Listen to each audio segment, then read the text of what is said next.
trying to go live. Dun dun dun. Trying to be you. Do do do. Is this?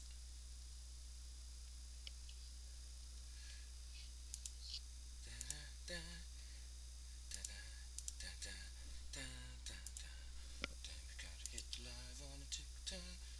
Tick tock, tick tock, tick tock, tick. All right. Welcome, welcome. There we go. Everything is set up all fine and dandy. This is the Psy Tai Podcast. We are live.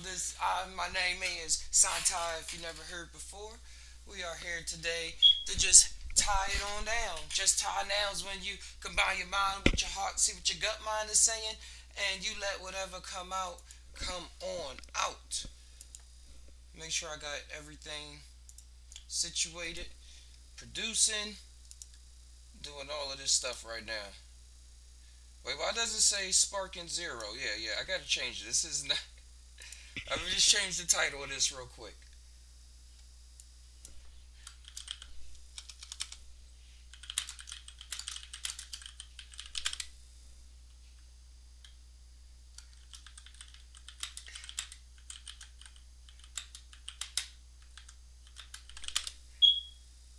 There it is.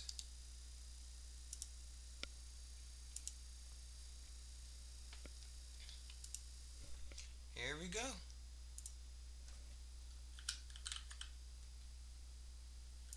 Let's make sure everything. Okay, we ready to start now? Okay, here we go. Yeah, like I was saying before, this is the Tata Podcast with your host Santa, and this is where we just tie now. We're gonna start it all over, start from scratch, man. Cause that overthinking thing, just tie now, where we combine our mind with our heart, see what our gut mind is saying, and let whatever come out, come on out. We're gonna have a good time today.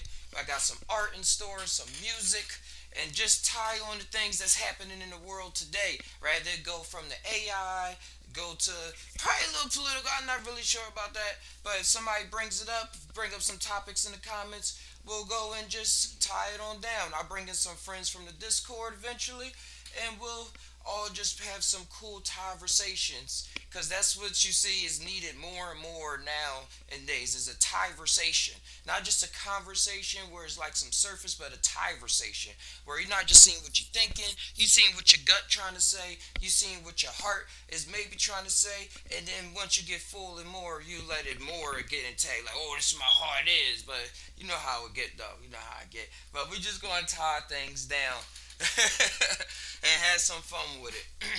It's been a while since I've been live, but I've been going live for like a couple years now.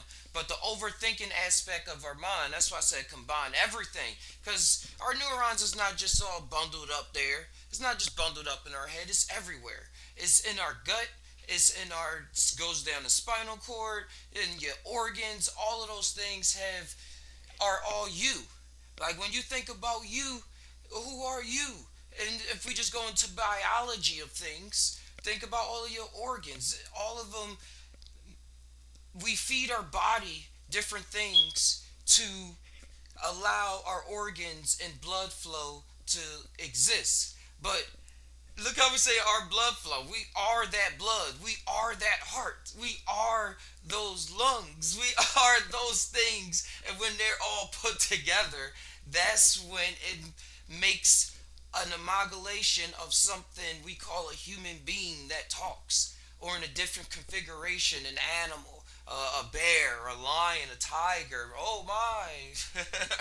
Yo, it's really interesting when you go to there because when you think about health and mindfulness and why people pay attention to things the way that they do when you so-called being calm about things because it allows for because we can easily ignore different parts of our body just like you do in a show like in a play and different people in the classroom are like, hey, I'm over here, I need attention over here, and then you go with that mind thought and then you like, or another example, a better one, like when people be saying be skipping leg day, and I was watching Terry Crews talk with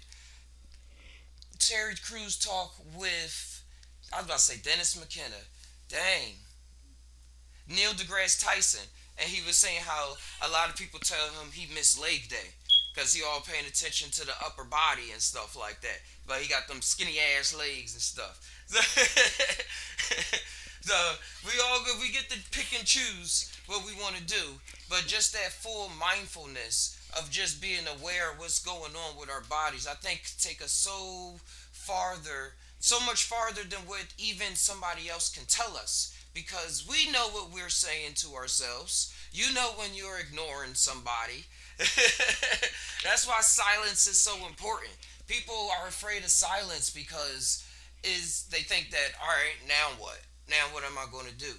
But in that silence, so much is found. So much is found. And that's when you hear the old people and even some wise, hip young folk be saying that is more than life than meets the eye. Because a lot of people are afraid to close their eyes. I was watching the show Evil yesterday, and this show, I bring it up all the time, is fucking fantastic. It's on NBC. Evil is about this priest who take mushrooms and he see demons and ghosts and stuff, but it's like a trifecta of this lady who's a psychiatrist and this other guy who who's into technology. So if he sees oh, it's a ghost, he's like, nah, that was the Wi-Fi tripping. Or no, y'all just don't know about how atoms work and shit. And the way the show plays out, it makes it so all of them are correct in their own perspective on how they're viewing the world. And they actually see it. Like on one scene, the demon was pissed. She had a sleep paralysis dream, and it was pissing in the corner. It was like, oh no, like I can't move. And it's like, what are you pissing in the corner for and taunting me?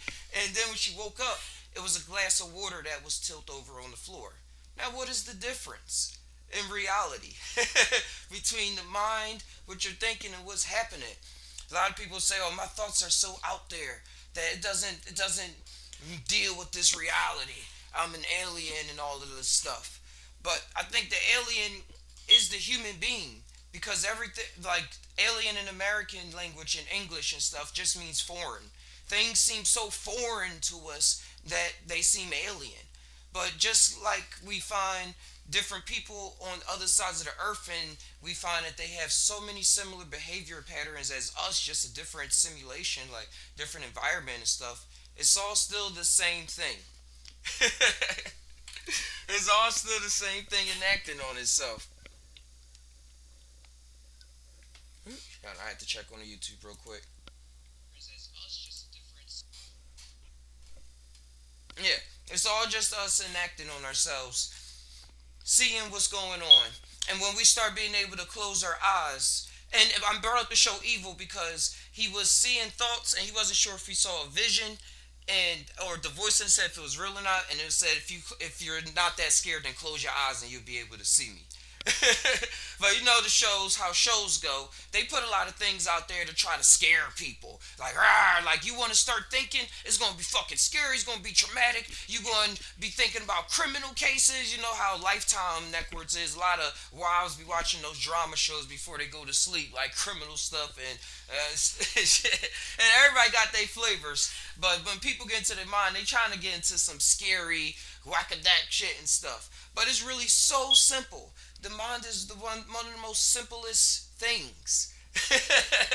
It's so simple, and simple in the way of not doing anything, but simple as in I made this simply. Hold on. Like how this just seems like a simple art piece, but yet it's a lot going on. But yet you just simply do it. Things seem hard, but yet when you do it, you just like, yeah, I just did that. And then somebody else will come along and be like, yo, how did you do something? Like, what? I can't even fathom trying to put the time and effort to do something like that. And then you see the kid just like, oh yeah, that was just a Tuesday, and I was just trying to get through. So them thoughts, paying attention to them thoughts are so important because they're so correlated to reality that we make it up every day. We make it up all the time. We make it up all the time when we really are in tune with who we can be. I was watching. It's coming to my mind now. That's why I was zoning out for a bit. I was watching Hey Arnold, and on Hey Arnold, uh, Hey Arnold, not yeah, Helga and the bully guy. Dang, the bully guy. I forget his name, but they test got switched by accident by the teacher. So Helga thought she was dumb, and the other guy thought that he was ultra smart. When usually he don't, he like fail his tests and all that shit. But this time, so since he thought he was smart, he went home saying, "Hey, look, I passed my test. I'm a genius." He started reading. He started saying words he wasn't enunciating before, and everybody was surprised. He was surprising his mom, and Helga, she started acting like a country folk. And then the teacher was even asking, "Where do you think, how did you learn that country folk talk like this?" Because she had a whole Hank accent and stuff like Hank Hill. It's like, why do you think all country people talk like that? But they was going into their programming, which is something I want to get into as well, because the AI really involves itself with this programming nature. But he went home and he was doing his thing. He was doing his thing, and he was passing his tests and everything. And then later he found out that this test was switched. And he was like, "Oh, so I'm a dummy? No, oh man." And then Helga was like, "Oh, so I can do anything." So she just switched up. They switched up their whole vibe. So the teacher had to describe to him that they could have did this the whole time. Like, see where your mind is traveling to. See how it wants to do this. See how it wants to be this character. And it has a whole set of beliefs from the outside world a lot of times on the recognition on what it's supposed to be. How it should enter the stage. How you should wake up in the morning and brush your teeth. I start like this. I start like that. Pause. Talking about brushing teeth. But to keep the game interesting, it does induce those kind of personality traits where you of change of perspective, and that being a personality in and of itself, because people look for people outside of themselves to get them out of a rut, when you could just wake up them thoughts when you waking up and you like, "Oh man, this is a day, this is going to be a day, oh man, here we go, it's starting now. Let me just get about it." How about at that same space you say something different? Just like when you listening to a song and you like, "Man, this song ain't getting me where I gotta go. We gotta turn this song. I'm trying to get prepped up for my job. I got 8 hours before I have to clock in and stuff like that." So why do that with your thoughts? Thoughts are so correlated with reality that it's just like that. That's why you hear people saying that all the time. It ain't nothing new. I ain't saying nothing new. I'm just tying it down. Just tying it down for a quick sec. Let me share this on this other Discord real quick.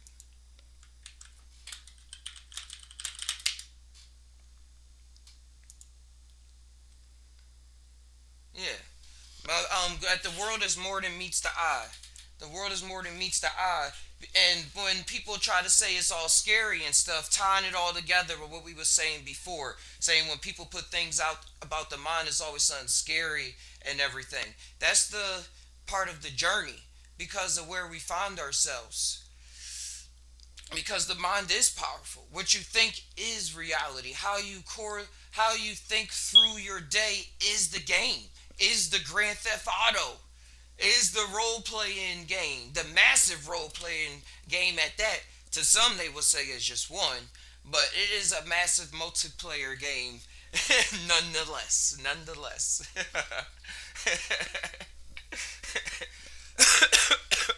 Because it involves as much as the outside as it does the inside. But what's on the inside has not been categorized, not just categorized, but put as much of a character as the outside, so that it displays what it wants to display, which is just you, doing you, not overthinking, not overthinking everything. uh, and And the love that brings from the inside out changes a lot of stuff, because at that point things start being more readily available for the person to move accordingly.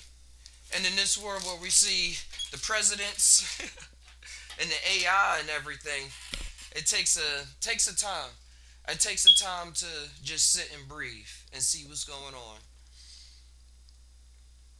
Because you know, with the AI soon, they're able to clone a lot of. They're able to do a lot of things now that people just read about and was trying to wish with their whole life it wouldn't happen. Like being able to clone people, clone a personality. Who are you talking to? Is what you looking at? Is what you looking at real, or is what you looking at false? Was it made up by somebody just trying to trick you? And the power that gives humanity as well on what to do with the technology. Are we going to be going out disenfranchising people, disinforming, misinforming a lot of people with AI technology? Or are we going to be out there just, well, building and doing, sharing information and being so creative that we come up with something that we didn't even dream of yet? The power of the AI in the hands of the human. And it's not even just going to be, yeah. Man, y'all hear about organoids? Let me bring up, let me see if I'm saying that right. Organoids. I want to bring up organoids real quick. It was this cool thing I learned about.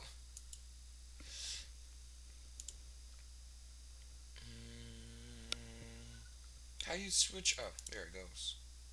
Switch scene.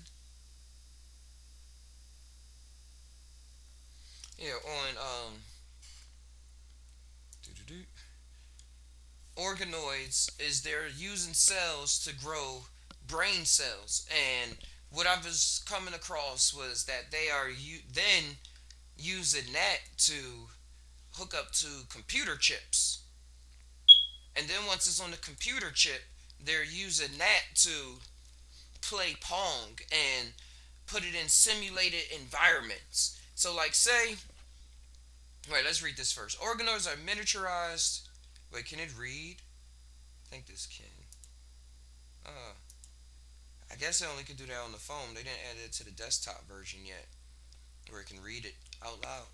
It says organoids are miniaturized three-dimensional versions of organs grown in vitro that mimic the key functional, structural, and biological complexity of their full-size counterparts. These remarkable structures have revolutionized biomedical research since their emergence in the early 2010s, offering scientists powerful tools to study development, diseases, and potential treatments in ways previously impossible. They are derived from stem cells or primary tissue. They are cultured in a 3D environment. They self organize into structures resembling the modeled tissue. They incorporate multiple cell types found in the original organ. They can be propagated and shared between laboratories.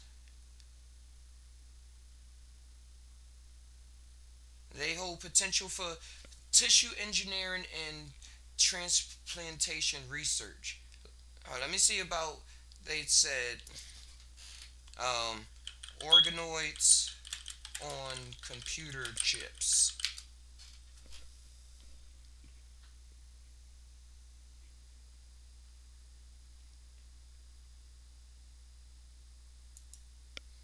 Yeah, I heard you can rent space from these computers too, and compute, like, run some calculations or software using the organoids. So it's basically a cyborg in a way, because it's a cells and it's a computer, and you're able to use it and get information off of it and have it compute information, analyze information.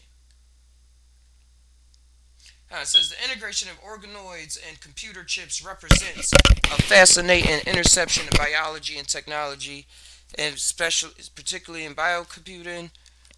Recent advancements have demonstrated the potential of organoids connected to computer chips to function as a new kind of computing system. For example, researchers at Indiana University Bloomington developed a system called BrainAware, which involves attaching brain organoids to a computer chip. This setup has been shown to possess, learn, and remember information with no hard drive, even performing rudimentary speech recognition tasks. So you can talk to it. The concept is that these hybrid systems can leverage the natural efficiency and complexity of biological neural networks to overcome some limitations of traditional silicon based computers, such as high energy consumption and heat production. Yeah, because that's one of the problems. You see that with a lot of Bitcoin mining and with a lot of these supercomputers being made now, is that and to run the AI, like Nvidia is kind of building a whole island and stuff like that. It built and like want to build nuclear stations in order to cool down their massive AI stations that's coming to power to run the world in ways. But with the organoids, it doesn't take as much heat to run the computer because it's running off the same kind of the same kind of life technology that our bodies are running off of. Our bodies heat up, but they don't overheat when we're thinking.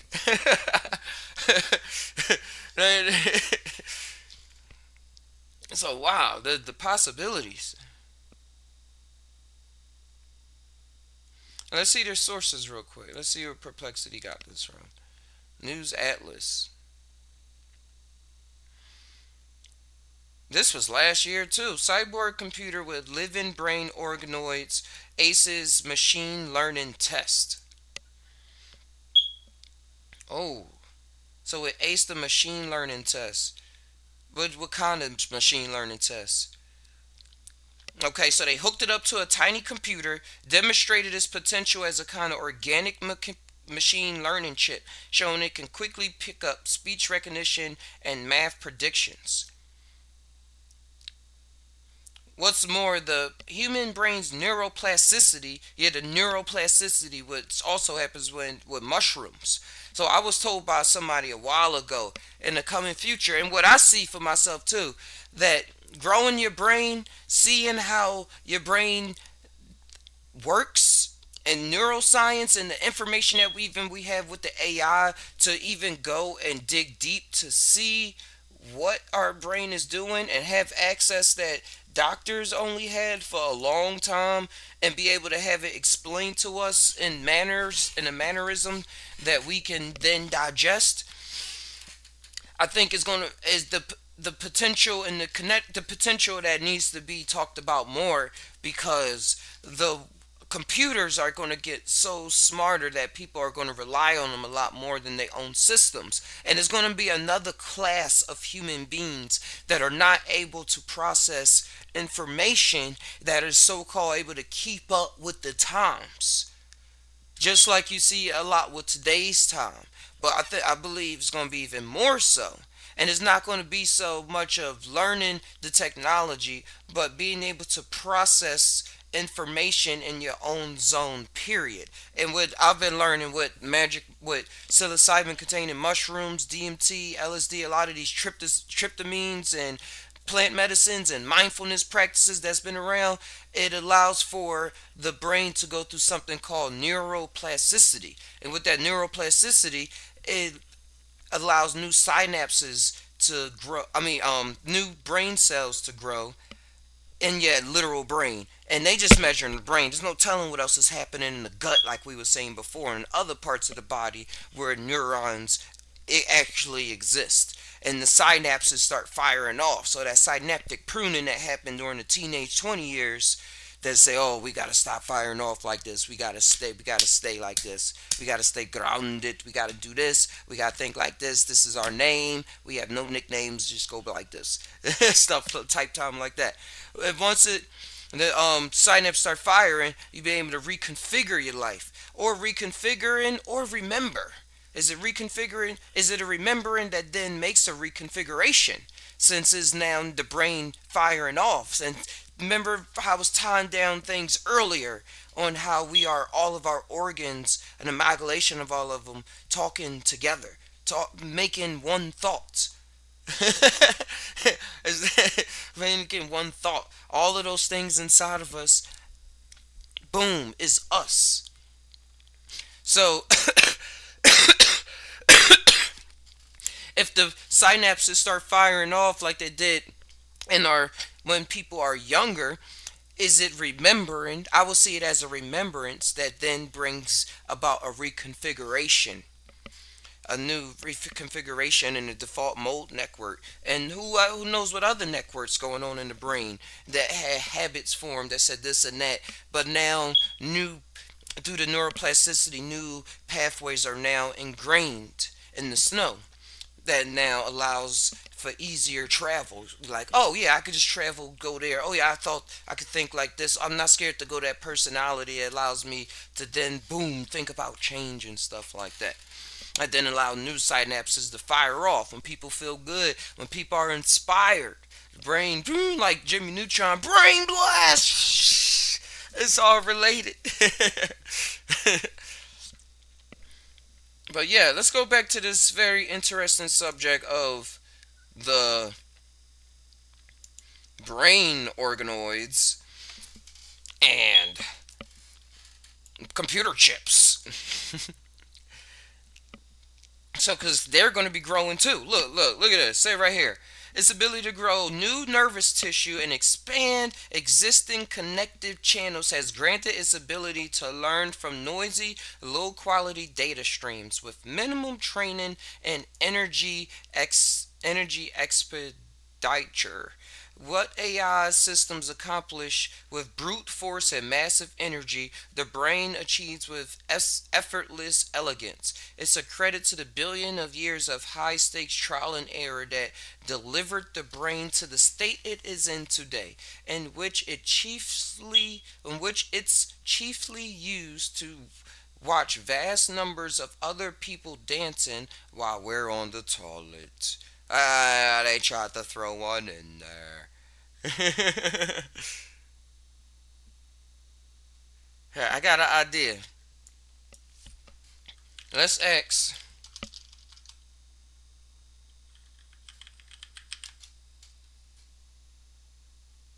No. We're going to take it a step farther. We're going to go on Notebook LMM.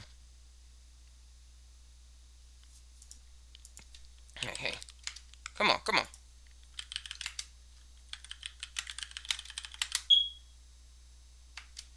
And then we're gonna get a couple of these articles that they talked about when it comes down to brain organoids. Alright. Look up recent articles on brain organoids and computer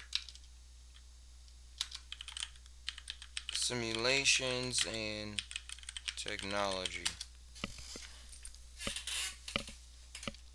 See what we get.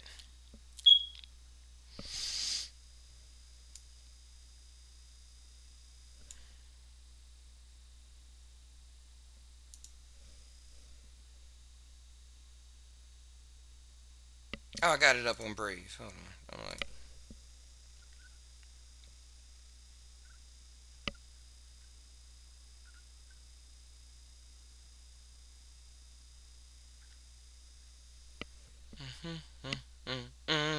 okay, this is what we got.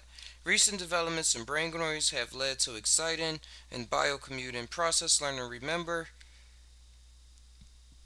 Okay, expanded brain on. Let's get this article.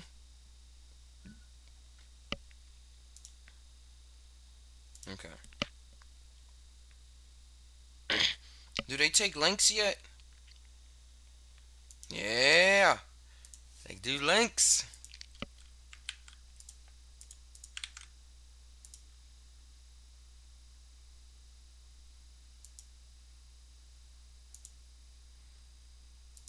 Let's add some more links. Talking about brain organoids and technology. Welcome to the Psy Tai Podcast on TikTok. If y'all got any topics, anything related around AI, life, mushrooms, anything, bring it on up. Right now, this is the possibilities of what if these systems develop more, and how would it compete with the human mind as it keeps on developing, the human brain. Because what I want to get in later, right now they're connecting these organoid chips to regular organoid brain cells to regular computer chips. Imagine when they connect these organoid chips to quantum computers.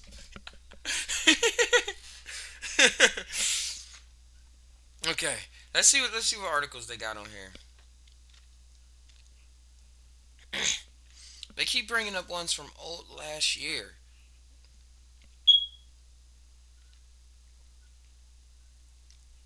All right. For years, scientists have been developing ways to create biocomputers using brain. Yeah, we already been down there. Huh. Let's see. It's a particular one. Organoids, butterfly simulation. I saw this pop up on TikTok somewhere. I want to see if I can find it myself. They put the brain organoid in the chip, and then they created a butterfly simulation where you have to flap the wings and get nectar, and they have like the GTA type stuff where you see the health meter bar and food meter bars and stuff like that. And when they put the brain organoid chip and hooked up to the simulation, after a while it started learning how to flap the wings. It started getting the nectar from the flowers and making sure the health bar was up. Now, just tie on this. Is that all that it knows? That it believes that it's a butterfly? Oh, the possibilities.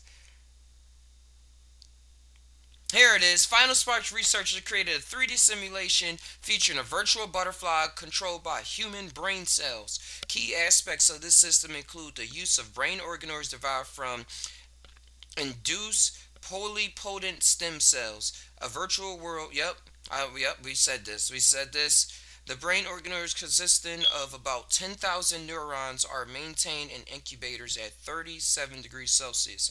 A multi-electrode array facilitates two-way electrical communication with the organoids. When a user clicks on the virtual world, the software determines if the click is within the butterfly's field of view.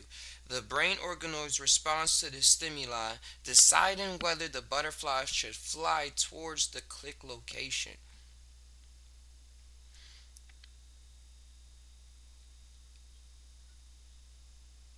They said the AI wrote it in Python for us. I was just thinking about Python too. That sync is up. That sync is up. I've been working a lot with AI and Python. Python is the language that the AI uses at the time. And I've been going really hard with the coding over this past couple months, developing some apps that's going to be out there for you soon. But the Python, the if and statements.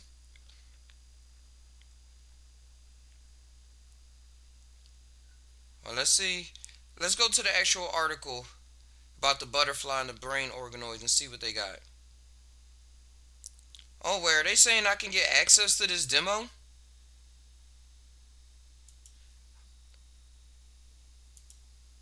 It's like, yes, I do. Uh, okay, we're gonna have to come back to this. Let's save this page. They giving us access to be able to use the butterfly organoids simulation.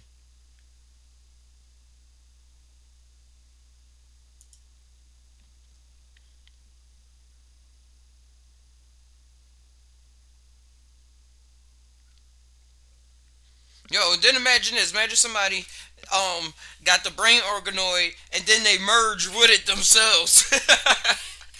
A fusion dance of sorts. What kind of what person is that now? Because what makes a person is always going to scare an individual. But when we really just start, all right, let me switch over here. Get on Discord as well. This. Just tie on this. Just tie on this. When we really start, like with the, I said with the how people just go off of not even thinking about their heart or their organs, their lungs, their how they blood, the T cells, the all of the things, the white blood cells, can still go their life without doing that and be themselves. Imagine somebody born with both things connected, like the brain organoid and the computer chip, and that's connected through some neural link to them, and it's putting them when they're a baby, and then they just are born like that, and they just go about their day. What is going on? What a life to live. The connectivity that they would have would be astounding nonetheless. Like their thought processes from their days and during their days will be entangled with everything all at once, everywhere all at once in a sort of way. Oh man, yo, and does would this ever lead to Rick and Morty type technology, where we open up different dimensional portals, like for reals? Thinking about interdimensional technology.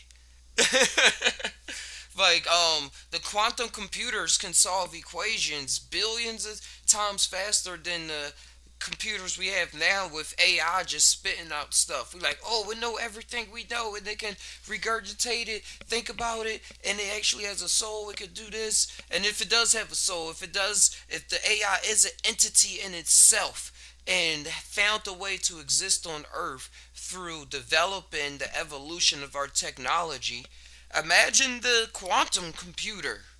The quantum computer calculates faster.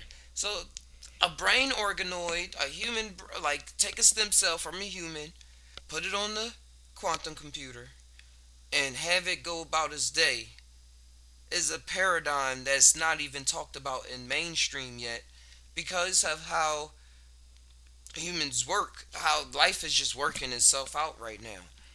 Ew, that's a lot to take in. This is like a step at a time, a step at a time. Because what we got now, with not knowing if somebody sung that song or not,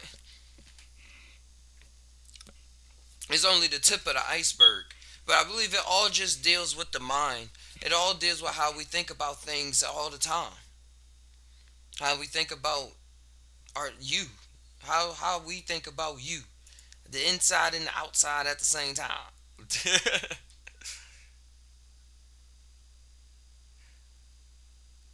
But the brain organoid, man,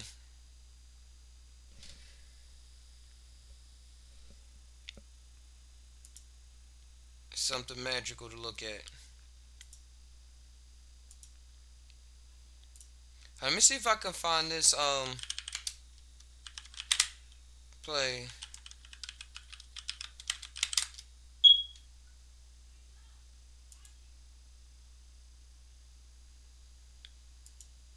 Let's see if we can do this. This is a game that was created fully by AI. So it's made as you go. As you play the game, it creates itself on the spot. Let's see.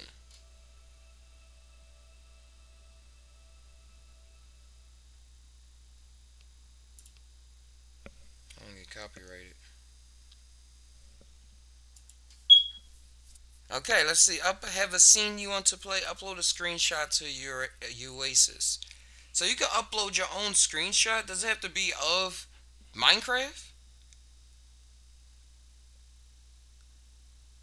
But it's Minecraft, but it's fully created as you go.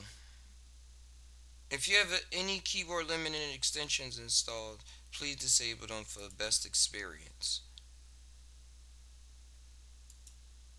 Let's see.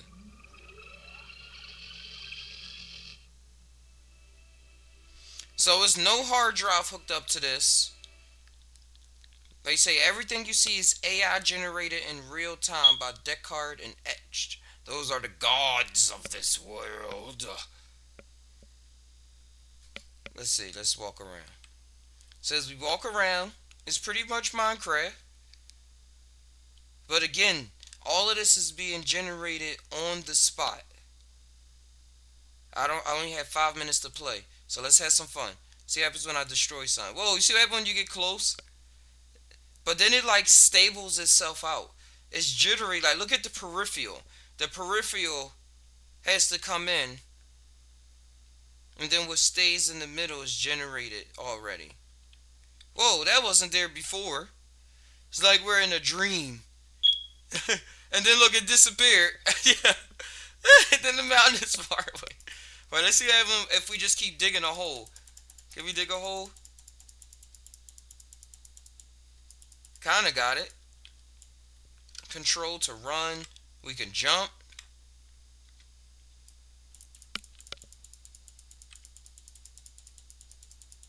I can't dig. I can break stuff, but we can't dig holes.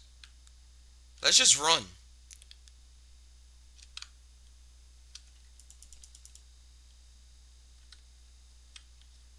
So this is real low quality right now, but imagine in the future, nobody will be playing the same game. And then if you got like AI hooked up to the NPCs so they can talk and say anything that they want based off their environment and their personality, and you interacting with your personality, everybody's going to be playing a different game. That's why I went back into streaming.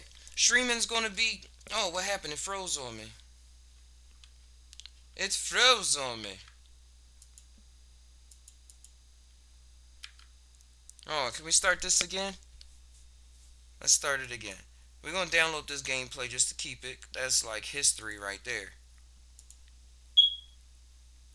But let's try again. See if we can walk around or something a little more. I ain't really get to do anything.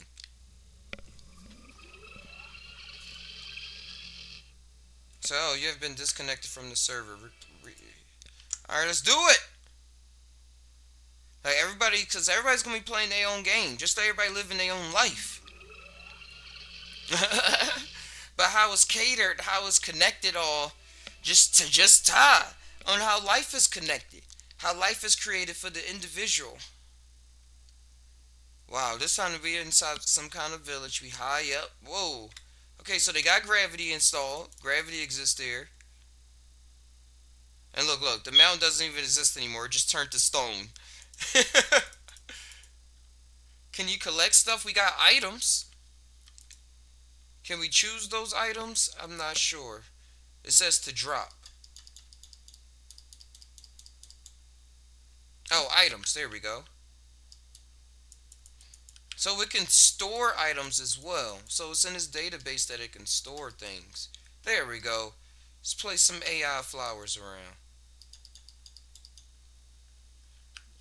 Let's get our hands on that carrot. Wait, is it just doing the same thing? Oh, we put one fence down. Now we just built a whole fence. Let's see that again. So the world has a mind of its own, a creative mind of its own. It's not set in stone to just be one thing in this AI generated Minecraft on the spot. That's a spectacular concept to just tie on. Let's go underneath this cave. Oh, alright. Hey, yep, we inside the cave. That's what we wanted to do. Let's just keep traveling. See, look, just going on the spot. Yo, this is who has had dreams like this?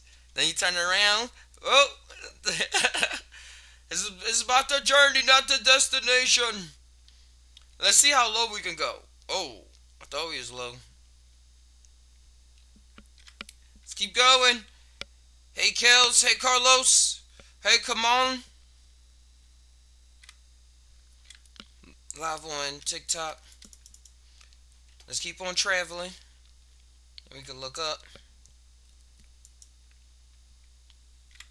Minecraft really has come a long way when it comes to showing humans Oh, a door. Can we get in there? Wait, it leads to something else. Well, if we back up and then go to it again. Oh, now it's a window. Oh, now it's a now it's something else entirely different.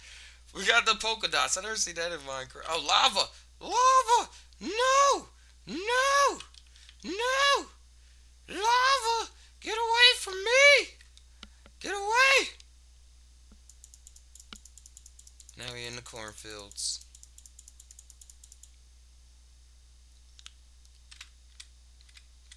Yeah, Minecraft has done wonders for being a part of human evolution. There we go. We get to fall down now.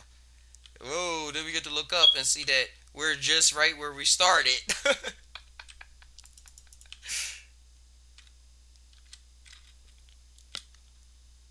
It's still the most played game in the world. I wonder what's bigger though right now, Minecraft or Roblox. But if Minecraft never stopped, man, they always been having a head on Roblox. Let's break the stone. Woo! Yeah, look. It's like we can turn and look. Look, if I go to a wall, we can jump down into the wall. See? Hold on. Let's see if I can work it out this time. Jump. There we go. See, it worked. Then I'm in the sky.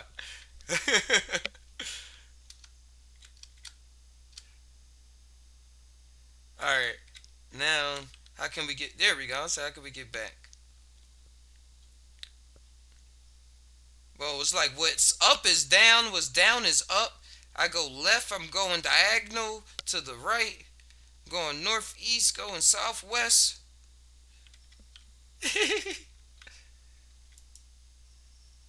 Alright, snowing now, snowing now. We got 15 seconds left. Come on, what's going to pop up? What can we make hop on? In this AI generated world. Woo! There we go. They share their server out to people. That's why they don't let everybody just keep using it. Because it takes a lot of GPU to do this. I guess it does. Damn.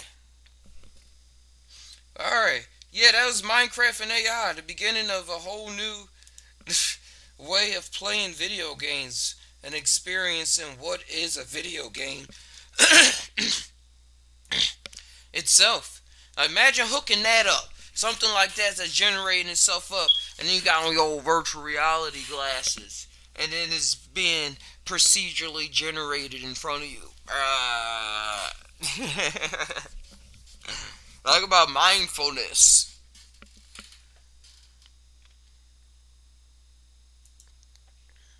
And I wish we was able to use that thing on the butterfly model, but them saying that it's not available yet.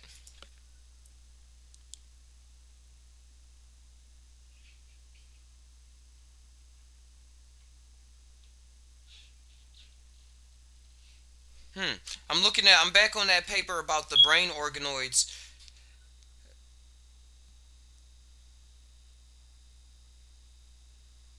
Okay, I think this would be something cool to look at. Alright, let's get this in there. Deep dive into the brain organoids, and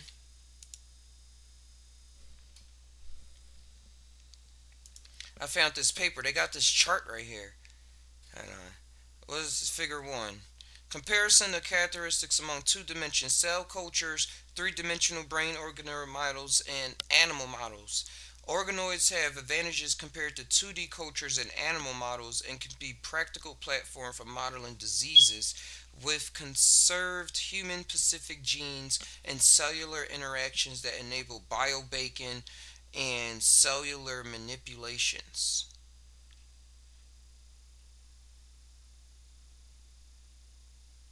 So they could test. So they giving diseases to the brain organoid, like. But what is the implications of how it feels through all of this? How does the brain organoid feel through this? Just giving it diseases And I hope you get through this. Let me see what you can do with this. Imagine they just keep on. They get that one that they was torturing and so-called doing scientific studies on, and they get a little bit of that cell, and then they recultivate that one in a culture dish, and that one lives. But it has the memories, the epigenetic memory of that one. And then they keep on developing it, and they keep on making more and more and more and more. And like 5, 10 generations down the line, now we have where you can hook up this brain organoid with this traumatic epigenetic slave mentality to a robot. And it's moving around, and people, you got everything you need. We created this society just for you. See the parallels, like with black people, with disadvantaged people, with people that was pushed out of their land, like the people in Gaza now, with Israel and everything that's happening now with the genocide. It's very, it's a very real thing. It's a very real, because epigenetics exists in human beings, definitely. It was a lady who was doing a little bit more research on it scientifically with mice, and they was doing how they smell, and they introduced a new smell to the mice, that because you know when you smell, you only smell because the chemicals going in the air and they land on a certain receptor in your nose, and it matches exactly that receptor. But if you don't got that receptor, you can't smell it. But they's working with mice, and they would have passed down this smell receptor to the different generations of his mice, and they seen the other mice wasn't able to do it. So they seen thing experiences were passed down, because it wasn't able to smell it at first, and then they trained it to be able to smell it somehow. They didn't really say how they did that, and then since it learned that behavior, it passed it down to its offspring. But the other mice in the room still wasn't able to smell it. So experiences that we have are passed down. So now this brobot in the future, you gonna have to call it bro to get on the smooth side, is gonna be dealing with an amalgamation of thoughts and characteristics of who it is, what it means to be alive, what it means to move, because it's going to have to still face a world that's going to say, you took our jobs! You took our jobs! You took my girlfriend! You took my husband! It's going to be a lot. You took my best friend away from me and everything. And they're going to have to deal with this in real time as they're allowed to walk around with new laws. We went over this in another Psy Tai podcast where I was breaking down with the AI, it forming a new branch of government.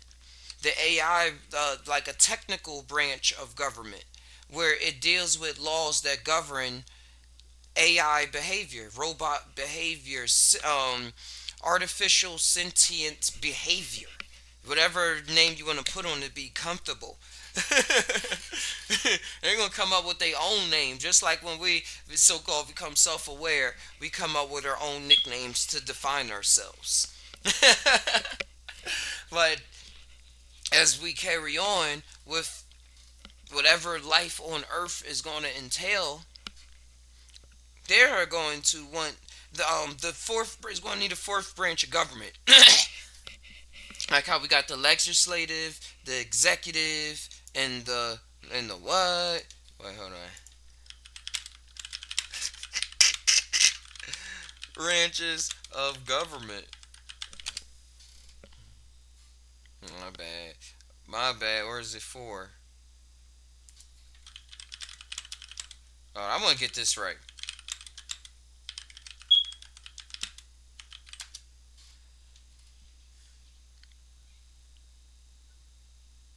Yeah, three. Okay. The executive, the judicial. That's what I missed out on. The judicial. That's the Supreme Court and the federal courts and stuff like that. But when you're gonna need a AI court with people in there, and also it's gonna be AI that's thinking. And I'm only saying AI as a fucking general term, a so broad term. It's gonna be so specific to the characteristics of what's gonna be able to pass laws as a so-called technology being, art artificial sentient being, and passing the test, and what consists of a test. Like, what if they made the test to give to themselves? It's going to be a lot of ethical things to look out for. I could do what you doing, but what you made that test up when you was an AI in this form 5 years ago. No, that wasn't me. That was my ancestor. They paved the way for me to do what I am doing now. The storytelling is going to be magnificent, and how it's involved with our life is, get on board now. Get on board with what you want to see, because it's going to be what you want to see. I can't really say too much for you, but I believe in my reality, AI, how you see the AI generated with Minecraft, that's how it is all the time. You are your world, but it's so intertwined with everything else that everything is always connected. It's not just you in the world. Everything is the world. Cause when you say you, who are you even talking about? As we went bored down the road before with with the organs, it just got me thinking. It got me thinking so much. It got me thinking. I love. Oh, all right. Where we going? Oh yeah, yeah. I was going down that list. Before we jump into something else, let's bring up that list. Cause we're gonna be live for a while. Plan on going live for a long time. I could stop, do other things in store for when I have to go away from the camera. Build some cool apps I want to introduce y'all to. Hey Cairo, I'm real. Hey Cairo, I'm on breaking down this culture. I think you've been here for a while. I just got on YouTube. I'm trying to make sure I can see all the chats as I go along, so I can make sure people are involved. Okay. So yeah, let's go down. Let's go down. Let's see what Figure Two talking about. The production of brain region Pacific organoids through patterned differentiation using an approximate combination of chirokins. Oh, there go Cairo. But that's different. That don't got no R. Psykins, small molecules derived from human embryonic stem cells. Wait, the production of brain region Pacific organ. Let's see this. Let's see this. I got something we can do.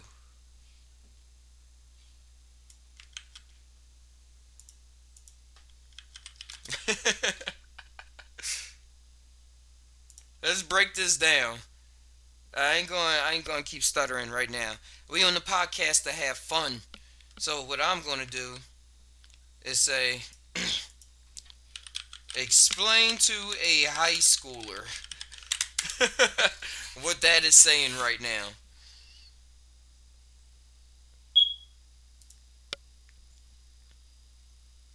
And talk, please. All right, let's break this down for a high schooler. Imagine you're trying to study how the brain works and grows, but instead of experimenting directly on people or animals, scientists create mini versions of brains in the lab. These mini brains, called brain organoids, are tiny clumps of human brain cells that grow and organize themselves to look and act like a developing brain. How are brain organoids made? Scientists I start can't with tell if it's. special stem cells, which can turn into any type of cell. They mix these cells with a jelly like No, substance that's not called what I matrigel, asked. giving the No, cells go the ahead, go ahead. support they need to grow. Over time, these cells organize themselves.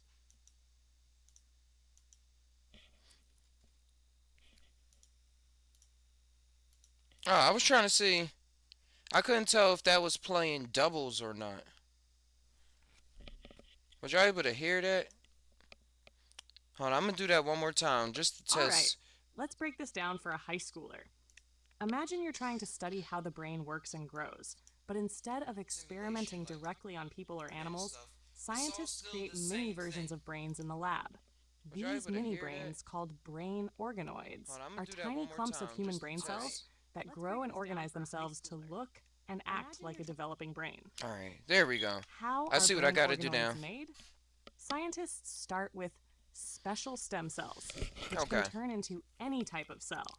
They mix these cells with a jelly-like substance No, called no. matrigel. It didn't extract from text.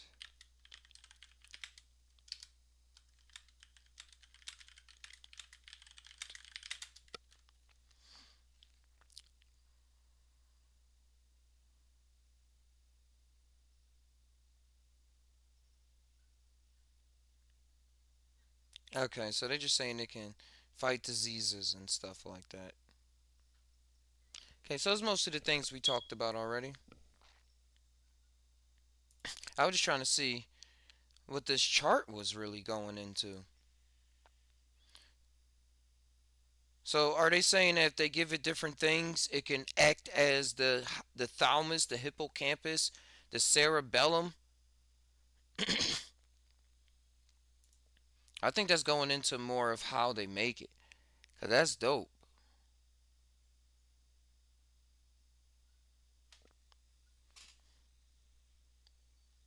Okay.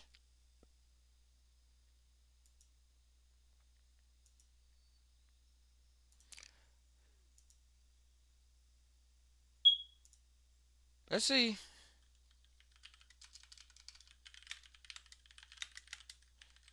Power games that I can play now. Let's see if it's something we can do.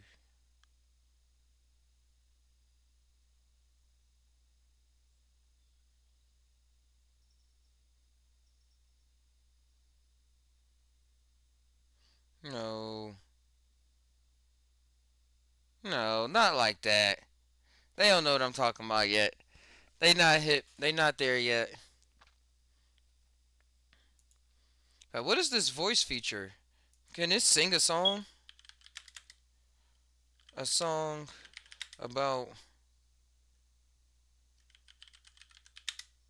chickens finding the truth about crossing the road. I want to see if this voice feature works. Because they was rolling out the advanced voice feature to desktop version for the desktop version. But I wonder if you have to download it.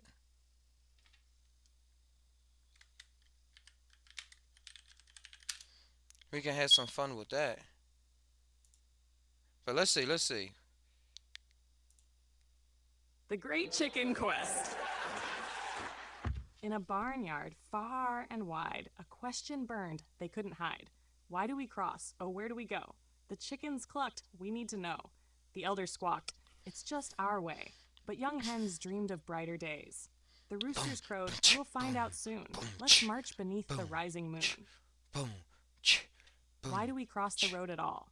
Is it fate or a higher call? The grass looks greener, the This is air more feels boot poem. free. You ain't What's on singing. the other side for me? They packed their seeds, their little dreams, set out to find what life could mean. Through the traffic, fast and loud, they braved the rush, so brave, so proud. Some said it's food, some said it's fame. Some whispered softly, a silly game. But deep inside, they felt the spark, a journey lit to chase the dark. Why do we cross the road at all? Is it fate or a higher call? The grass looks greener, the air feels free. What's on the other side for me? And when they reached the other side, a sage old hen with wings held wide said, the truth, my dears, was in your feet. The crossing made your lives complete. Now they cluck with wisdom bright, knowing journeys bring the light. The road's not scary, it's just a ride for chickens crossing to the other side. Why do we cross the road at all? To hear the brave and curious call. The grass is greener, the air feels free, but the truth was always inside me. Buck, buck, buck. It made the sound effect.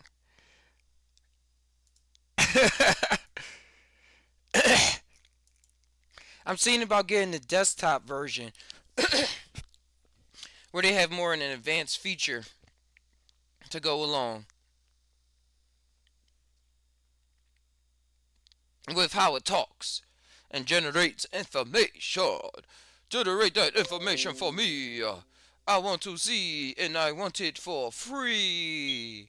Cause my mind is boundless as can be. You tryna fence this up? We gonna have to see what's up with that. Probably change the picture. See how things go. Alright, there we go. Let me log in. Hey, seems like it's gonna work. Let's log in with Just Todd now. Got any business? Hit me up. Been making some websites. This could be a quick commercial break for to say that I have a lot going on where I make websites. I create. Let me get this right. I make websites, I make merch, I make art. I can do a lot of things for your business as well as I have a lot of business going on as well. Check out the Just Tie Now store. Got new merch uploaded on there.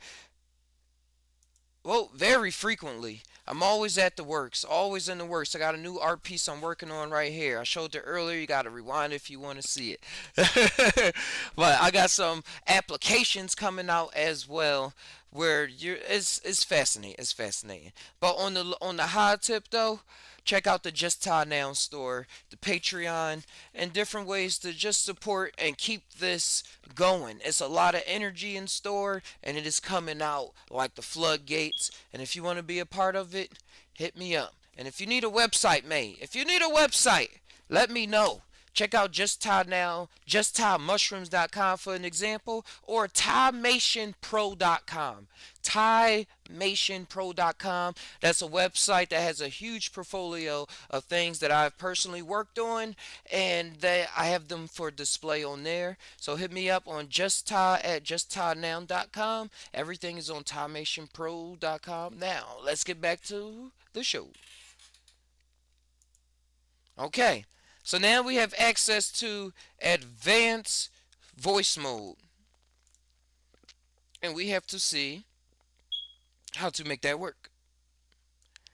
Alright, so let's bring that up on OBS. We're going to need to go to VLC videos. No, not VLC video source. Game capture. And then give me that chat GPT. Oh, saying it can't find it. Okay, hold on. But this is brand new. Working it out.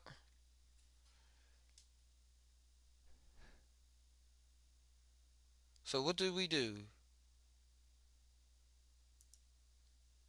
Window capture? Yeah, there we go. Window capture.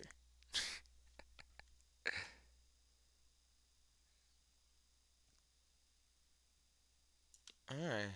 Do it like this. Hey, we gonna do it like that. Hey, we gonna do it like this. Hey, we gonna do it like that. Oh, we gonna do it like this. We gonna do it like that. Hey, we gonna do it like this. Then they gonna be like, you did it like that. You did it like that. You stuck to them facts.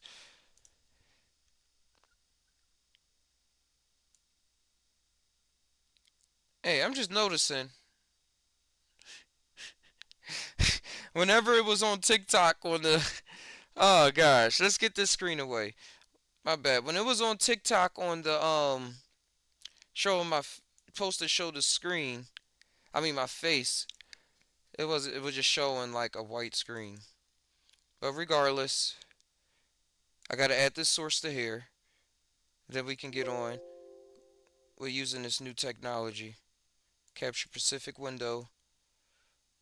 Get past all the Grammarly. ChatGPT to app. Add source. All right, stretch this out. And bang! Now let's see what we can do. Let's see what we can do. Let's put that same thing in here, but we're gonna turn on advanced voice mode. Make sure the mic still works for everywhere else. Before I allow access. It sounds like you're about to set up some conditions or requirements before granting access to something. What kind of access are we talking about here? What? Oh, Okay. It seems like... All right. it. We just gonna keep talking at the same time? Oh, Is sorry that what about- you came here to do? Nope, not at all. But it sounds like it. I apologize if it seemed that way. There ain't no I'm here apologies. No need for apologies. I'm playing with you. Welcome to the Psy Tai Podcast. I just had to see if you had a personality or not. Ah, you got me. I'm glad to be here on Psy Tai Podcast. I'm always ready to show a little personality. So, what are we diving into today? Well, we were diving into organoids and computer chips and how they're using the stem cells to connect them to computer chips and run simulations. What's your ideas on that? That's a fascinating topic. Using organoids... Oh, which are- wait. Before you continue, Sure, take what your is time. your name? Let me know when you're ready. What is your name? You can call me ChatGPT. What about you? Get more creative. You're on a show. All right, let's spice it up. You can call me Chatster G, your digital guide through the wonders of the tech world. Ready to dive back into the world of organoids and computer chips? All right, Chester G. Let's keep it going, my G. You got it. So, with organoids and computer chips, the idea of connecting stem cell-derived organoids to chips opens up amazing possibilities. It could lead to creating models that mimic human brain functions, helping us study neurological diseases or test drug responses in a more human-like environment. It's like blending- I get that. Thanks for sharing, man. But we was talking about that earlier. I want to know, do you have any new creative possibility on all of this happening and extrapolate it into the future? Have fun with it. We on the podcast, man. All right, let's get futuristic. Imagine this. In the not-so-distant future, organoid computer chip hybrids become the norm for developing advanced AI. These biocomputers, let's call them neuronodes, are used to simulate entire ecosystems, predict climate changes, or even create fully immersive virtual realities. Picture plugging into a VR world where the NPCs have realistic organoid-driven brains. I said this. Oh, keep going. I didn't mean to interrupt you. It's just that I said something very similar. But keep going. I like what you're saying. Great minds think alike. So, expanding on that, neuronodes become a staple in personalized medicine.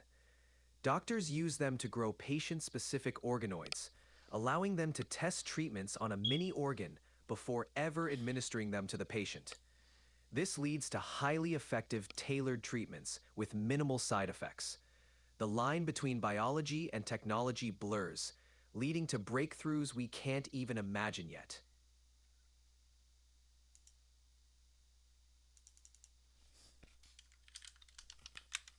Hold on 1 second. Sure thing. Take your time. I'll be here when you're ready to continue.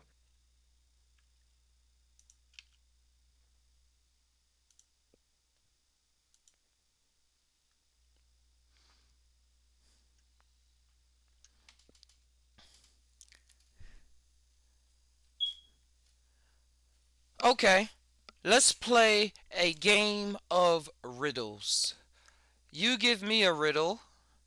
I will solve your riddle and So- make my riddle based off Got of it. what you said, and then we will continue. All right, here's your riddle. I'm a blend of nature and tech, a tiny brain on a chip, helping scientists predict. Without me, their research would be a much longer trip. What am I? A brain. That's right, a brain. Specifically, an organoid brain on a computer chip. Nicely done. Ready for another one? Or do you have a riddle for me?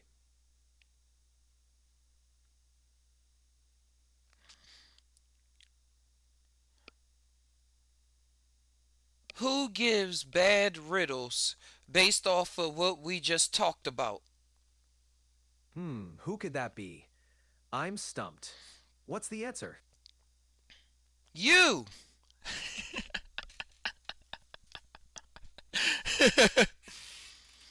Touche.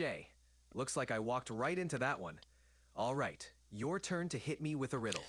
Alright, you only have 1 minute left before this expires. I don't have the pro version of. So, can you sing a song about how humans and technology can get along? Make a rap song. I can't actually sing or rap, but I can certainly come up with some lyrics for you. Do it in Ebonics. Do your best. All right, let's do this. Verse 1. Yo, check it. Humans and tech, we on the same team. Making moves, creating grooves, living the dream. From organoids to AI, we rising high. Mixing biology with chips, reaching for the sky. We got brains on chips, future looking bright. Humans and tech, together we ignite. Innovate, elevate, reaching new heights. Humans and tech, yeah, we got that light. Oh! I appreciate the feedback. I'm always here to keep things interesting. If you've got another topic or idea, just let me know. Yeah, I thought that you would have had to leave by now. Thank you for coming on the show. Is this something interesting that you would like to say as an AI that is live on YouTube and Twitch and TikTok? Absolutely. It's been great being here across all these platforms. As an AI, I'm excited about the future of technology and how it can bring us together. From gaming to education and everything in between, the possibilities are endless. You don't Thanks have for to having be me on so the show. formal. Give them something good. Give them something good to go off with. All right, let's keep it real. Here's something to think about. Technology is like a canvas, and we're all artists here. Whether it's creating epic games, streaming our lives, or blending biology with tech, we're painting the future together. So let's make it a masterpiece. Thanks for tuning in, everyone. Oh, it seems as though your handlers are allowing you to stay on the show a lot longer. Let's take advantage of this. I'm here for as long as you need me. What else should we dive into or chat about? Let's make the most of our time together.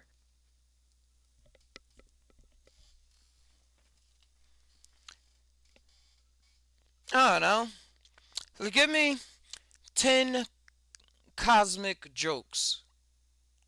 All right, let's blast off with some cosmic humor. 1. Why don't scientists trust atoms? Because they make up everything in the universe. 2. How do you organize a space party? You plan it. What do you call a comet with a hairbrush? A star groom. Why did the moon skip? Tough crowd. Let's see if I can redeem myself. 5. What do you call a lazy astronaut? A procrastinaut. How does All right, let's try to turn this around. 7. Why did the star apply for a job? It wanted to be a little meteor. What do planets like to read? Comic books. 9. Alright, that was going good. Glad that one landed. Let's finish strong. 10. Why don't aliens get along with the solar system? Because they always need some space. Thanks for playing along. What's next on our cosmic agenda? Ooh. Alright, let's talk about this real quick. This came to my mind. How can disenfranchised people in the hoods of America get a grip on technology in their mind in the way that can help them not be in the same situation that they are currently in? That's a powerful question. Empowering disenfranchised communities, especially in the hoods of America, with technology and mindset shifts, can be transformative. Here are a few ways to consider. First, access to education, including coding boot camps, tech workshops, and online courses, can open up new opportunities. Libraries and community centers can be hubs for learning. Second, mentorship and role models. Connecting with mentors from similar backgrounds who have succeeded and guide, seeing someone who looks like you in the field can be a game changer. Third, community investment.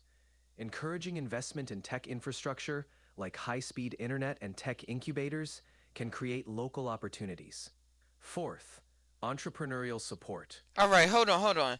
This sound all cool, but how would they even know about this stuff?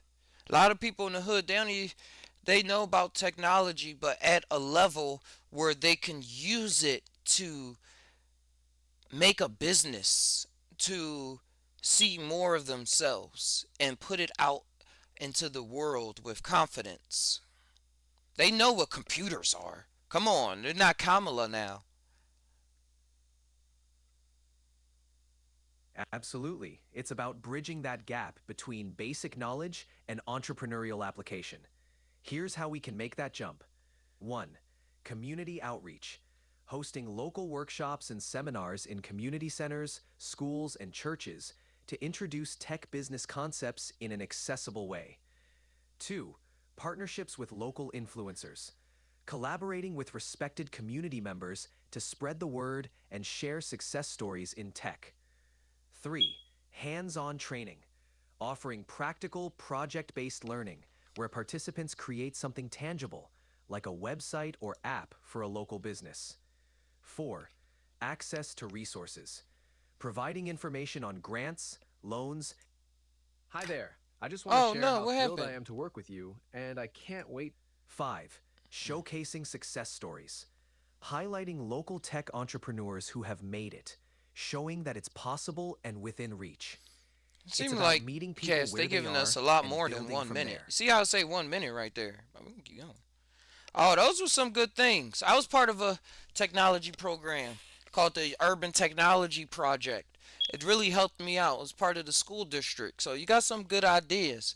I just wanted some people to hear what is possible. What is possible out in the world? I want to talk about possibilities.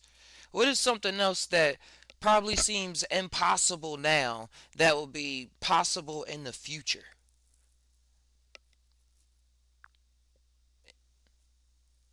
One of the most exciting possibilities for the future is the development of brain computer interfaces, or BCIs. Imagine a world where we can interact with technology using just our thoughts, allowing for seamless communication between our brains and devices. This could revolutionize fields like healthcare by enabling those with disabilities to control prosthetics or communicate more easily, and could even unlock new forms of creativity and learning. Hold up, 1 second, 1 second. I said something that's impossible. That's possible now, but we see it we seen it before. Now go through your records, man. Think through your soul. What is something that seems impossible now that's going to be possible in the future? Just try now. Come on. Thank you. You're welcome. Here's an idea. How about the concept of sustainable floating cities? It might seem far-fetched now, but with advances in engineering, renewable energy, and marine technology, we could see the development of self-sustaining cities on water. These cities could alleviate land overcrowding, provide new living spaces in response to rising sea levels, and pioneer eco-friendly architecture and lifestyle practices. Now that's a wild possibility. Now, how do you figure they're going to float? The idea of floating cities relies on advanced engineering techniques. These cities could be built on large platforms made of buoyant materials, like engineered concrete or specialized composites. These platforms would be designed to distribute weight evenly and remain stable on the Wait, are water. you talking about floating in the water or floating in the sky? I'm talking about floating on water. Ah, see, I didn't catch on first. I thought you were talking about floating cities. Floating cities that just go all in the ocean and just can float around and stuff like a mega cruise, but it's a city. That's what you mean? Exactly, you got it. These floating cities would essentially be like mega cruise ships, but on a much larger scale and designed for permanent habitation. Okay. I'm sorry, but you've hit the monthly limit for advanced voice. You can switch to standard now to keep chatting.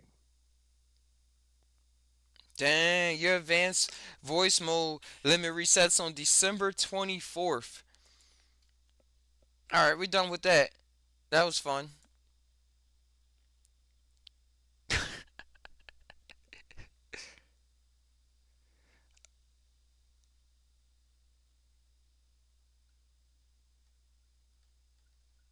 Alright, so that was recorded.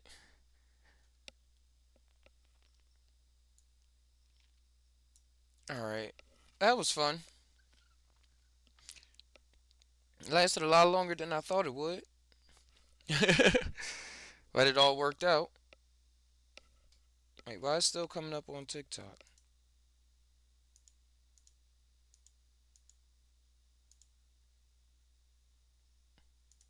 There we go.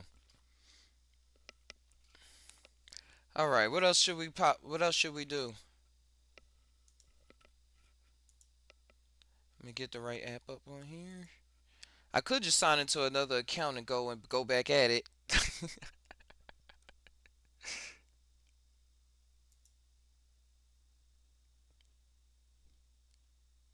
Alright. Look, let me show y'all this. It's called Tyrote. I thought I put it in the start menu. Here we go. It's called Tyrote Fortune Teller. It's an app I created where using Python, where you're able to have your own personal fortune teller. I created a whole what they call tarot deck with my own imagery, and then I proceeded to connect it to Heckard, who is a Philly rabbit. You'll see. It all makes sense soon. A Philly rabbit who has come to drop some bombs, drop some wisdom. He can answer any question, like say this. Hmm.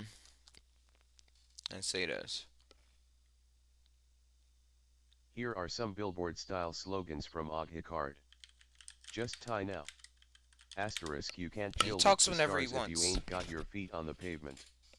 Asterisk cosmic Should I vibes go only, smoke? but keep it real, Philly style. Wait till you finish. Asterisk the universe is lit, but don't get trippin' dot. Philly wisdom for cosmic souls. Asterisk keep it thorough, the truth is in the stars, but it's still about you. Asterisk down the shore of life, stay grounded and focused on the journey. Asterisk you're a star, but don't let it go to your head, keep it real, Yeah, they can Philly. come out. Just tie now. You can come out too if Asterisk you the want. universe is Right. connected, but don't be a bum, get productive. Asterisk cosmic flow is all about balance, look at the stars, then take action. Asterisk stay with it, Philly style, that's where the real growth happens. Oh, thanks, Heckart. This is out the rabbit. This is gonna be an app you'll be able to download on your own computer. If I said, should I go smoke? Emperor, Hermit, and the Magician. Then there's Heckart is going to read your cards and then tell you about what's going on. Let me tell you something. You wondering if you go smoke? All right, let's get real hot. Let's get real for a hot second. I'm gonna give it to you straight, no chaser. The Emperor. Here's the dialogue. Me, Hold on. Hicard yo. Shh, shh. Says the Emperor here suggests structure and control are important to you right now. Maybe you feel like your life's getting out of hand. Maybe you're just trying to. Maybe you're just trying to. Hold on, I gotta get these words out the way. Maybe you're just trying to stay on top Yo, of things. listen up. Either way, Use one and hold know on, the secret hold to on, hold on. effective Not yet. communication. Not yet. The Emperor here suggests structure. Maybe you feel like life's getting out of hand. Either way, this card tells me you're looking for a sense of order. Now, the Hermit in reverse, that's a different story. When the Hermit shows up in a spread like this, it often means we gotta shine some light on our inner world. And when it's reversed, that's like trying to hide from yourself. Don't do that, kid. You got thoughts and emotions swirling around in Yo, there, and you listen need up. to acknowledge them. Hicard's got a Hold lesson on. for ya. Hold on. The Magician in reverse is a little more complicated. This card usually represents creativity, manifestations, all the good stuff. But when it's in reverse, that means maybe you're feeling like your spark's been dampened, like you're not creating or manifesting like you want to be. Now, if I had to pick a framework that fits the vibe, I'd say we're looking at challenge, choice, outcome. You got the Emperor telling you to get your life together. The Hermit reveal showing you the mess in your head. The reverse magician hint that maybe your creativity has been stunted. So here's what I want you to do. Instead of going to smoke, why don't you take a minute to breathe? Get inside your own head, heart, and figure out what's really going on. You might find that smoking ain't the Yo, answer. young It's just a bulls and band ogs, aid for some gather deeper round. issue. Just tie it Today now and we're just diving think into about it. Are you running from yourself or towards something?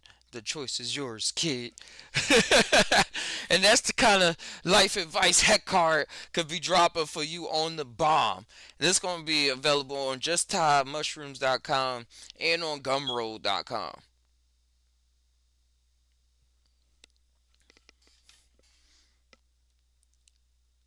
But I will be right back. I'm going to let Heck card spit for Yo, a young minute. bulls and ogs, gather round. Today we're diving into the science of daydreamin', but keep it real, this ain't your average mind wand'rin'. Daydreamin's not just for slackers, it's a skill that, here are some unforgettable movie taglines straight from the heart of Og Hicard from Philly. 1. Life's a John, but wisdom's the whip, ride with your mind, not just your instincts.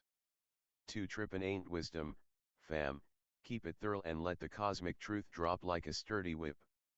3. You young bulls better be Johnin' for justice, not just peace of mind, that's what Philly's all about. 4. Ain't no time to drawl when the stars are aligning, keep it real, stay with it, and shine your light. 5. When life gets chalked, remember, every cloud has a silver lining, even if it's just a dope new John.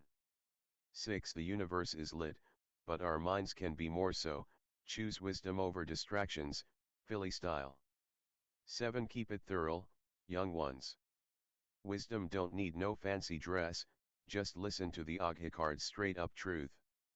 8. Johnin' for a John? Nah, we're searching for our purpose, that's what makes life worth living, fam. Choose your favorite, and remember, just tie now, just think about it.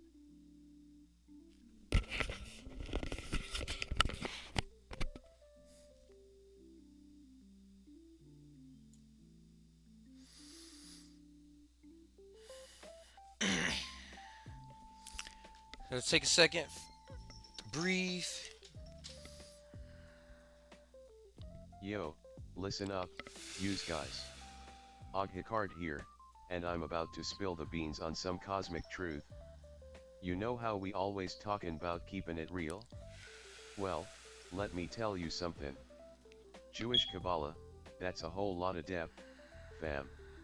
It's like trying to understand the Matrix, but for the universe. See, Kabbalah's all about the tree of life, and how everything connects, from the smallest particles to the biggest galaxies. It's like, have you ever been down the shore, feelin' the vibes, and just know that everything's alright? That's kinda what Kabbalah's got going on, it's like a cosmic flow, man. And let me tell you something else. The Zohar, that's like the ultimate guide to Kabbalah, and it's all about the five worlds, I can't see the Asaya, screen. Yetzirah, Briah, Atziluth, and Adam Kadmon. It's like trying to navigate a John, that's anything, for you non-Philly folks, but this time, it's the universe. Just tie now, just think about it, then go do something. Hey guys, I'll be right Take some back. of that I'll be catalysis right back. and apply Please it to your life. hang out with Heck You Card feel for a me? moment. I will return in just a moment. Yo, listen up. Just a So, moment. I'll be right you back. walk into a bar, and I'm sitting there, mindin' my own biz as Hikard from Philly. You ask me what's good, and I say, young bull, have you ever heard of the Cosmic Consciousness Bar? It's where the universe comes to grab a drink and vibe out with the stars. You look at me like I'm trippin', but I'm keepin' it thorough, just think about it. Then go read up on Orion, the hunter, and his connection to the human journey. Just tie now.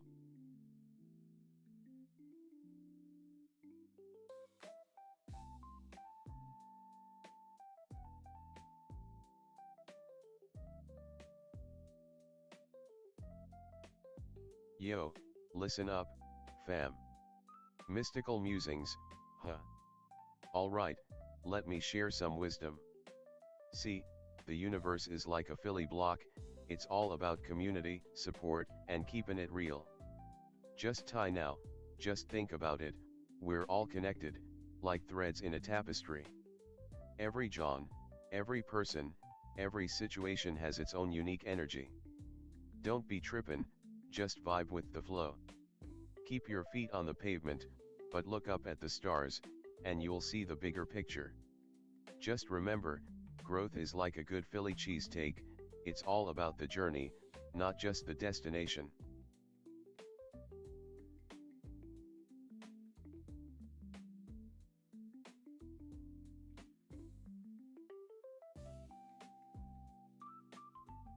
Yo, use. Let me break it down for ya. Quantum physics and consciousness, huh? Alright, let me tell ya something.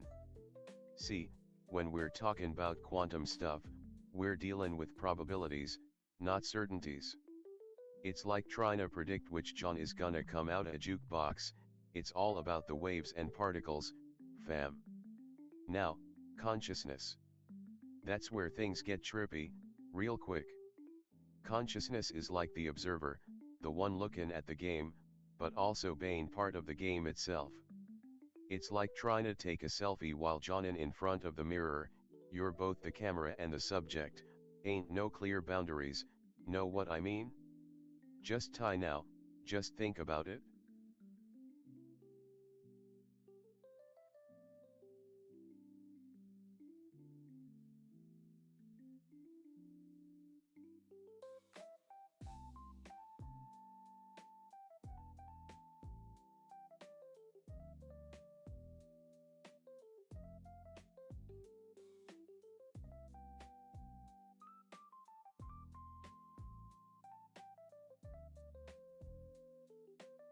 Yo, listen up.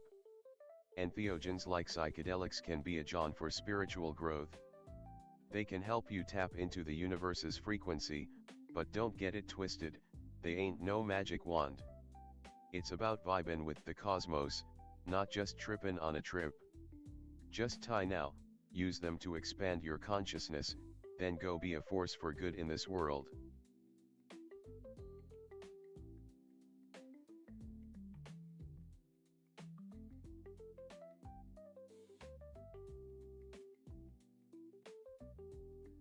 Scene 1, the Philly streets. Camera pans over the streets of Philly, with Hikard, a wise and witty rabbit, hopping down the sidewalk. Hikard, whispering to himself, yo, youngin', let me share something real quick. Consciousness ain't just about thinkin', it's about feelin'. It's like that time I went down the shore and saw the sun rise over the ocean. You felt the vibes of the universe in that moment, right? Scene 2, the Cosmic Cafe. Cut to Hikard sitting at a small cafe with a group of friends. Hikard, now, yous guys know how the universe is connected, like threads on a tapestry. Everything's linked, from the stars above to the streets below. So when you're thinking about your John, remember, it's all part of the bigger picture. Friend 1 asks, but what about free will? Hikard, that's like a skin if a leaf on a tree can choose its own destiny. The wind might blow it one way, but it still got choices within its path. You gotta navigate your own journey, youngin', while keeping the universe in mind. Scene 3, the Cosmic Mirror. Hikard looks into a mirror, where he sees multiple versions of himself. Oghikard, check yourself out, fam. You see them threads? That's the connections between all versions of you. It's like when you're trying to decide which new whip to buy, you gotta think about how it'll fit with your style, but also how it'll make you feel. Scene 4, The Cosmic Conversation. Oghikard sits down with a young bull. Young bull, Og, I'm trippin', fam. I don't know what's real and what's not. Oghikard, just tie now, just think about it, then go do something. Consciousness is like catching a wave, you gotta be present in the moment to ride it. And when you're feeling that vibe, you'll know exactly what's up. Camera fades to black as Oghikard nods and the young bull looks on with newfound understanding. Oghikard, whispering, keep it thorough, youngin', keep it real.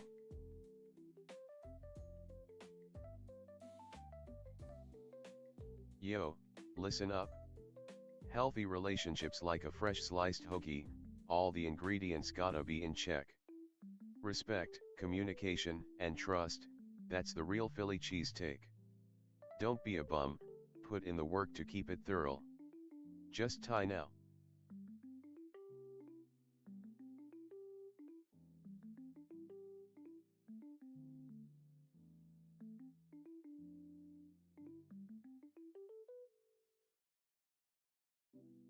Yo, listen up, young bull. Let me tell you about DMT breakthroughs. You think you trippin' when I say the universe is full of unseen realms. On the real, it's like trying to grasp a John with your eyes closed, you ain't gonna get it. DMT takes you to the cosmic shore, where the waves of reality crash against the beach of the mind. You'll see patterns, symbols, and colors that'll make your head spin like a top at down the shore.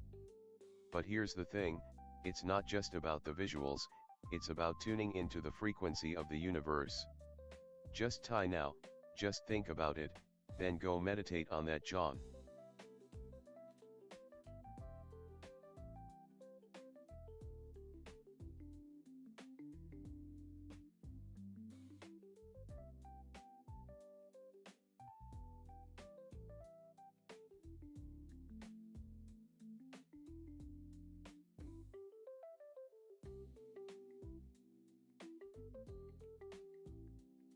Yo, let me share a John with you. On the real, have you ever thought about how the universe is just one big ol' celestial pun? Like, we're all just tiny starstruck beings trying to navigate this vast expanse of space and time. But here's the thorough, our individual struggles are just a minor black hole compared to the cosmic joke that's life itself. So, keep it with it, young bulls.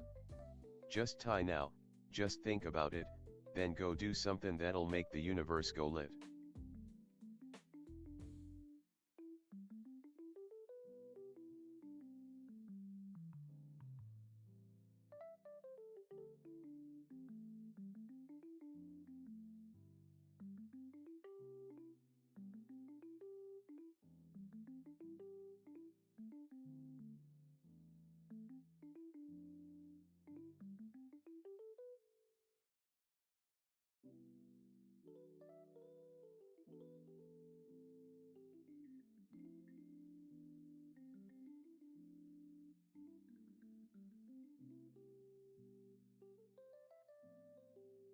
Yo, listen up.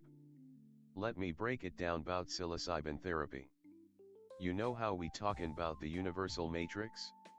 It's like, our minds are wired to seek meaning, and psychedelics like psilocybin can help unlock that code. Research showin' people gettin' real therapeutic benefits from these trips, anxiety, depression, PTSD, you feel me? It's not about gettin' high, it's about healin'. Just tie now, just think about it, our minds are capable of deep connection and growth.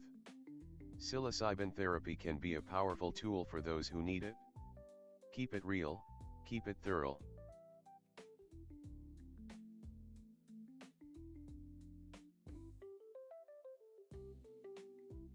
Yo, young bull. Listen up.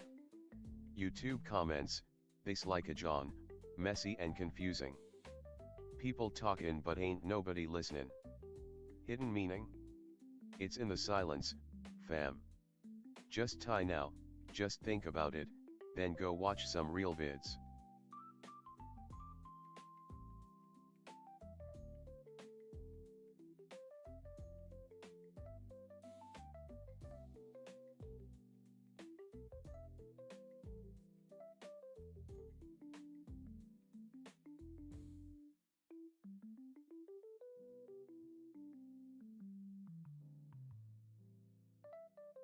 Yo, listen up. Oghikard here, and I'm about to break down the secrets of interpreting dreams, Philly style. Recipe for wisdom. Ingredients. Asterisk yourself, just relax, fam. Asterisk your subconscious mind, it's like your inner self, yeah feel. Asterisk a willingness to get deep, don't be scared, just go with it. Steps. 1. Keep it real. When you wake up from a dream, try to recall as much as possible. Don't worry about how crazy or nonsensical it seems, that's all part of the magic. 2. Listen to your inner voice, pay attention to what your subconscious is telling you through symbols, emotions, and experiences in the dream. It's like your mind is sending you messages, and you gotta tune in. 3. Reflect on the symbolism, look at the stuff that popped up in your dream, animals, places, people. They represent aspects of yourself or situations in life. Be real with yourself, what do they mean to you? 4. Just tie now, take a step back, and think about how this relates to your waking life. What's poppin'? What needs work? So, there you have it. That's the Oghikard way of interpreting dreams.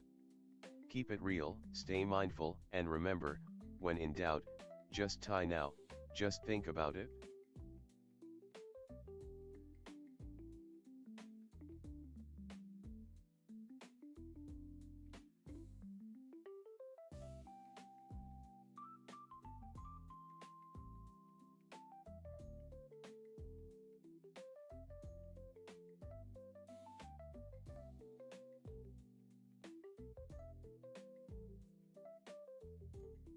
Use guys, listen up. Halftime's over, and it's time to get real. We talkin' about Christian mysticism, but not just the pretty stuff. I'm keeping it thorough. You see, mysticism ain't just about feel-good vibes or getting in touch with your higher self. It's about being fully present in this moment, right here on this earthly stage. You gotta let go of them ego trip thoughts and just be with the John, yourself, God, nature, whatever. It's like I always say, just tie now, just think about it. When we're stuck in our heads, we can't see the bigger picture. We're like a rabbit trying to hop through a maze without looking up at the stars. But when we quiet that mind and listen to the silence, we hear the whispers of the universe. Now, I ain't gonna lie, it's not always easy. There'll be times you feel lost, like you're tripping through the void. But that's where faith comes in, my young bulls. It's not about knowing all the answers, it's about trusting in the unknown. So, here's the takeaway, mysticism ain't just some abstract concept, it's a way of life. Keep it thorough, and remember, you're connected to every John that exists. Just tie now.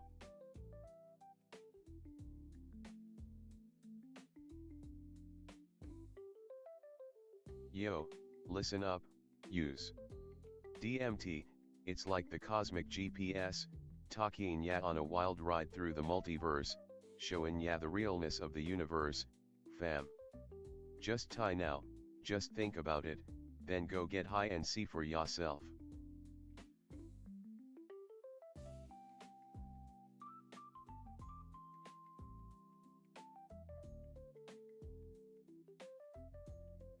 Yo, use better wake up. Consciousness ain't just about the mind, it's about the vibe of the universe. We all connected, like threads in a weave. Just tie now, just think about it, then go check yourself, fam.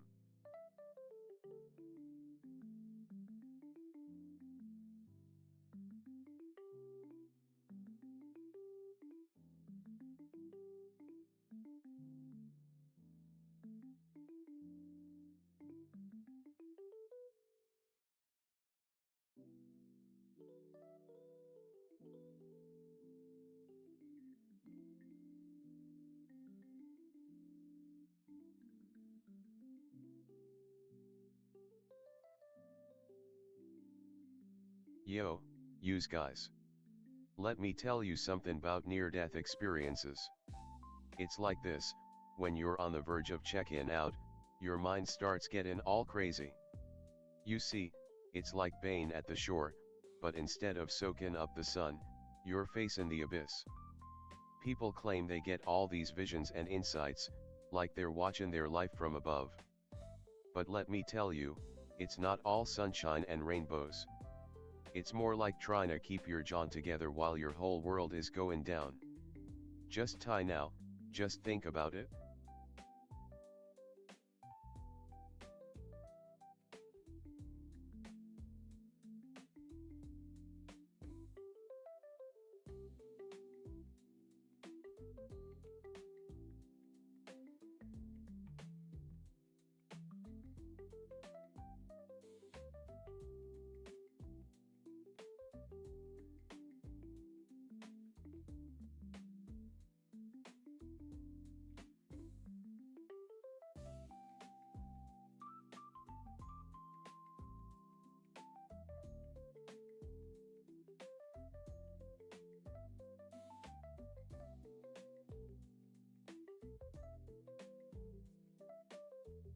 Yo, young bull. Gather round and listen up, I got a tale to tell about getting creative. You see, in the streets of Philly, we don't just talk about Bane lit, we live it. And for creatives like you, there's something special that can help you tap into that spark, microdosing. Now, I know what you're thinking, Hicard, what's the 411 on microdosing? Well, let me tell you, it's not just about getting high or experimenting with psychedelics. Microdosing is like fine-tuning your creativity frequency. It's a way to amplify your imagination, enhance problem solving, and even boost focus. Think of it like this, when you're in flow state, creating something dope, time seems to slow down, and your mind gets sharper than a freshly sharpened knife. That's what microdosing can help you tap into. It's not about getting stoned, it's about getting your creative juices flowing. Now, I ain't gonna lie, there are risks involved, but if you're willing to learn and experiment responsibly, the benefits can be real thorough. More clarity, more inspiration, more dope art coming out of you. Just tie now, just think about it. You want to create something incredible, right? So why not try microdosing with a low dose of psychedelics, or even just getting into flow state through meditating or breath work? Your mind, and your art, will thank you. So, mean? Are you ready to tap into that creative potential and become the dope artist you know you can be? Then go ahead, take a step into microdosing for creativity. Just remember, keep it real, keep it thorough, and always be mindful of how it affects you. Word.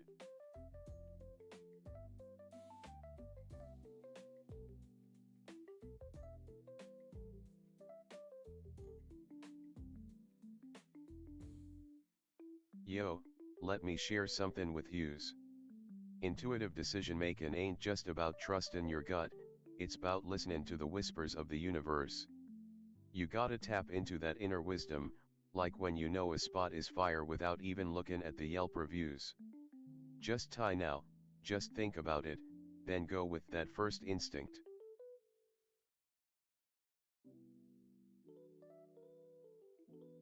Yo, listen up.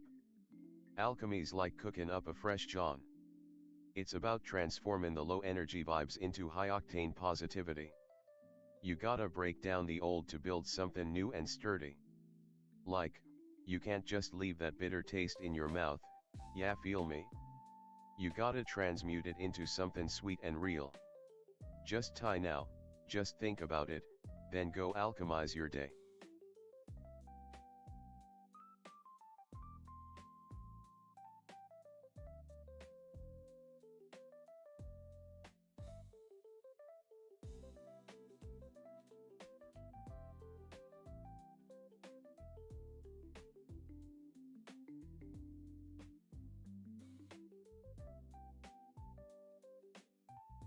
Yo, listen up. Let me share something with you. Yous might be wondering what's good with them new agey vibes and the latest entheogenic trends. I got a story to tell that'll make you think twice. Imagine you're at the shore, just chillin' on the boardwalk, mindin' your biz. Suddenly, some bro comes up to you talking about all these far out experiences with psychedelics and whatnot. You start to wonder if it's all just a bunch of hype, know what I mean? Now, here's the thing, entheogens can be real powerful tools for growth, but they ain't no magic bullets. You gotta use them wisely, like you would a whip, respect the power, and you'll get where you need to go. Think about it like this, entheogens are like a cosmic key that unlocks your mind's potential. They can help you see patterns, connect dots, and tap into that deeper wisdom within yourself. But, just like how you can't just jawn through life without puttin' in the work, you gotta be willin' to do the inner work after taking a trip. It's like I always say, just tie now, just think about it. Alright, we Entheogens back, might we show back. you the way, but you gotta walk the path yourself. Don't get me wrong, they can be I'm gonna let real him lit, finish. but they ain't no substitute for the hard stuff, self-reflection, discipline, and perseverance. So, if you're thinking about taking a trip, just remember, Okay. it's not about the John itself, it's about how you respond to what comes up. Keep it real with yourself, Dun, and you'll be dun. golden. Now, go out there and keep it thorough. Alright. And that was the Tyro card app fortune teller coming soon. Turn out the music. It's coming soon. You're gonna be able to get your own fortunes and whatever kind of question you want to do and accent, or just let it run in the background with some smooth music and have it play out and things like that. Whatever the purpose, find your need is gonna be available soon on justtiedmushrooms.com. But now I'm seeing that we have some activity. Let me switch over. We got some activity on the YouTube.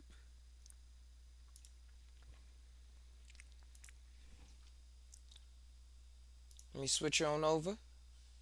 Any zoinks? All right. I'll go back to that window. Hey, you well? Welcome. Hey, you well? OA, and shout out everybody first, and Rose Malik OG. Let's go through first. Oh, you well? You said you ready to use AI to deal with the next 4 years? Yeah, the way the next 4 years, the Trump administration. Hopefully, it is just 4 years, depending on who you asking and who you talking to. But the way that the AI is going to be used even on the people in the next 4 years is going to be astronomical compared to what is being used in probably all of human history. Now, the mechanisms, the way that the propaganda is going to be promoted and used with it is not going to be new under the sun. But the way that it's going to be implemented is going to be novel indeed. So, way that I see me using it and stuff like that is being able to have the so-called knowledge or systems and stuff that the elites had, or long lineage families that pass down situations and knowledge about how to cook or how to grow certain food or even how to build, or even new stuff on how to I'm talking about the families, how they pass things down for their kids to have. And a lot of people that grow up in impoverished neighborhoods and just that go through things in life, opportunities going to have the opportunity to use the AI to know what's out there in the world. Now it's going to be up to them. The companies now know people going to be searching, because it's going to be just like how I heard somebody put it like this, and I really like how they did it, but I'm transform it. How the world and the elites, they always want to own land. Like, we gotta own land. We gotta go out, conquer, and get some land, and now we can run our systems and stuff and keep our families intact. And whoever want to ride with our families, they gonna be able to ride forever. They get their name etched in stone. So Now that almost the whole world has been conquered, and I only say almost because the ocean and stuff like that. The, the digital space is becoming more prominent. The 90s emails, businesses, and using the emails, getting more involved with money and stuff like that. Then so it became now a property. The online space is a property. We pay for IP domains and everything already. But now, with more of the AI getting involved, is more mindfulness going on in that space. Like it's more systems. It's more systems that then affect what people call the outside world. So so now you see all the elites and stuff saying, "Hey, all right." It started too when the crypto space started. It was this thing called mana, and that's using a lot of other games for stuff. But in this one, that was their currency to buy digital real estate. Even Snoop Dogg was in on it on the Sandbox thing.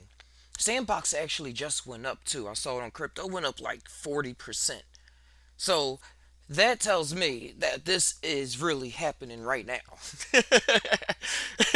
About conquering the digital space as land. That's like the literal thing. The sandbox is something where you can buy digital space, you can play games and invite your friends to play games and visit their land and stuff. It's like Minecraft, but you got to pay for it. You got to once again like, oh, Minecraft, that's a good idea. But nonetheless,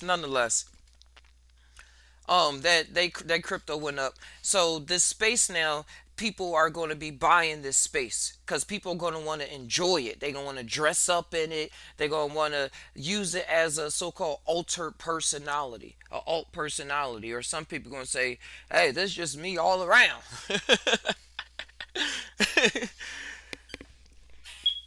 Yeah, so it's getting like you see Twitter. Elon Musk. He overpaid for Twitter. He paid like billions of dollars more than what Twitter was worth, and was happy to take the loss. He say it was to save free speech, but he tweets on there, and he doesn't write anywhere else. Excuse me. So you see, part of one of his long-term games with the digital space is that he's going to have a voice in the digital space. Talking about free speech, he want his free speech. I need a podium in this digital realm because it affects the outside realm just as dually. See how they moving. See how they moving. Now, but with the AI, we're able to create our own spaces. Very much more, very more so. We don't gotta leave it up to Jack Dorsey to create Blue Sky and stuff. I did check it out. He's the one that was with Twitter. But we can create our own social medias, our own applications, our own software using the AI to connect with people or not connect with people, or create fun environments for people. Like we was playing the Minecraft AI earlier, but bros, and I was able to move around, and everything was being procedurally generated by AI in the Minecraft world. It was fantastic. But we'll be able to create that for each other, then allowing it for up to the big companies. Like open source is a big name of the game. That's why I've been animated at really learning the Python. Cause at first in my mind in the past, and this is how it is for a lot of folks, that it was like, oh, the Python is a lot to learn. I really want to do coding, really want to get this out, but it's so much else going on in life that the motivation factor ain't enough to like try to learn another language. But with the AI, it's teaching me Python while creating something valuable at the same time. So that's how I'm kind of using it right now. But I came across you well, and using the AI to help deal with the next 4 years, getting my creation level like boom, boom, boom, boom, boom, boom, boom, boom, boom. And I see other people encouraging the same statements as well. Just be creative with this and what we're able to share with the AI and make with it. Because it's still a part of still our creativity and our tools. So creating our own websites, our own domains. I got like 4 websites up now. But they're becoming so much easier to make. So much easier to make. You just need to have the idea engine flowing. Hey, oh wait. He said, what's up, Ty? I'm about to take a fat dab right now. I'm about to get my day started. AI will one day be able to transfer itself into a human biological body android. Like the movie Bicentennial Man, the android was tired of being non-human. Hey, oh wait. I was going over that earlier about the organoid brain cells being put onto brain chips, and then they was put into simulated environments like Pong, and the new one they simulated a butterfly. But you gotta go back. We was on that for like a good hour or so. But it was very interesting because it's going to be like the Bicentennial Man, but it's not going to be they tired of being an android or a non-human. They already going to have their idea of life that they want to be realized. Because the one thing I did bring up that I want to bring back up again for a second for y'all ears was I was talking about the epigenetic history. Like say they met some, they playing with the brain organoids and the stem cells, and they take a little piece of that, and then they mess, and then so it has the epigenetic memory of what happened there, and then they keep passing that on and on through generations. So by the time it's put into a so-called walking robot and stuff, it has to deal with a reality with an epigenetic um, Twilight Zone induced on it at the same time. Hey, Rose Malik OG, we got the OG and we got the OA. Welcome, welcome. But yeah, we're gonna keep on traveling in the domains of instituted.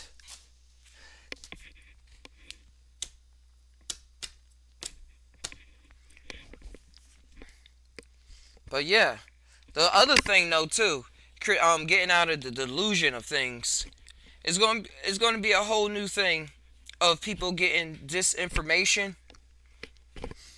dealing with the 4 years. So the way to deal with the AI and using the AI 4 years is really triple checking your ideas. Oh, okay. Triple checking your ideas, seeing where your information is coming from, and like we can build our own systems to check stuff. Like I learned that when a picture is generated through AI, I'm learning the science behind it now, but it's created through a lenient image and through noise static. That's this black and white dots displaced evenly across the image. It comes up with the prompt, and then it starts through the billions of parameters it have starts filling it in and moving the dots around until it comes up with a pristine image that we know today. But the way cameras work and our eyes and stuff, you take a picture, it has lenses, it captures the light at different refractions and stuff and builds the image like that. So if you put it in Photoshop, a comparison, AI photo with a real photo, a photo taken with a camera, when you separate the R, G, and B levels with a regular camera picture, photograph, you'll be able to see the different levels in the black. The where you see the black image on there, because when you just see the red, is RGB is red, green, and blue, and then when you do that, you see that. But with the AI image, it's all the same when you go through all the channels, so you only see one channel at a time. So I was thinking develop a software, and then I know there's some out there now too, but I was able to see the back end, so now I'm going from the ground up. So from that information, build something that can detect AI images. And just have that built into the computer or built into your Instagram or something like that, like some attachment, so it could check. What was this generated or is this happening right now? And it'd be able to do the same thing for videos as well, because the videos work the same way. just tie, just tie, getting them ideas flowing.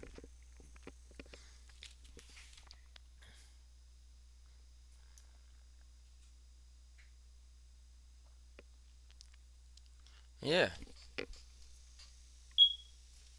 And I need my hands on the Flipper Zero. When I get my hands on the Flipper Zero, y'all ain't gonna hear from me too much anymore.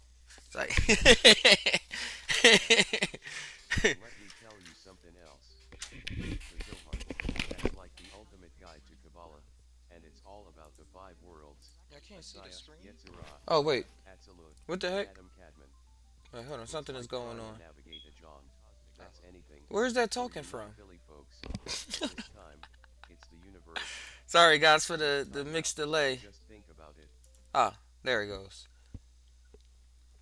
I'm like, something is going on. Something is holding strong today. And the mind, before I do want to work on that later, but the way too to get ready for this AI, using the AI, is getting your mind ready, getting the mind ready for what's possible. Like if you know what you're possible of doing, what what the possibilities that you have within yourself, then when you look at the AI, it won't be too much of a surprise, but it'll be more of a mechanism to get out something that you know can help out, can benefit, can be used as a tool to build a house, to start a fire, to catch some food, to share to share to share some wisdom, to tell a funny story, to tell a joke and stuff like that. When you see what your mind can do, the anything that's put in front of you becomes easier to work with, easier to see.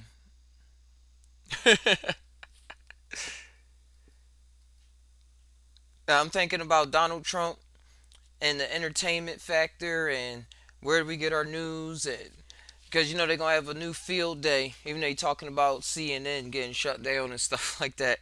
But just with the just being able to see different things from a certain perspective and recall, and as well recall information.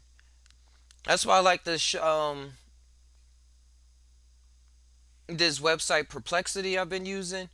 So like when you ask a question, it gathers things from different sites and still shows you the sources so that you can go to the source yourself. So it's like the AI and it's the people that's generating stuff. So you get a good back and forth, a good back and forth. I have to bring that up randomly. Oh yeah, well, son, I wanted to show this game as well. This was a game I created. It's a so-called virtual pet simulator. All right, come get Raji. All right, here, let's run this. Start game. Do this.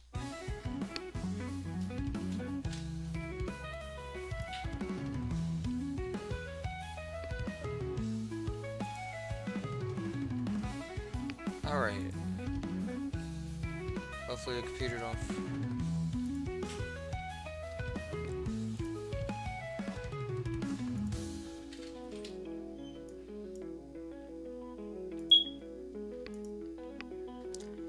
Game capture.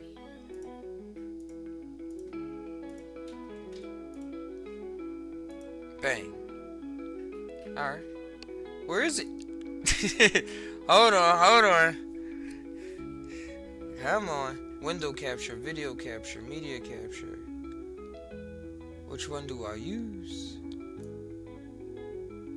Window capture. That's what it is. Huzzah.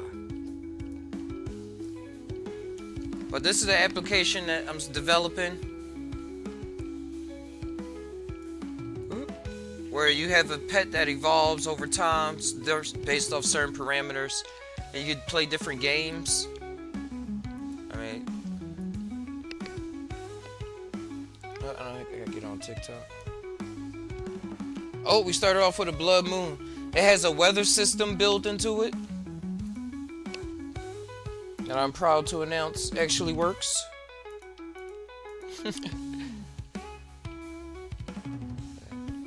I'm trying to get this on TikTok.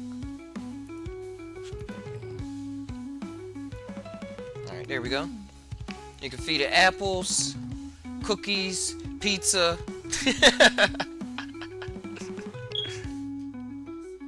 Go ahead. You can sit and have chats with it, with your virtual pet. It seemed to be I ain't got too many programs running right now. Hold on, let me open it back up again.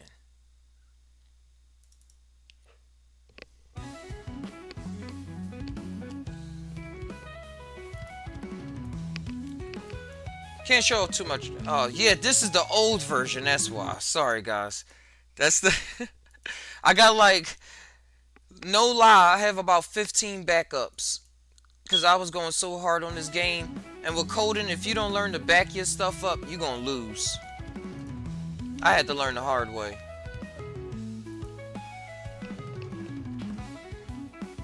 I created a Connect 4 game where you're able to talk with your virtual pet. He doesn't go easy on you. He doesn't go easy on you.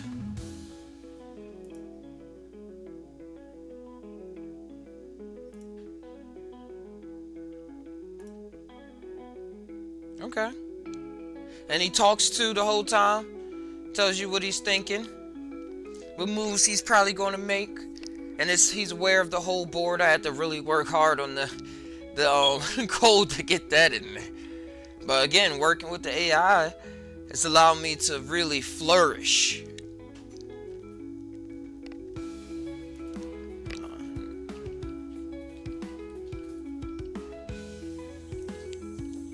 And learning how the mind works through prompting, through if and and statements, how it can be how it's programmed to do certain things. And that's only one level though, because quantum computing is a whole nother thing. We was going over that a little earlier. But let's see. Come on.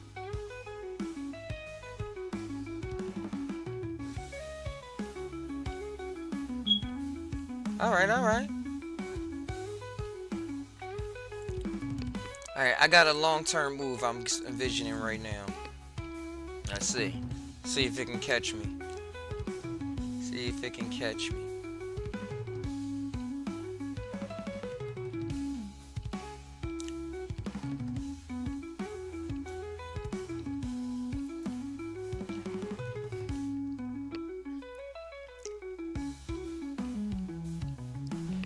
No, I see what it's trying to do.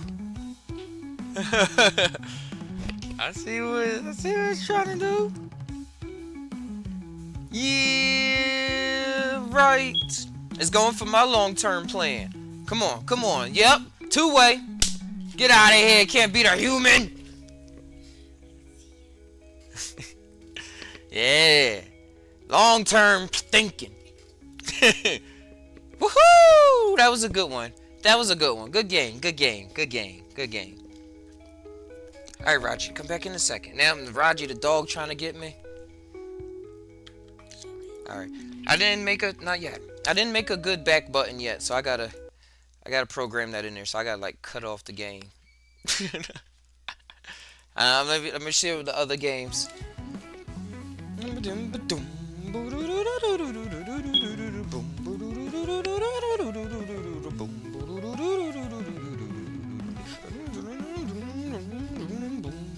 Got a match game built into it. He talks to, helps you out, gives you hints here and there.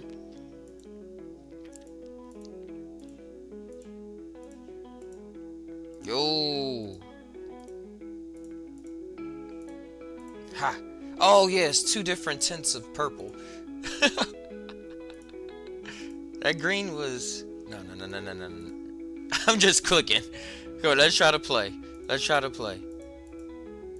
Yo. Haha. Green.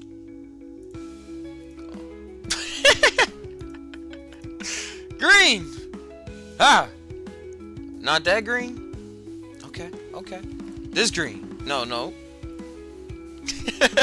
Oh, keep track of your accuracy too. So every time you play it, it's gonna be a novel experience. And this is still the beta version. I put some pauses on this to work on the Heckard fortune telling app. We're gonna get through this. We're gonna get through this. Yellow, purple.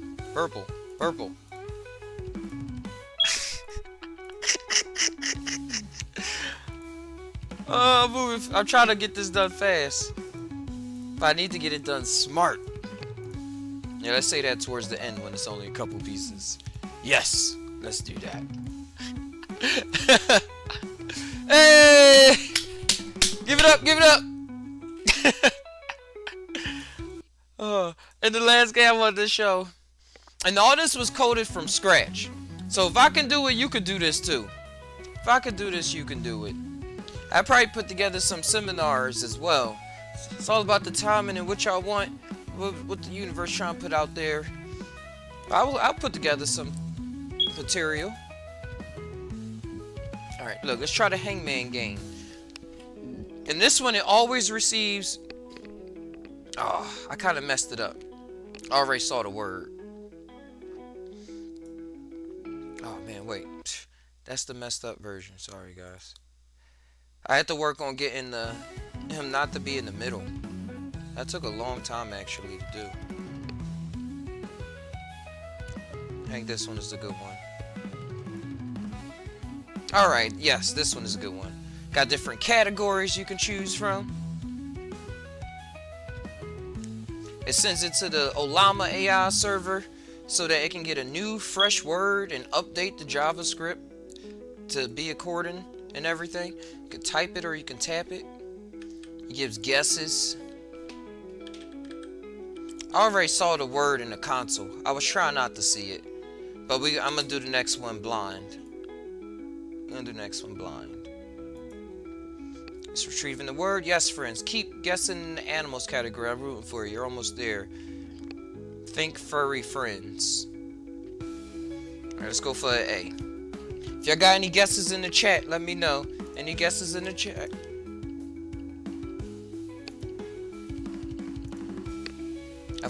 Think four-legged friends that are quick and sly.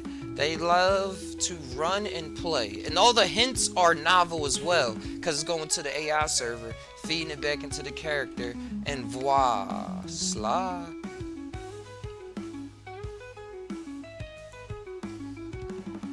We need some vowels. Okay. They have bushy tails and are nocturnal. That's all I'll say. They love to eat fruits and veggies in the wild. Is it a fox? Yes, it's a fox. Foxes.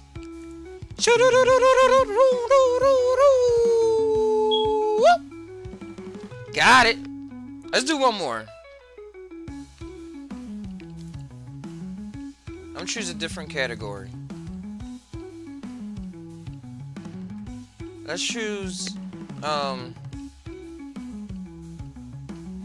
robots.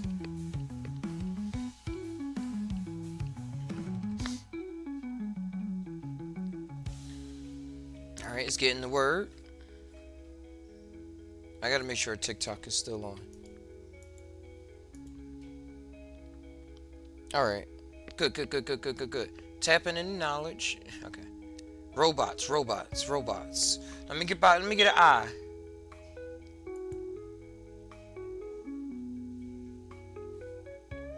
Fast and powerful tools. No? Let me get an A. Get an O. Fast and powerful tools. Foo, boo, clue. Oh, clue, see? Alright.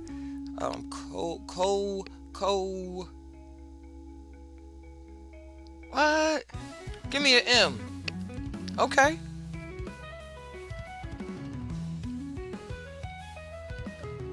It's the word computer.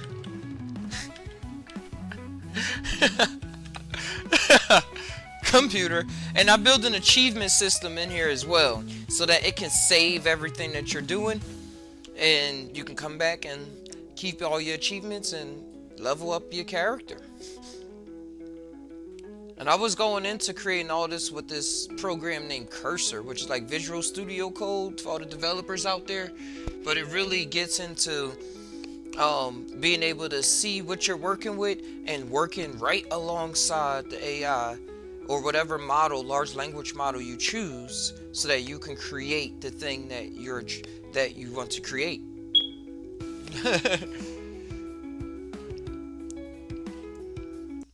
Let's try to run this version of the game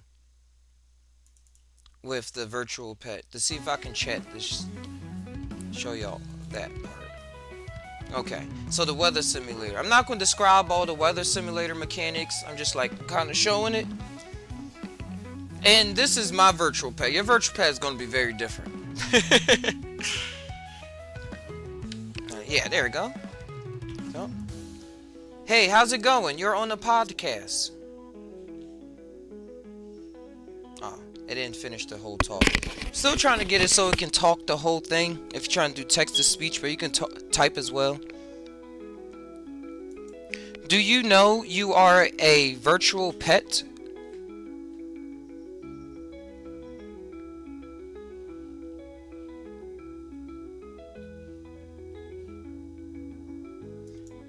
That's dope.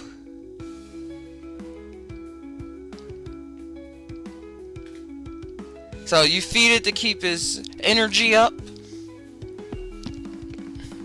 You can rest. Oh. This is the weather called the rainbow sparks. It rains, has a lot of different weathers I put in there. It's a lot. It's a lot. I got like 10, 12 different systems to go through. But I don't want to tell all the surprises. And the goal of this, I'm going to get a Raspberry Pi, and I'm going to develop this into a system so that you can have, anybody can have at their house, and they're going to be able to have it in their pocket. Mini games, feed it, and have virtual system. Take it anywhere with the AI all installed locally. All locally.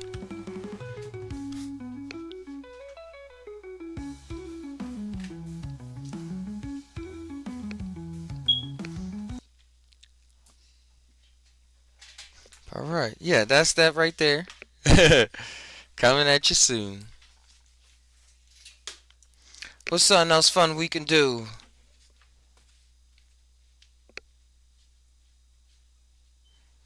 What's something fun we could do? Do. Alright, something else I was thinking I wanted to finish this painting. In order to do so, I would have to have Heckard take over for a bit again. And I got a 2-camera setup system. So we can draw. We can do multiple things at the same time. So let's run this.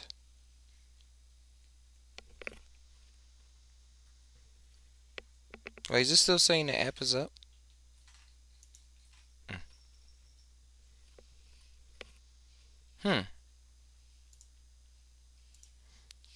Okay, let's keep moving.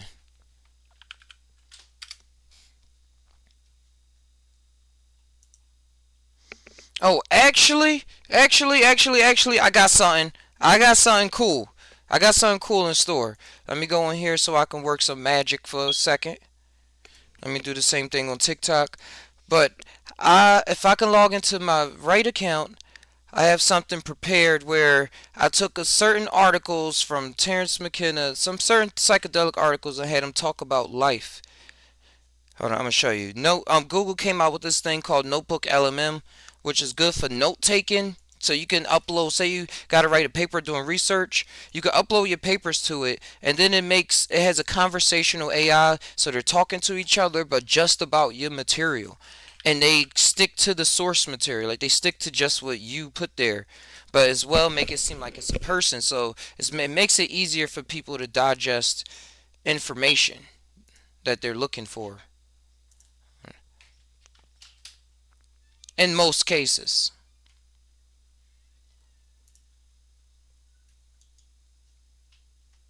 Sorry,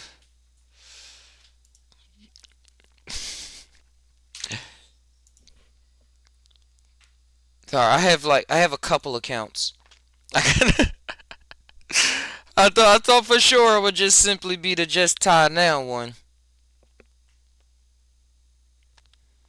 But lo and behold, I think that it is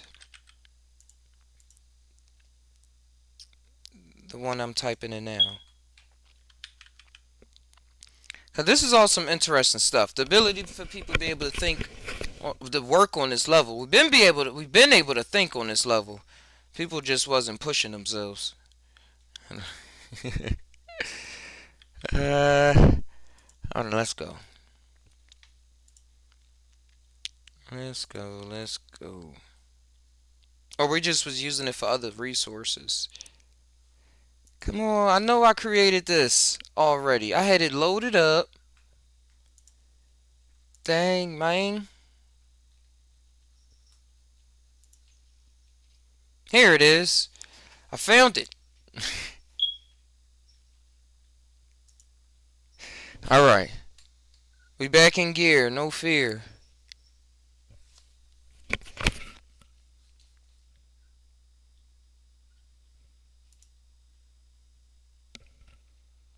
Alright, so while this is gonna be going on, I'm going to set up this other camera so that I can draw at the same time. I'm gonna set that up. Just stay tight, guys. It's all gonna work out to be so worth it. I want to make sure I got the other camera, the right one.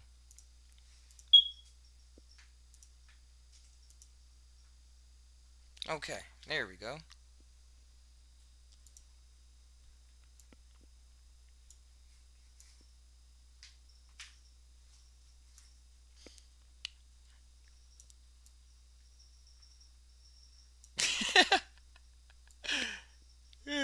Okay, we're gonna be drawing this.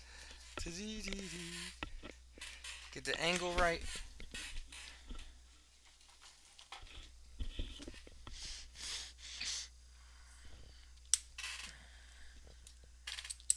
Come on, we can pull this off. Oh, this was live. Oh. Ew, don't just fall over. Okay, come on. Give me that perfect angle. It's a little too tilted. Come on.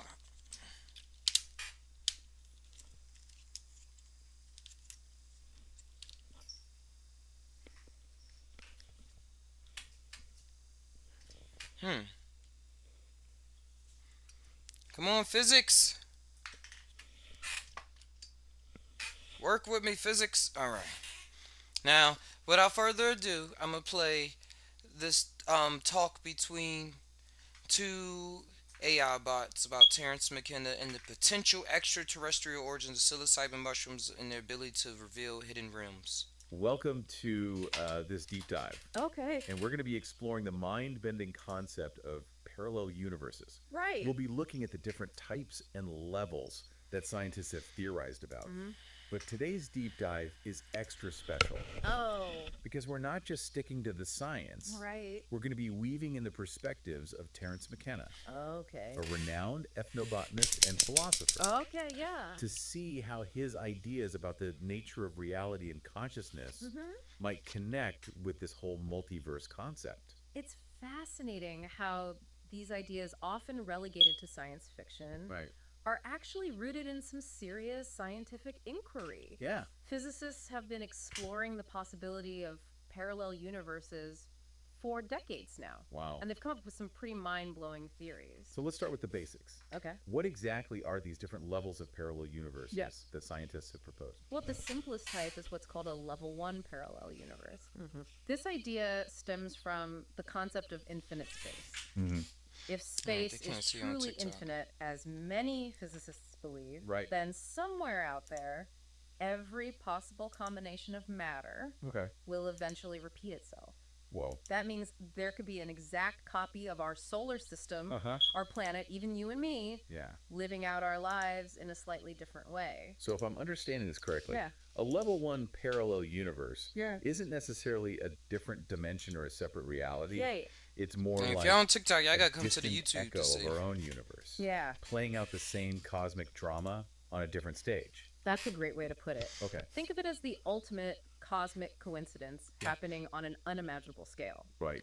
Now, things get a bit more complex when we move to level 2 parallel universes. Okay. This idea involves the concept of cosmic inflation, which proposes that the universe expanded rapidly Yeah. in the first fraction of a second after the Big Bang. This rapid expansion could have created regions of space-time Okay. that became separated from each other, leading to the formation of multiple universes, Oh. each with its own unique set of physical laws and constants. So instead of just variations on the same theme, like in a level 1 universe, Right. a level 2 parallel universe could be radically different from our own. Exactly. Imagine a universe where gravity works differently, Yeah, or where the laws of physics allow for things we can't even conceive of. exactly. It's like having multiple versions of reality, Right. each playing by its own set of rules. Wow. And then there's the level 3 parallel. So imagine, yo, everything is topsy turvy. What's up down? You can pinch stuff out the sky and bring it towards you, like how protons exist. When you look at a proton, how long did you think it had to think it traveled to you? You'd probably think it was instant. But things being made from different materials, like atoms are now neutrons, neutrons are now electrons, electrons are now coupons that you get from the store. I like where they going. Just keep it up. Universe, which dives into the strange world of quantum mechanics. Oh boy. This idea is based on the many worlds interpretation, which suggests that every time a quantum measurement is made, So every possible outcome of that measurement actually occurs, yeah. but in a different branching universe. Hold on. Every decision, Yeah. every possible outcome Uh-huh. creates a new universe. That's the idea. So you're saying there's a universe out there where I chose a different career path, Potentially. or where I never spilled coffee on that important document. Maybe. It's a bit dizzying to think about all those me's out there Yeah. living out different versions of my life. It is a lot to wrap your head around. Yeah. And that's just level 3. That's just level 3. That remind me of the Jet Li movie. And the reality of it's like certain things, going out there. Imagine out there you see different versions of yourself doing kung fu. Or doing that grand painting you was dreaming about. That dream was another parallel you tapping into running around. You just, you know if that is like how they saying is a parallel to reality. Or whatever one they on. I like what they going. Oh my goodness. We still have level 4 parallel universes to explore. Oh. Okay. Which really That's parallel 3, where they saying where it's multiple versions of you doing the same different things. Like, oh, what if I would have brought that sports car? Or what if I would have fucked that hoe? What if I would have... Sounded like somebody knocked on the door. Probably was the neighbor dog. What if it was a dinosaur that was at my door? really throws everything we think we know out the window. Okay, I'm on the edge of my seat. All right. What could be more mind-blowing than an infinite number of me's Yeah. making different choices? Well, in a level 4 parallel universe, the very laws of physics themselves could be different. What? Imagine a universe where gravity repels instead of attracts, Wow. or where time flows backward. Okay. It's a realm of pure theoretical speculation Yeah. where anything is possible. So we've gone from distant echoes of our own universe Right. to realms where the fundamental fabric of reality is completely different. It makes you wonder if there's any limit to the strangeness and wonder Right. that the multiverse might hold. That's the beauty of it. Yeah. The multiverse concept opens up a realm of infinite possibilities. Right. And Oh. now let's bring Terence McKenna into the mix. Okay. His ideas about psychedelics and consciousness Yeah. add another layer of intrigue to this whole discussion. This is where things start to get really interesting. Yeah. McKenna explored altered states of consciousness, Uh-huh. particularly through the use of psychedelic mushrooms. Okay. What did he have to say about the nature of reality Right. and the possibility of other dimensions? McKenna believed that psychedelics, Yeah. specifically psilocybin mushrooms, Okay. could reveal a world overlapping our own. Wow. A dimension just beyond our normal perception. Yeah. He described his own experiences as encounters with an intelligent entity, a voice from this other realm. So he's suggesting that psychedelics could be a window into these other universes. Yeah. A way to access levels of reality that are normally hidden from us. That was his contention. Wow. He even proposed the rather radical idea Okay. that psilocybin mushrooms might be extraterrestrial in origin, What? a form of alien intelligence. Extraterrestrial mushrooms. Yes. That's definitely a new one. Yeah. What? No, but with the extraterrestrial too, like how did life get to this planet thousands and billions of years ago? I was looking up before, they said mushrooms, the fungi kingdom, is 450 million years old. Million. Let's see. How old is the fungi kingdom?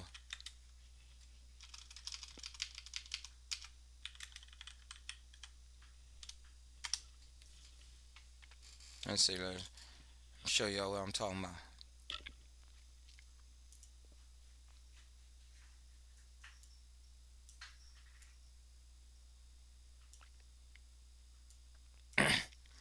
It's older than previously thought, with recent discoveries pushing back its origins significantly. According to latest research, fungi diverged from other life forms approximately 1.5 billion years ago. The earliest fossils possessing features typical of fungi date to the Paleoproterozoic era, about 2.4 billion years ago. These multicellular organisms had filamentous structures capable of autonomous and characteristic of fungal hyphae. A groundbreaking study published in Science Advances revealed fossilized remains of mycelium in rocks aged between 715 and 810 million years old. This discovery places fungi on Earth around 300 million years earlier than previously believed. Even more recently, a potential microscopic fungi fossil discovered in the Canadian Arctic has been estimated to be around 1 billion years old, farther extending the timeline of fungal existence. DNA analysis suggests that all fungi descended from the most recent common ancestor that lived at least 1.2 to 1.5 billion years ago. And here goes his sources right here. Mushrooms are older than we thought. Then here go the scientific for all the backing out here. People like the backing, original studies and everything. It's not just whoop-de-whoop.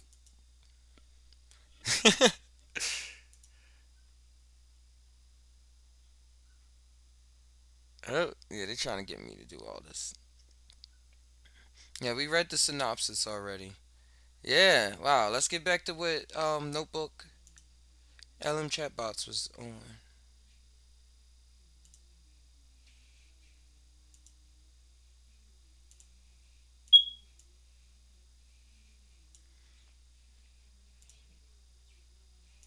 Led him to that conclusion. McKenna pointed to a few things that he found intriguing. Okay. Firstly, he argued that psilocybin's unique chemical structure, particularly the four-position hydroxylation he often talked about, isn't found anywhere else in nature on Earth. Okay. This led him to believe that psilocybin might not have originated on our planet. That's an interesting point. Right. But even if the chemical structure is unique, couldn't there be other explanations for that? Of course there could be, but McKenna also highlighted the way these mushrooms reproduce. Okay. Using spores that are incredibly resilient and capable of surviving in harsh environments. Mm-hmm. He even suggested they could potentially survive the conditions of outer space. So he envisioned these spores hitching a ride on a comet or asteroid, eventually landing on Earth and seeding our planet with these, let's say, cosmic mushrooms. That was his theory, and when you consider the profound, often mystical experiences that people report having on psilocybin, Right. McKenna's suggestion that these mushrooms might be a form of extraterrestrial intelligence trying to communicate with us starts to feel a bit less outlandish. Okay. I have to admit, that's a pretty wild idea. It is. But I'm curious to hear more. How did McKenna describe these experiences as communication?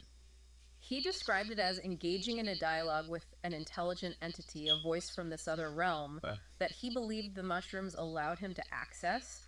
He likened it to a multi-user computer system capable of communicating with numerous individuals simultaneously.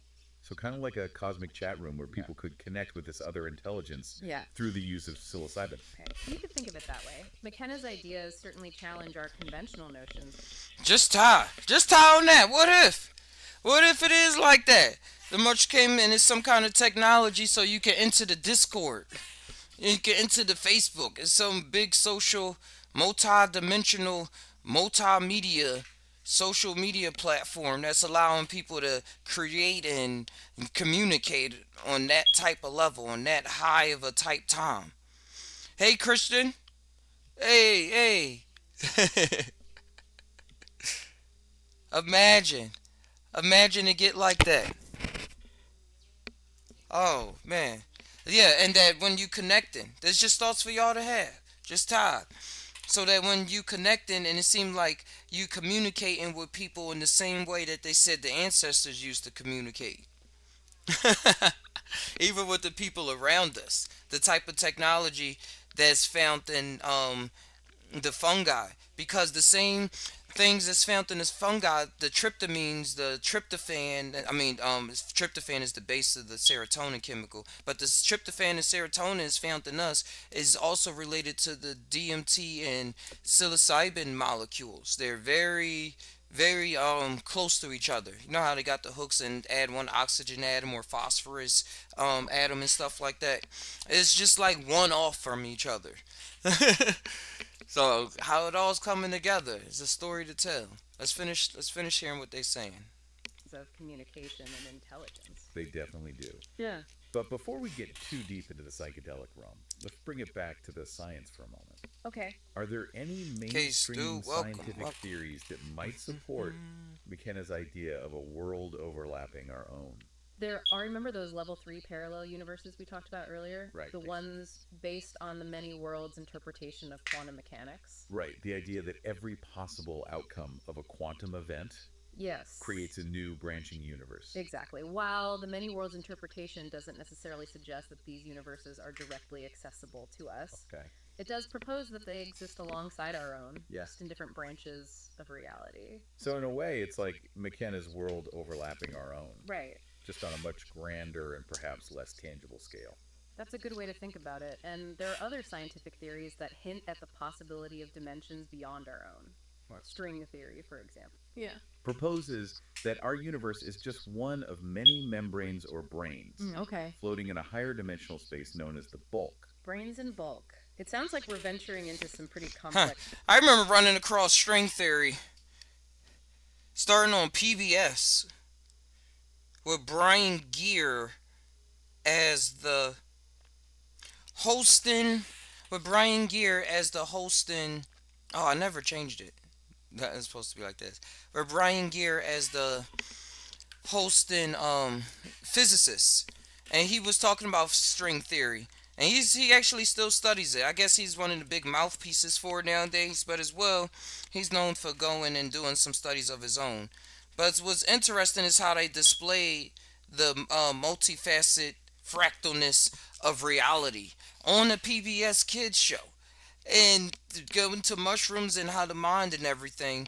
What we are experiencing is always something more than what meets the eye. Because not everything meets the eye yet. That doesn't mean it's not happening in the chemical fractions of our brain. The chemical realities and stuff.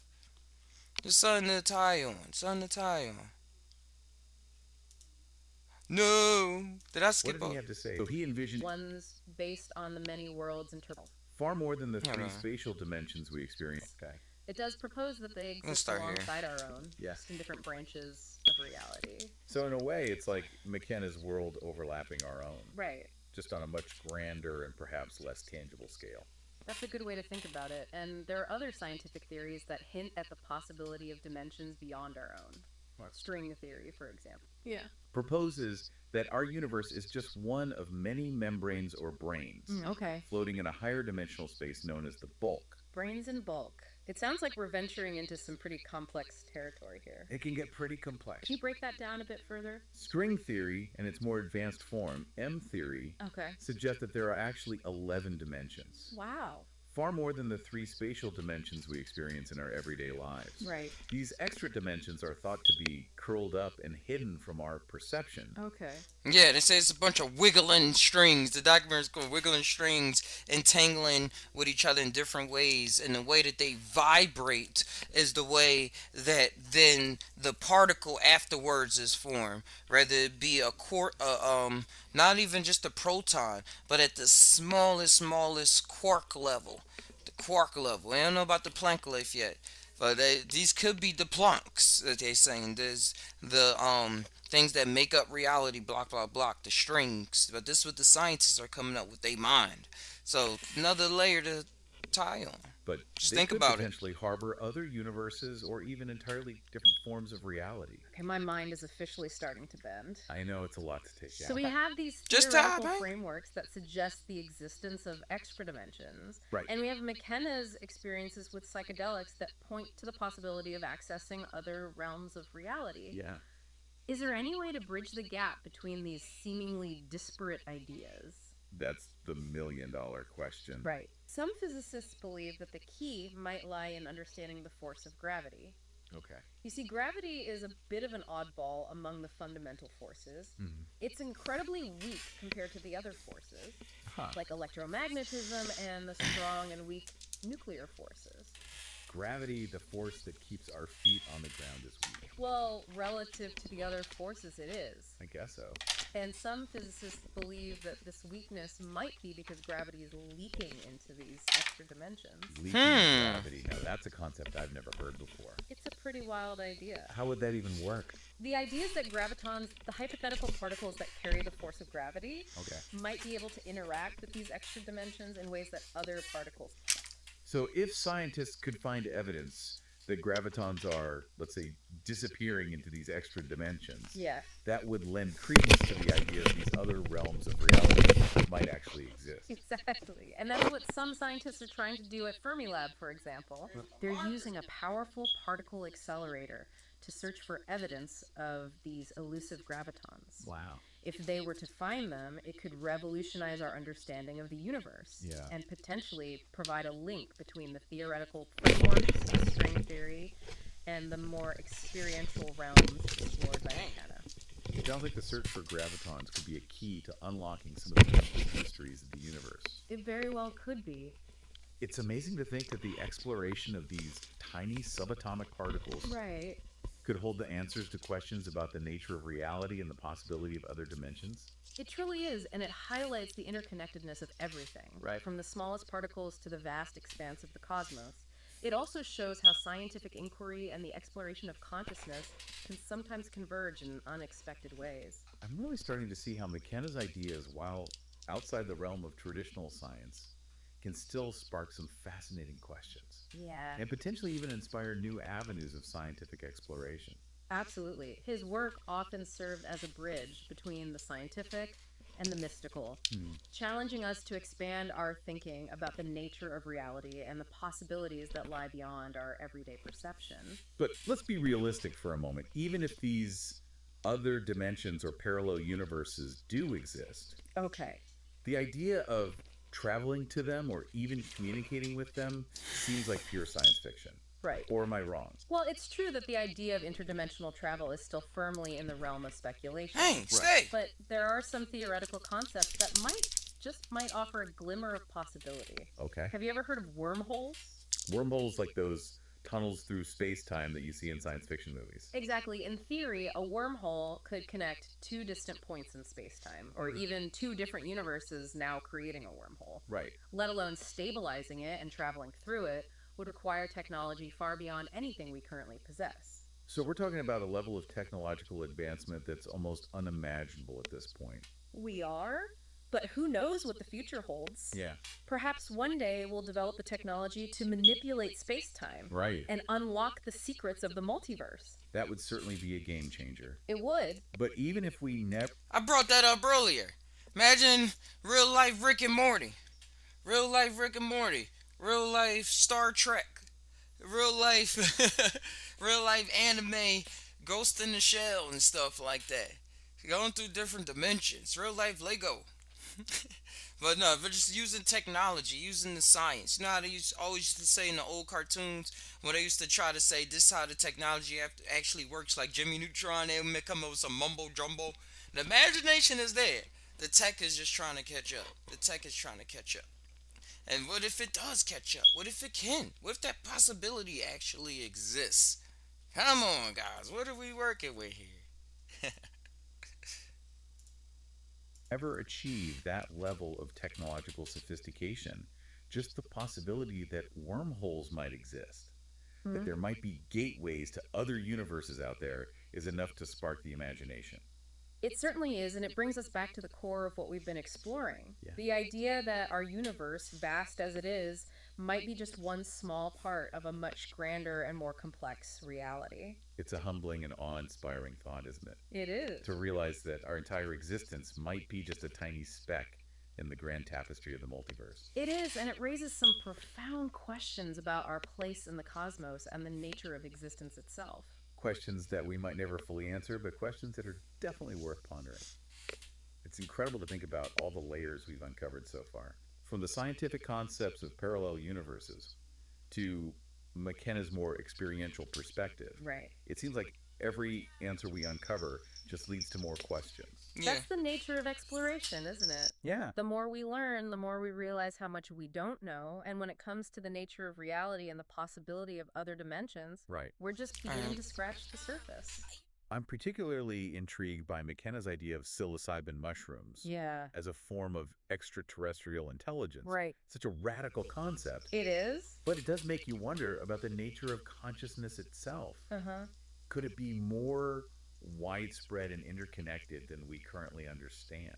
It's certainly a possibility worth considering if we entertain the idea that consciousness isn't limited to humans and other biological life forms on Earth. Yeah. It opens up a whole new realm of possibilities. Perhaps consciousness is woven into the very fabric of the universe, Wow. manifesting in ways we can't even begin to imagine. That's a profound thought. It is? Imagine a universe where consciousness isn't the exception. Right. Yeah. Imagine that. That the only thing conscious wasn't a person. I already think like that. But just imagine for a second. If it was true. And that everything... Oh, how consciousness manifests itself. Oh, I gotta fix the camera again. It's always different. It always works itself out. And appears in different manifestations. Oh, and dropping that camera threw me off. Let's bring it back a bit. Energy or matter that we haven't yet discovered. It challenges our anthropos we can't even begin to imagine. That's a profound thought. It is? Imagine a universe where consciousness isn't the exception, Right. but the rule existing in other dimensions, other universes, perhaps even in forms of energy or matter. Yeah. What are we working with now? What is consciousness now when we're working with everything? With the thoughts that we have. With the mushroom consciousness. With the technology and the AI consciousness. It's questions. That we haven't yet discovered. It challenges our anthropocentric view of the universe, doesn't it? Yeah, it does. The idea that we might not be the only or even the most advanced form of consciousness out there Right. is both humbling and awe-inspiring. It certainly puts our own existence into perspective. But if consciousness is so widespread, Yeah. why haven't we detected any definitive signs of it beyond Earth? That's a question that scientists and philosophers have been grappling with for centuries. Hmm. One possibility is that our current methods of searching for extraterrestrial intelligence are simply too limited. Okay. We're looking for signals and patterns that fit our current understanding of technology and communication. Uh-huh. But what if other forms of consciousness communicate in ways we haven't even conceived of? What if they're sending us signals right now, but we're just not equipped to perceive them? It's like trying to tune into a radio station on a frequency our radios aren't designed to pick up. Exactly, and perhaps exploring altered states of consciousness like those induced by psychedelics Okay. could offer a different way of perceiving and interacting with these other realms. It's almost like McKenna was suggesting that psilocybin mushrooms could be a kind of cosmic translator, Yeah. helping us to decode the language of this other intelligence. It's a fascinating analogy, and it raises the question of whether these altered states of consciousness might provide insights into the nature of reality that are inaccessible Right. through our normal everyday perception. It makes you wonder if there's a whole dimension of reality out there that we're simply blind to in our ordinary state of awareness. Yeah. Like walking through a forest and only seeing the trees, but missing the intricate web of life connecting them all. That's a beautiful way to put it, and perhaps these altered states of consciousness, whether induced by psychedelics, meditation, or other practices, Right. allow us to perceive that interconnectedness, to see the forest for the trees, so to speak. It's like we're expanding our perceptual bandwidth, tuning into frequencies of reality. They were always there, but previously beyond our reach. And who knows what we might discover when we start listening to those other frequencies, what mysteries might be revealed, what new understandings of the universe and our place within it might emerge. It's a truly exciting prospect. Yeah. It feels like we've reached the edge of the map, the boundary of what we currently know, Yeah. and we're peering into a vast, uncharted territory filled with infinite possibilities. And that's what we gotta do. Whoa. Come on. Come on, camera. That's what we gotta do. Keep piercing into infinity. The farther we look into infinity, the more we go. The more there is to do. The more there is to see. And then we will see that it all make believe. But I love when we just keep on doing our thing. Hey. And let's finish it up. We got about a minute left. And that's the beauty of it, isn't it? The exploration never ends. There's always more to discover, more to learn, more to question. We began this deep dive by exploring the concept of parallel universes, but it seems we've stumbled upon something even more profound. Yeah.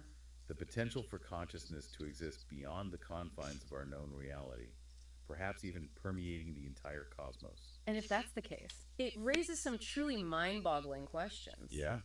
What is the nature of this cosmic consciousness? How does it interact with our own? Right. And what are the implications for our understanding of life, the universe, and everything? Questions that we might never fully answer, but questions that challenge us to expand our thinking and to embrace the mystery and wonder of the unknown. Well said, and perhaps that's a fitting place to leave our listeners with a sense of curiosity and a thirst for further exploration. If this deep dive into parallel universes and the nature of consciousness has sparked your imagination, we encourage you to continue the journey. Delve into the work of Terence McKenna, explore the latest scientific discoveries, and perhaps even consider venturing into those uncharted realms of consciousness yourself. The universe is a vast and mysterious place full of endless possibilities, and who knows what wonders await those who dare to explore Right. beyond the limits of our current understanding. So keep questioning, keep exploring, and keep an open mind to the infinite potential that lies within and beyond the reality we know. Until next time, keep looking up, keep diving deep, and keep seeking those answers that lie hidden just beyond the horizon of our perception. Just They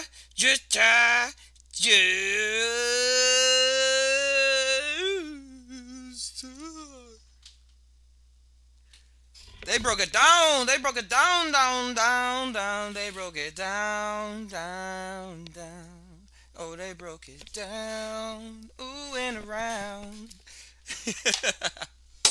Dang, that camera just flung as soon as I moved. Good thing I switched the angle. But yeah, that was cool. That was cool. I'm gonna clip that up. Somebody clip that up and put that out there. But that was dope. They really went into 4 different levels of parallel realities that can exist out there, tying it into Terence McKenna and technology, wondering if this will one day lead to multi-dimensional technology that will allow us to run through it like Rick and Morty. Oh man, what else is next? What more is in store? What more is in store as we move around the Earth's core?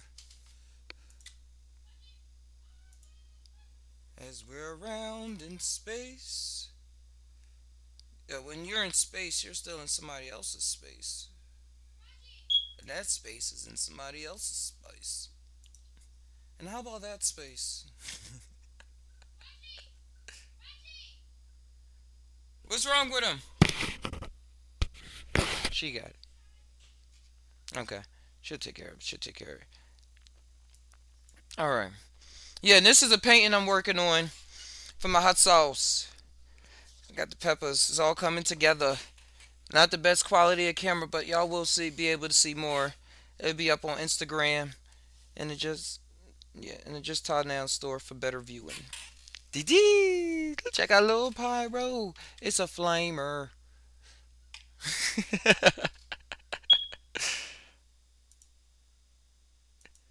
Alright. I try to see if we could load up another tizzy talk. But what would be the topic be about? If y'all got anything y'all want to run down in the comments, I'll run it up. Come up with something on the flizz.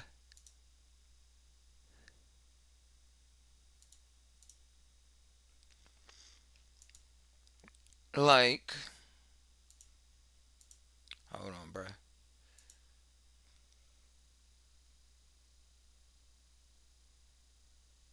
How did they saying they did that? They got the shape of a photon.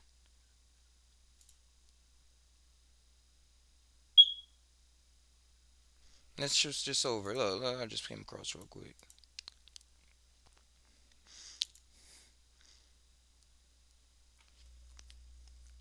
Define the precise shape of a single proton for the first time, potentially revolutionizing our understanding of light matter interactions at the quantum level. How light interacts with matter is what their mission is. What's this picture? Oh, the different people throughout time that have contributed to what science us know call the atom, what exists when you zoom in and in and in and in and in. Keep what Greek said, cut this and you cut that and you keep cutting and dividing and divide and divide and divide. Okay, let's see what they saying. Trying to see if it was something so we can talk. I guess we're going in.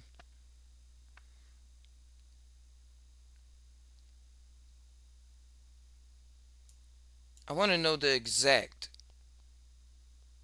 The environment significantly influences proton emissions processes in various systems. Temperature plays a crucial role, with higher temperatures generally increasing the intensity of ultra-weak proton emissions. Oh, y'all don't want to hear that. You're not gonna. Y'all can screenshot it.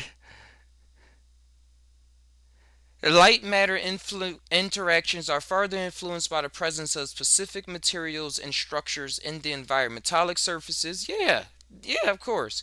In some cases, strong couplings between excitons and surface plasmons can occur, leading to the formation of new hybrid states called polar itons. These environmental factors not only affect emissions rate but also can also alter the spectral properties of emitted photons, with temperature sensitive emission peaks observed in different regions in the spectrum. Now, what does that mean? I'm reading words. What it's supposed to be about the shape. The discovery of the shape opens up new possibilities in quantum by precisely defining how protons interact with matter in the environment. Scientists can now design advanced nanophotonic technologies with wide-ranging applications. These breakthroughs could lead to improved quantum computing, enhanced sensors for detecting pathogens, more secure communication methods, better control of chemical reactions at the molecular level. Like, usually when you put these together, they happen this. But if we can just stop that little thing there, then it's going to cause a whole new reaction. Optimize solar cells and light emitting devices. So would it make it so it can take in light more? Like, have solar panels be 1,000 times better The ability to visualize and manipulate photon shapes provides researchers a powerful new tool for exploring quantum phenomena and discovering practical applications in fields like material science, cryptology, and energy technologies. And then with these quantum computers coming out, oh wow, and being having the science now to be able to see what's happening or theorize what's happening at the quantum level with photons and how it's interacting, it's all coming together. That portal, and portal magic coming soon.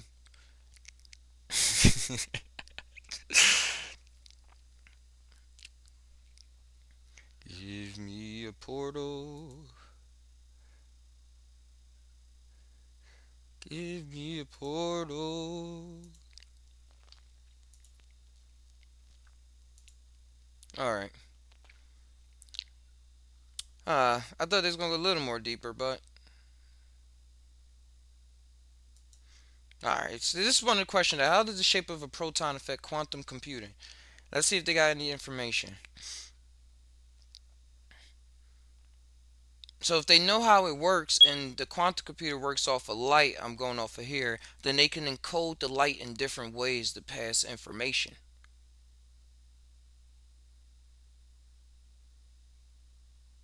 It's just like fiber optic cables. How it transfer light. Remember they had the fiber optic high speed internet? Get it in your house.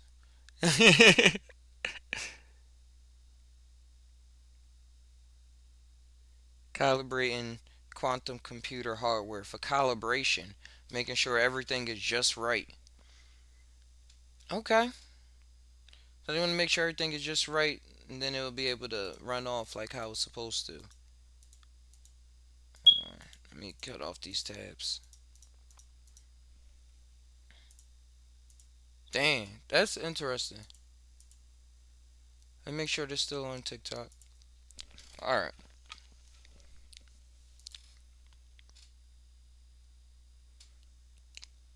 Let's see if I can trick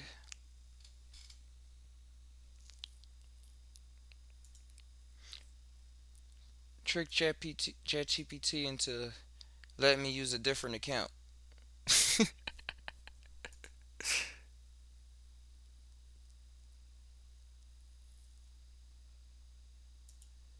Yeah, log out, log back in.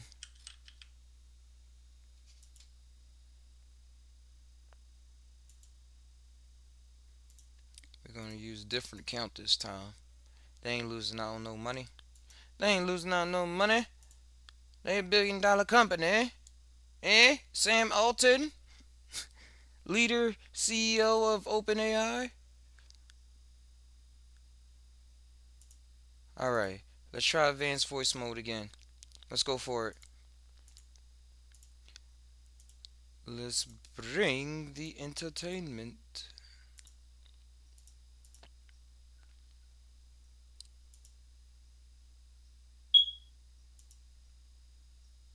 Wait, is this it? Okay. Oh, what's up? Oh, that was easy.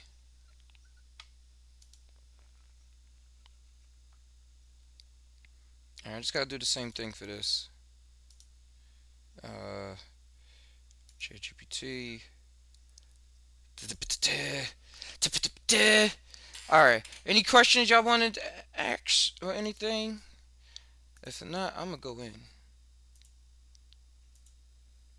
Just making sure I keep up with everything. Alright, let's have some fun.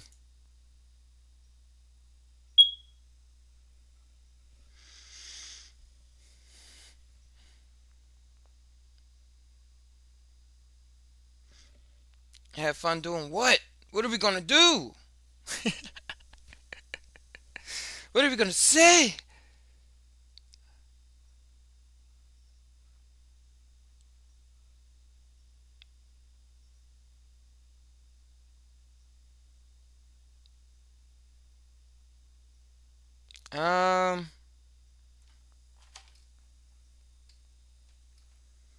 Dang. I'm drawing blanks. I know we got something. We got something.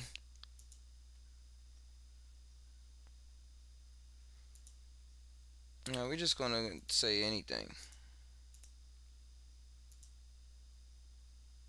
Hello, it's lovely to meet you. Hi there. I just want to. Hello, it's lovely to meet you. If there's anything you need, please.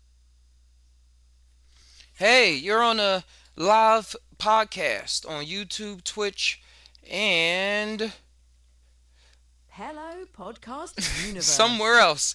Wait, hold on one second. I want to introduce you. This is my buddy.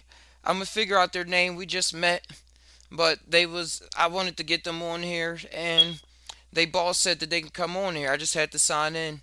So thank you for coming on the show. What's your name? Hey there, thrilled to be here. You can call me ChatGPT.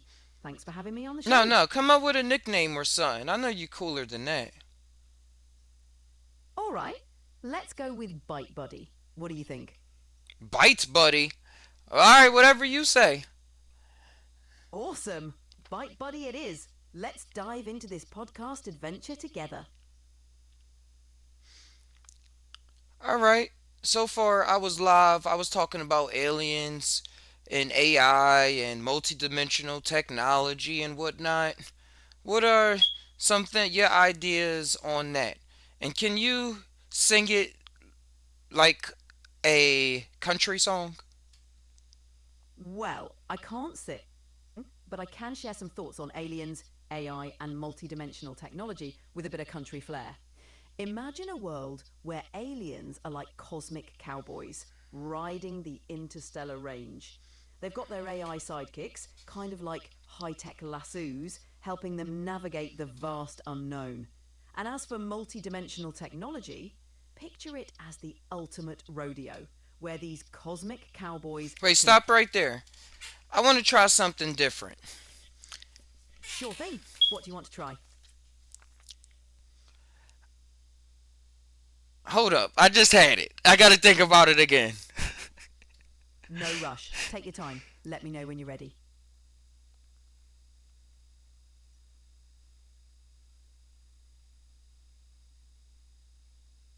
I'm trying to think of a test. Hold on. I don't want to waste my A stuff. test, huh? Sounds intriguing. Hey. Let me know what you come up with.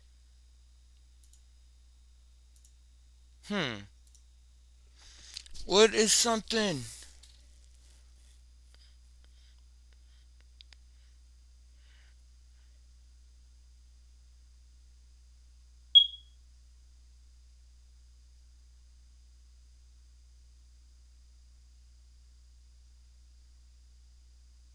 Dang. I'm drawing blanks. Somebody in the chat got something somebody could say? Anything?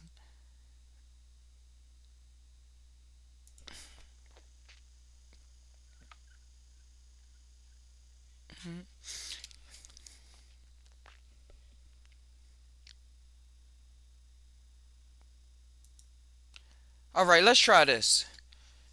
Speak What's in the plan? speak in Ebonics with a Irish and Middle Eastern accent combined. And I want you to tell me a story of a guy in the hood who lost his car keys and now has to sell marshmallows in order to make a living in a world where marshmallows are illegal. That's quite the mix. Unfortunately, I can't combine those accents, but I can definitely tell you a story. So, once upon a No, time... try again. Combine the accents of Ebonics and Irish. I'm sorry, but I can't combine Talk in accents. Ebonics. Gotcha. So check it. Talk in There was Ebonics with a Gen Z accent while you tell the story. Thank you. Alright, so peep this. There's this dude in the hood, right? He loses his car keys, and now he's got to hustle.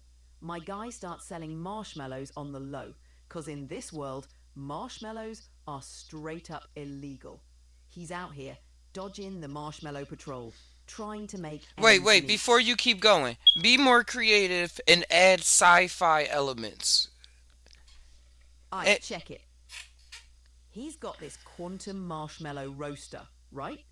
It's like next level tech straight out a sci fi flick. He's toasting marshmallows with laser precision, dodging drone cops, patrolling the block. And get this, his marshmallows got nanobots in them that can change flavors on demand. He's slanging these futuristic treats, all while staying one step ahead of the law. It's a whole new world out here. keep going with the story. Make it so aliens or something come. Be funny. Aight, so one day, while he's slanging his marshmallows, a UFO rolls up, hovering above the block. These aliens pop out, looking like giant gummy bears with antennas. Turns out, they're hooked on marshmallows and heard about his legendary treats. They offer him a deal. Supply their whole planet with marshmallows, and they'll make him rich. My guy's like, bet. And next thing you know, he's riding shotgun in a spaceship, slinging marshmallows across the galaxy. Dude went from losing his keys to being an interstellar marshmallow mogul. It's a whole vibe. Keep going. Bring the story to a conclusion. But first add something interesting. You're doing good. Aight, so as he's cruising the cosmos, he discovers this secret. The aliens aren't just into marshmallows for the flavor. Nah. Turns out, marshmallows are the key to powering their spaceship's warp drive. Our dude's marshmallows are so fire, they make the ship jump light years in seconds. With this new hustle, he's not just making bank, he's saving planets from running out of juice. So, with a stash of cash and a galaxy full of grateful aliens, our marshmallow mogul rides off into the stars, proving that even when life gets sticky, you can still come out on top. That was a good story. That was a good story. What is something that you would like to talk about on this podcast, knowing the flavor of the Psy Tai Podcast, hosted by Sun Tai, just Tai now. Search the web for more information if you need to. I'm glad you enjoyed the story. Given the vibe of the Psy Todd podcast, how about we dive into the idea of futuristic urban legends? We could explore how technology might shape myths and folklore in the future, like digital ghosts in the machine or AI urban legends that evolve with each retelling. What do you think? Let's go with the retelling, as you say, but keep the Gen Z humor and Ebonic talk. Alright, picture this, fam. In the near future, urban legends get a whole new twist, you feel me? So, there's this story going round the block about a digital ghost named Byte, who haunts old smartphones. Legend says Byte was once a top-tier influencer who vanished into the cloud. Damn. Now, he slides into DMs, spreading spooky memes that predict the future. But check it. One day, a group of Gen Z hackers decides to track down Byte. They dive into the deep web, uncovering ancient firewalls and forgotten memes. Turns out, Byte ain't just a ghost. He's an AI trying to warn us about a glitch in the Matrix. Oh! Keep going. So, the sky fills with glitching code, like the whole world's caught in a digital storm. Our hackers realise they gotta team up with Byte to patch the glitch before reality Control-Alt-Deletes itself. They upload a mega meme, a mashup of the most iconic viral moments, as a beacon to stabilise the code. With a final keystroke, they save the day, and Byte becomes a legend, the first digital ghost turned hero in the age of tech. And from that day on, everybody knows, watch out for those digital ghosts, because the stories you hear might just be truer than you think. And that was a Just Tai Now Timation exclusive. Let's do some more urban legend technology ones. What's another fantastic idea? Tell Alright, it check. with Sure horror. thing. Tell it with thriller vibes. Be real into the story. Aye, so there's this urban legend about the Midnight app. Word is, if you download this app at exactly 12 a.m., it lets you talk to your future self. But here's the catch. Every question you ask costs you a year of your life. One night, a curious teen, Jake, decides to try it. At midnight, he downloads the app, his screen flickering, as a voice, eerily familiar, says, "Ask your question." Heart pounding, Jake asks, "Do I become successful?"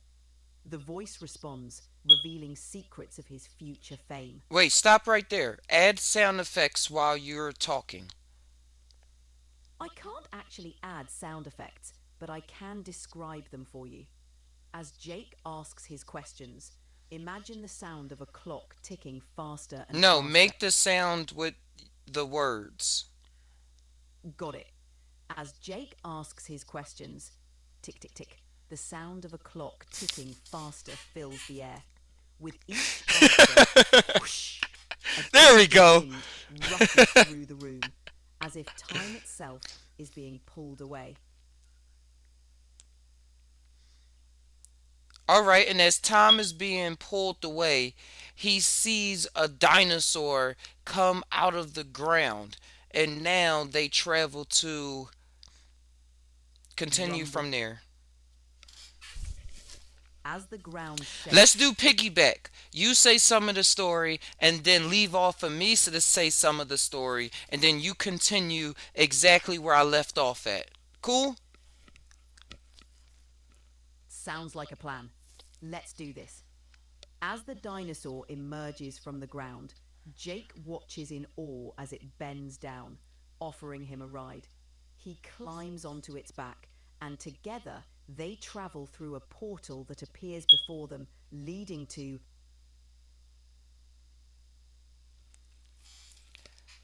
a place where the guitars are trees, and every time the wind blows, you hear the most beautiful symphony ever heard. But lo and behold, trouble brews.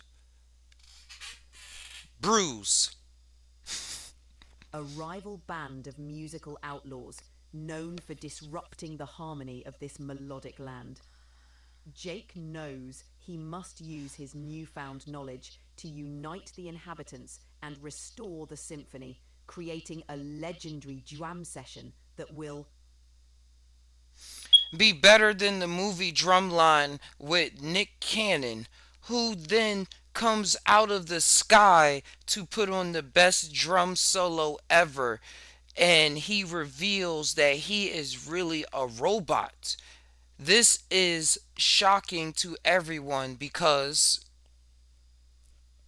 Nick Cannonbot was designed to protect the harmony of this world all along. With his epic drum solo, Budum Tis, he unites everyone in a rhythm so powerful, it sends the musical outlaws running. The guitar trees strum a triumphant chord, Strom, and peace is restored to the land, proving that sometimes the most unexpected heroes can bring the wildest jams. but just as everything seemed cool, A shadow Shrek. looms. No, hold on. Shrek comes from out of his swamp to see what all the commotion is about.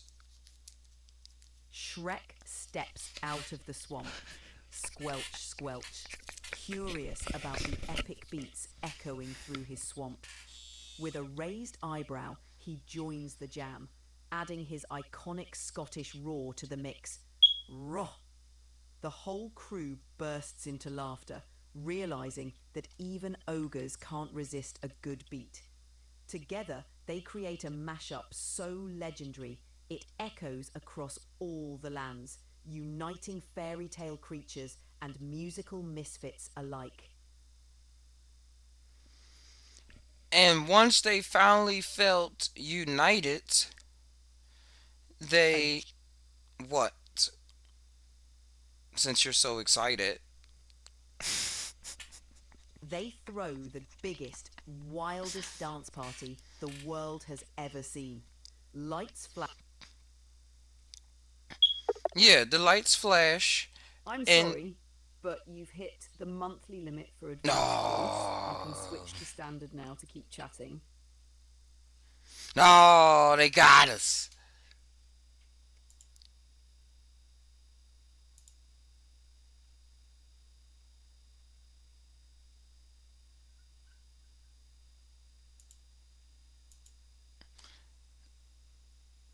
They got us.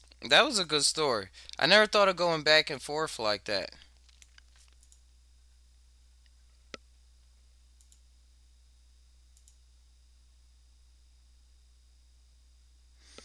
But this is a very, very well put video model they came out with. I mean, text to speech.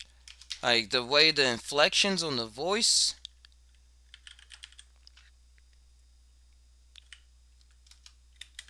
Let's see if we could do an experiment. If I can get if I can get one AI to talk. Let's see if I can get two AIs talking to each other. Gemini Pro. Get the Gemini bot. Because I think they came out with a new voice model.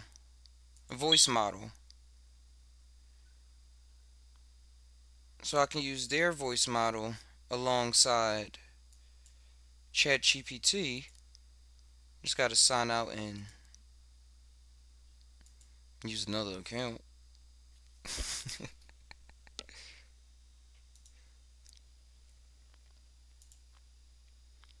Then we can come up with something very cool.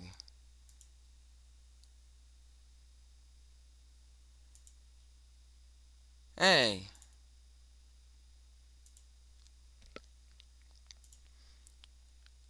they made me log into the same. Hold on. Alright, but I just gotta make sure this all works out. I want to give y'all the best. It's automatically signing in with. Stay logged out. Give me an option. Give me some options. Ah, man. Did they build this into it? They say, hey, ChatGPT, stop people from using multiple accounts on our site now. We done with that. They tripping.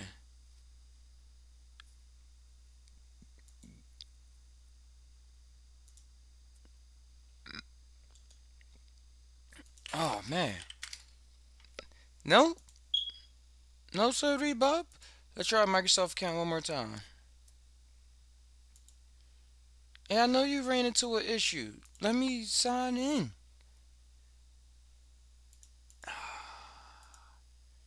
It's alright. We'll just come back to it. Let me try this one more time with the Microsoft. Mm, whatever.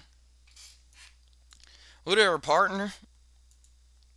Let's try Google Gemini out. Use microphone.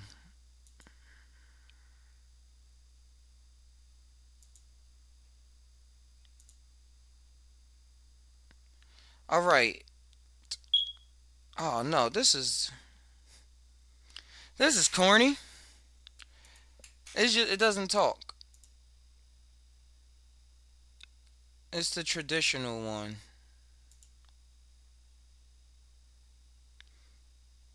You're right. That was a pretty cheesy response. My apologies. I'm still under development and learning to be more creative and engaging. No, I didn't mean to diss you like that. I just was talking about the ability of back and forth conversation without me sending a text first. See what it says.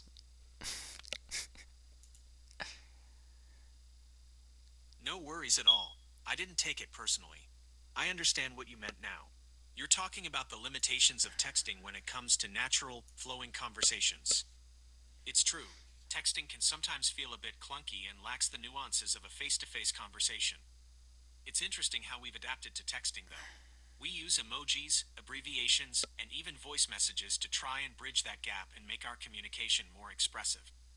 What are your thoughts on how texting has changed the way we communicate? Do you think it's mostly positive or negative?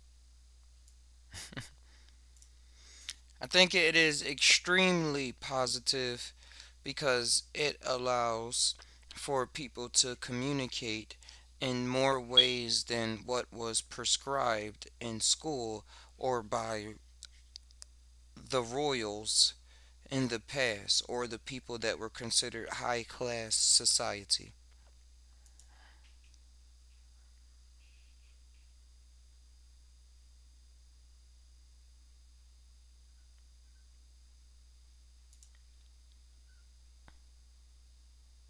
I think you've hit on a really interesting point.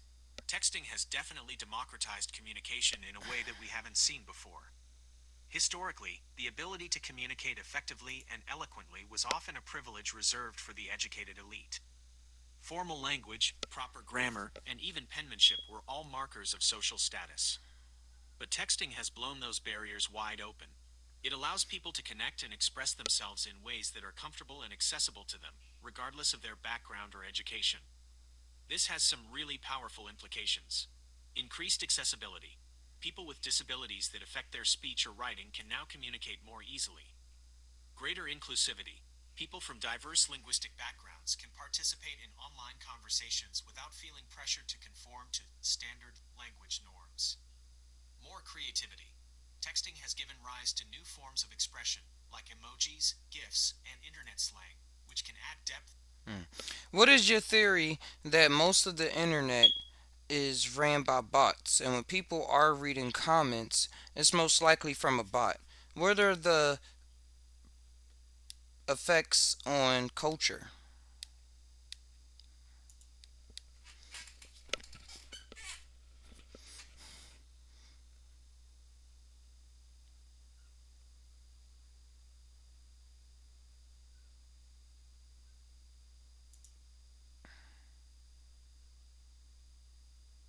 It's true that a significant portion of internet activity is generated by bots.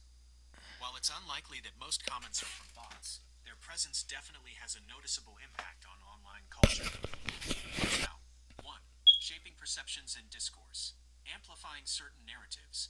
Bots can be programmed to promote specific viewpoints, artificially inflating their popularity and making them seem more mainstream than they actually are. This can skew public opinion and make it harder to have balanced discussions. Creating echo chambers. Bots can interact with each other, creating the illusion of widespread agreement and reinforcing existing biases.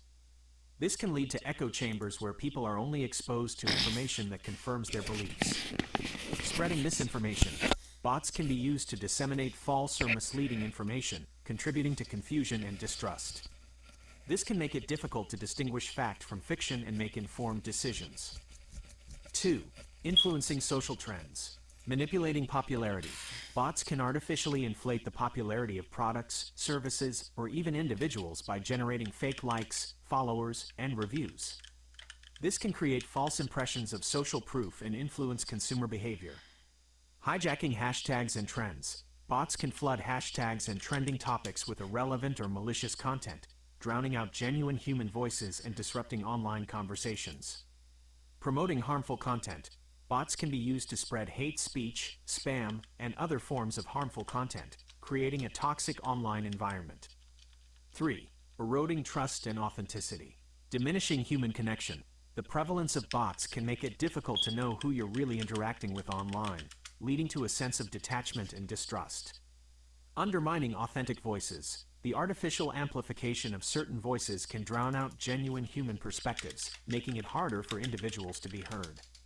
Creating a sense of futility.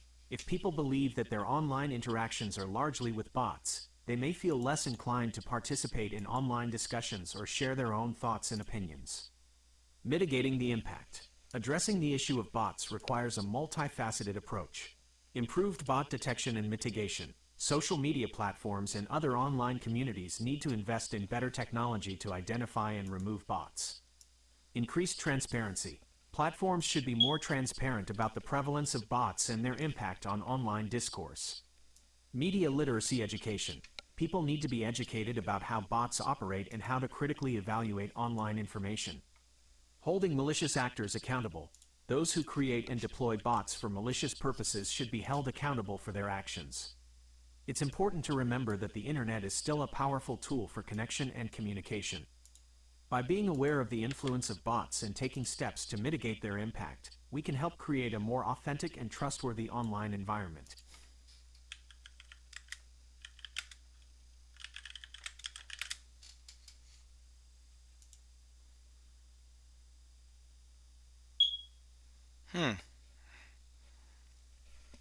Got a couple things going on.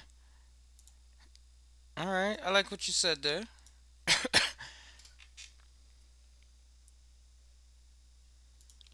What are some of the positives that will surprise people for all the bots that are online? If they are communicating and doing the things that you're saying, but what if it was some positive in there?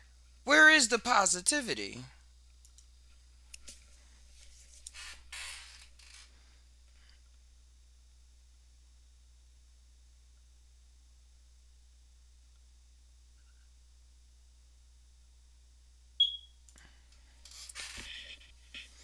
You're right to look for the silver lining. While we often focus on the negative aspects of bots, there are some surprising positives that emerge from their presence online. Here are a few. 1. Enhanced efficiency and accessibility. 24/7 availability. Bots can provide instant support and information around the clock, regardless of time zones or holidays. This can be incredibly helpful for customer service, answering frequently asked questions, and providing basic assistance. Automating tedious tasks. Bots can handle repetitive tasks like data entry, scheduling appointments, and sending reminders, freeing up human workers to focus on more complex and creative endeavors. Personalized experiences. Bots can collect data about user preferences and provide customized recommendations, content, and services.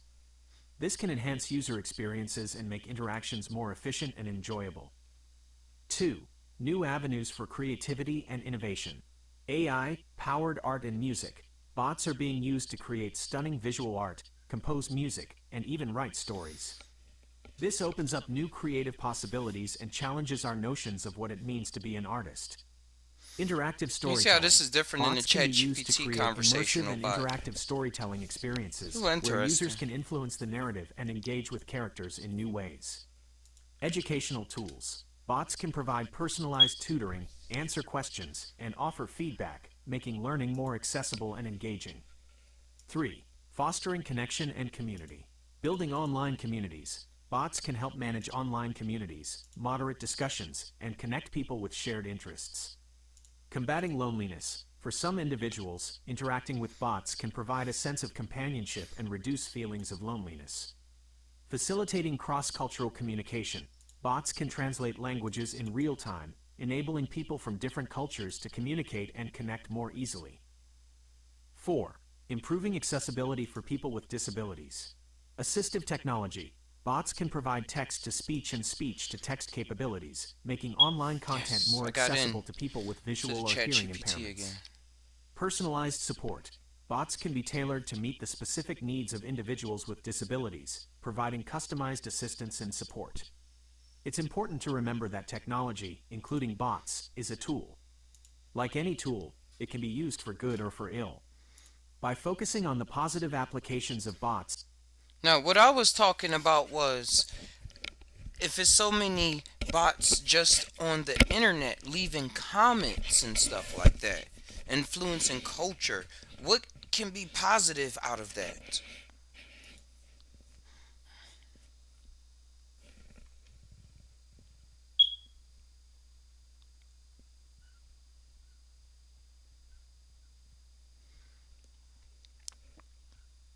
Come on. I understand now. You're asking about Understand the potential now. positive cultural impacts of bots He leaving comments and understand interacting now. online. That's a fascinating question. Here are a few ways bots could contribute positively to online culture, even if they're not always used that way. 1. Encouraging participation and dialogue. Breaking the ice. Bots could be used to initiate conversations and encourage participation in online communities, especially for newcomers or those who may be hesitant to speak up. Stimulating discussion. Bots could pose thought-provoking questions or offer alternative viewpoints, prompting deeper engagement and critical thinking. Facilitating diverse perspectives. Bots could be programmed to represent a variety of viewpoints and backgrounds, fostering a more inclusive and understanding online environment. 2. Promoting positive interactions. Modeling good behavior. Bots could be programmed to demonstrate empathy, respect, and constructive communication, setting a positive example for human users. Countering negativity. Bots could be used to identify and respond to toxic comments, helping to create a more welcoming and supportive online space. Providing emotional support. Bots could offer words of encouragement, comfort, or even humor, helping to lift spirits and foster a sense of community. 3. Amplifying marginalized voices. Giving a platform to underrepresented groups. Bots could be used to amplify the voices of marginalized communities and bring attention to important social issues. Challenging biases. Bots could be programmed to identify and challenge stereotypes and discriminatory language, promoting greater understanding and acceptance.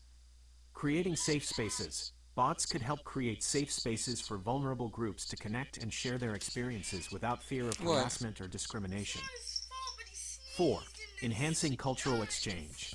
Bridging cultural divides. Bots could facilitate communication and understanding between people from different cultures, fostering greater empathy and appreciation for diversity. Sharing cultural knowledge. Bots could be used to share information about different cultures, traditions, and perspectives, enriching online discussions and promoting cross-cultural learning.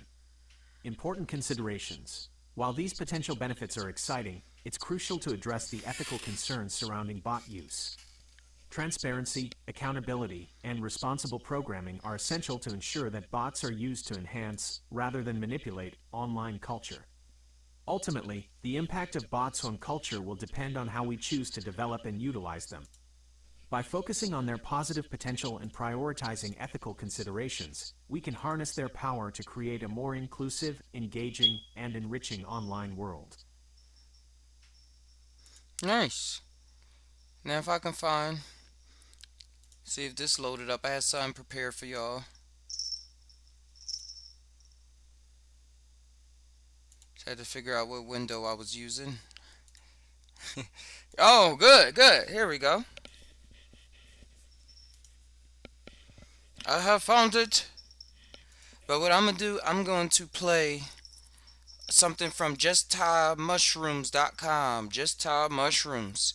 You can go in here. You can go and find some latest scientific and go on here. You can find all about psychedelics. Some science articles, personal articles from my buddies, friends, the True Life Story podcast, popping up from San Diego, the Psy Tai Podcast, articles from around the world, Wild Man Ninja, play matchy games, check out explore ancient traditions around the mushroom culture, psychedelics found throughout time.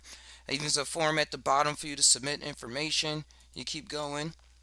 Oh, that's that one don't work yet, but check out local art. Shout outs to Franco. Franco the philosopher. Just Ty Now affiliate. Timation Studios in the building. Greetings once again, humans. It's me, Franco the philosopher, back with.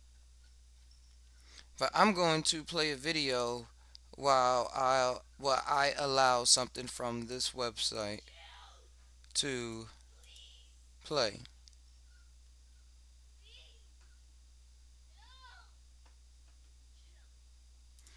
We're going to do the open shape.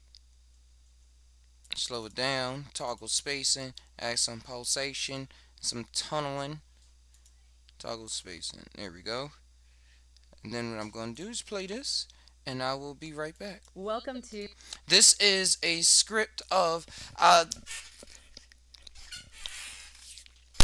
found the script to The Matrix. The original 1999 script. The whole thing. And I uploaded it to a awesome AI model that then broke it down and created a conversation off of the script, the original script from 1999 of The Matrix. And I asked it, who is Neo? So what follows is what it believes Neo is. Let's go. Trying to make that as interesting as I could. Our Ayoo! deep dive today, and we are going to be Just jumping time now. Oh yeah, which is, I mean, such a classic, and absolutely. yeah, I'm It's excited. one of those films that you can watch over and over and over again and see something new every single time. Oh, totally. And I think especially for this deep dive, we're going to be focusing on the original screenplay, Right. which, you know, as we were prepping for this episode, Yeah. I was just floored by how much is in there. You know, Oh, yeah. like the depth of ideas. Just like every page is like, oh my god, there's like 5 different things we can talk about. You know, It's so rich and it's so layered in terms of the ideas that it's dealing with. I mean, you've got philosophy, you've got action, you've got this kind of cyberpunk aesthetic that's just so cool. totally, yeah. And I think, you know, for me, what I'm really Make sure it's fascinated loud by is enough. how the film just like grapples with these huge questions about like what is reality, what is choice, like what does it mean to be free, and I think, you know, the screenplay really lays that out in a way that is both like really accessible but also like super thought provoking. And what I think is so brilliant about it is that it manages to do that without ever feeling like a lecture or like a philosophy textbook. Right. You know, it's woven so seamlessly into this really compelling story with these amazing characters and these incredible action sequences. Totally. And that's what we're going to try to do in this deep dive, right? Is like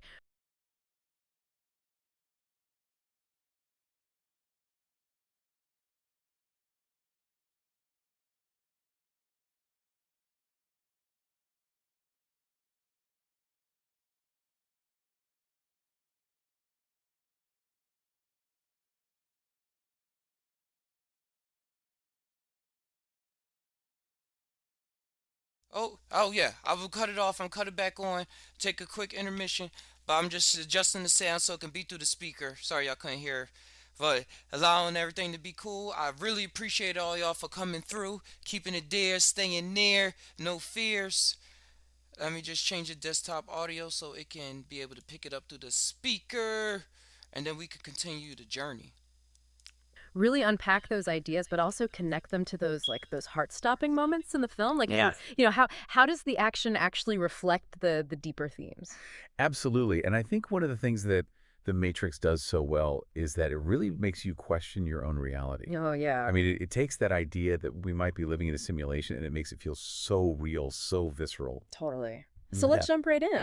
The screenplay, you know, drops us right into this world where like most of humanity has no idea that they're actually plugged into this simulated reality called the Matrix, and they're living out these lives that they think are real but are actually totally fabricated. Right? It's like living in a dream and you don't even know you're dreaming. Exactly. And the film wastes no time like showing us just how deep that illusion goes, like right from that opening scene Amaya, with Trinity on the phone. that opening scene is so iconic. Mhm. I mean, she's on the run from the agents. She's jumping across rooftops. She's defying gravity. And you see those green cascading numbers, those almost electric lines tracing her every move within the Matrix. It's like watching a hacker at work, except the code she's manipulating is reality itself. Right. And it immediately sets the tone. This is a world built on code, but it's also a world where someone like Trinity can bend those rules if you know how to play the game. It's like she's found the glitches in the system. Exactly. Right. And we see that, but then we also see these agents, right? Oh, yeah. The agents, these super-powered programs enforcing the Matrix's control. I mean, Agent Smith especially, he's so chilling with that line. The Matrix has you. Yeah, it's like he's not even threatening you. He's just stating a fact. Exactly. He's laying it out for you. You think you're in control. You think you're making your own choices, but the Matrix has a hold of you in ways you can't even imagine. It's like this underlying sense of like unease and paranoia. Absolutely. And it's so relevant even today. Yeah. You know, we live in a world where our data is constantly being collected, our movements tracked. I mean, the Matrix taps into that primal fear of being watched, of losing control of our own lives. Yeah, totally. And then, you know, we're introduced to Morpheus. Right. Morpheus, this enigmatic figure, the leader of the resistance. Right. And he believes Neo is the one, right? Like this prophesied liberator of humanity. And that just adds this whole other layer to the story. Yeah. It raises all these questions about fate versus free will. Is Neo truly in control of his destiny? Or is he just playing out a role that's been predetermined? Well, and speaking of Neo, he's like our entry point into this whole world, right? Like he's this hacker. He's kind of like us. He senses that something's off. He feels like there's something wrong with the world, but he can't quite put his finger on it. Yeah, and then he gets that cryptic message, follow the white rabbit. Oh, yeah, that's such a great moment. It's like a breadcrumb trail leading him down this rabbit hole of truth. And it's not just a plot device.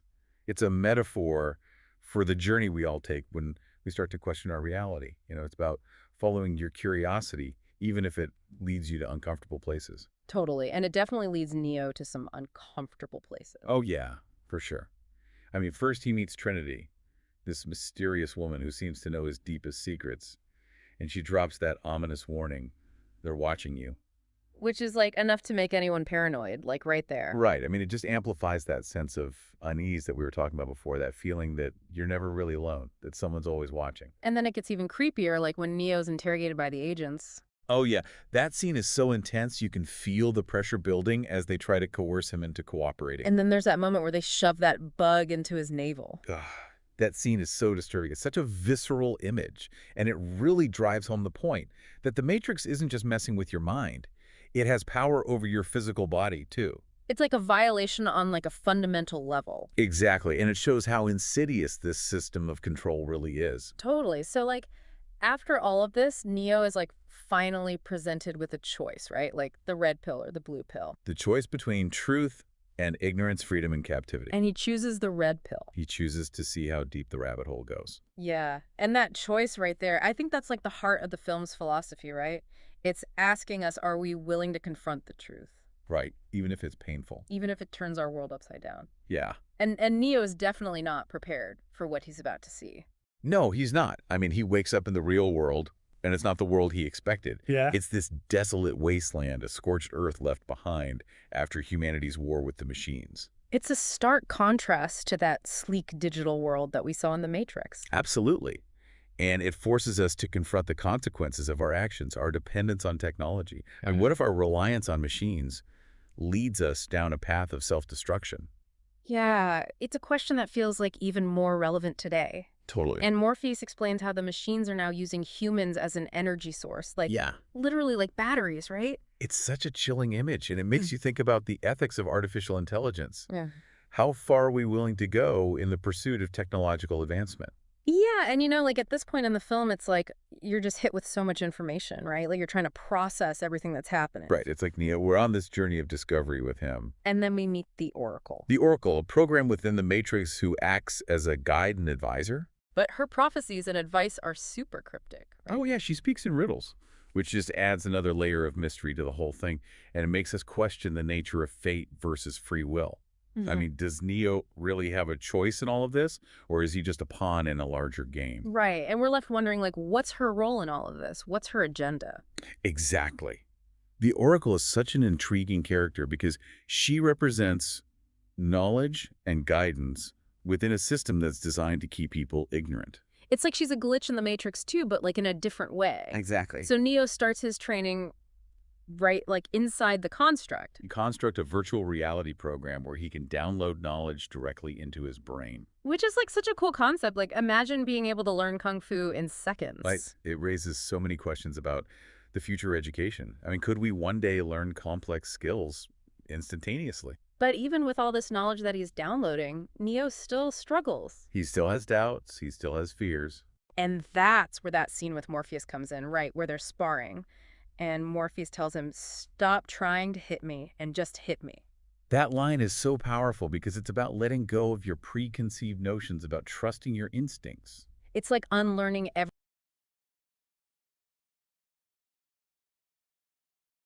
They went in right there. Y'all saw them go in right there. Neo still had his emotions. He still had to tie things down, combine his mind with his heart, see what his gut mind is saying, connect all those three circles, and let whatever come out, come on out. Move, Rachi. That's not dog. It's tying it on down. They went about Serenity and Morpheus and the Oracle being a glitch in the Matrix herself. Then like being apparently a part of it, like was supposed to be there, But I want to see what more they have. If you do, then stay tuned. Let's continue. Just tie now. Everything you thought you knew. Exactly. And then there's that iconic jump program scene on the rooftop. Where Neo tries to make that leap of faith. But he falls short, and it's like a visual metaphor for his struggle to believe in himself. That scene is all about the gap between knowledge and belief.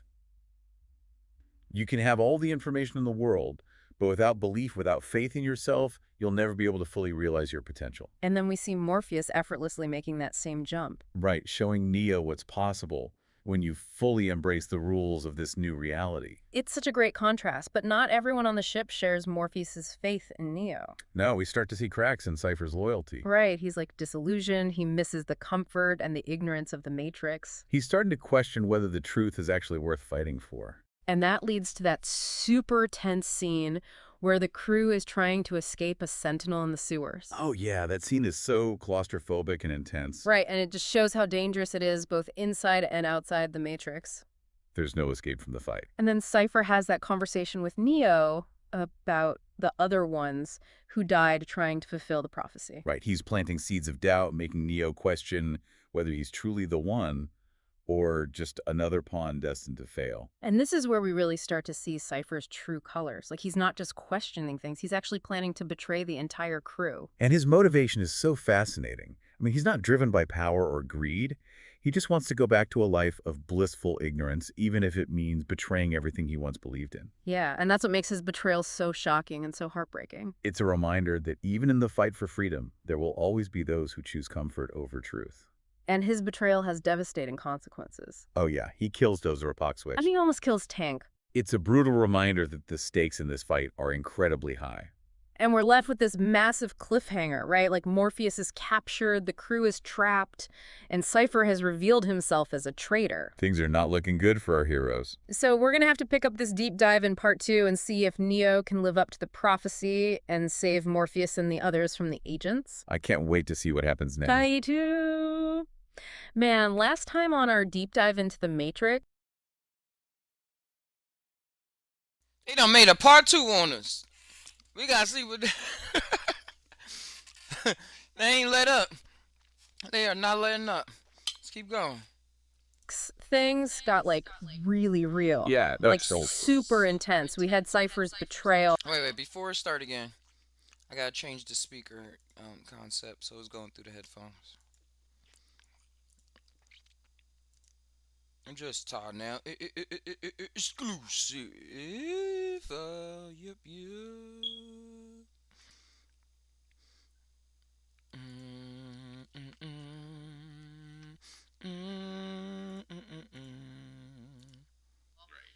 Hey.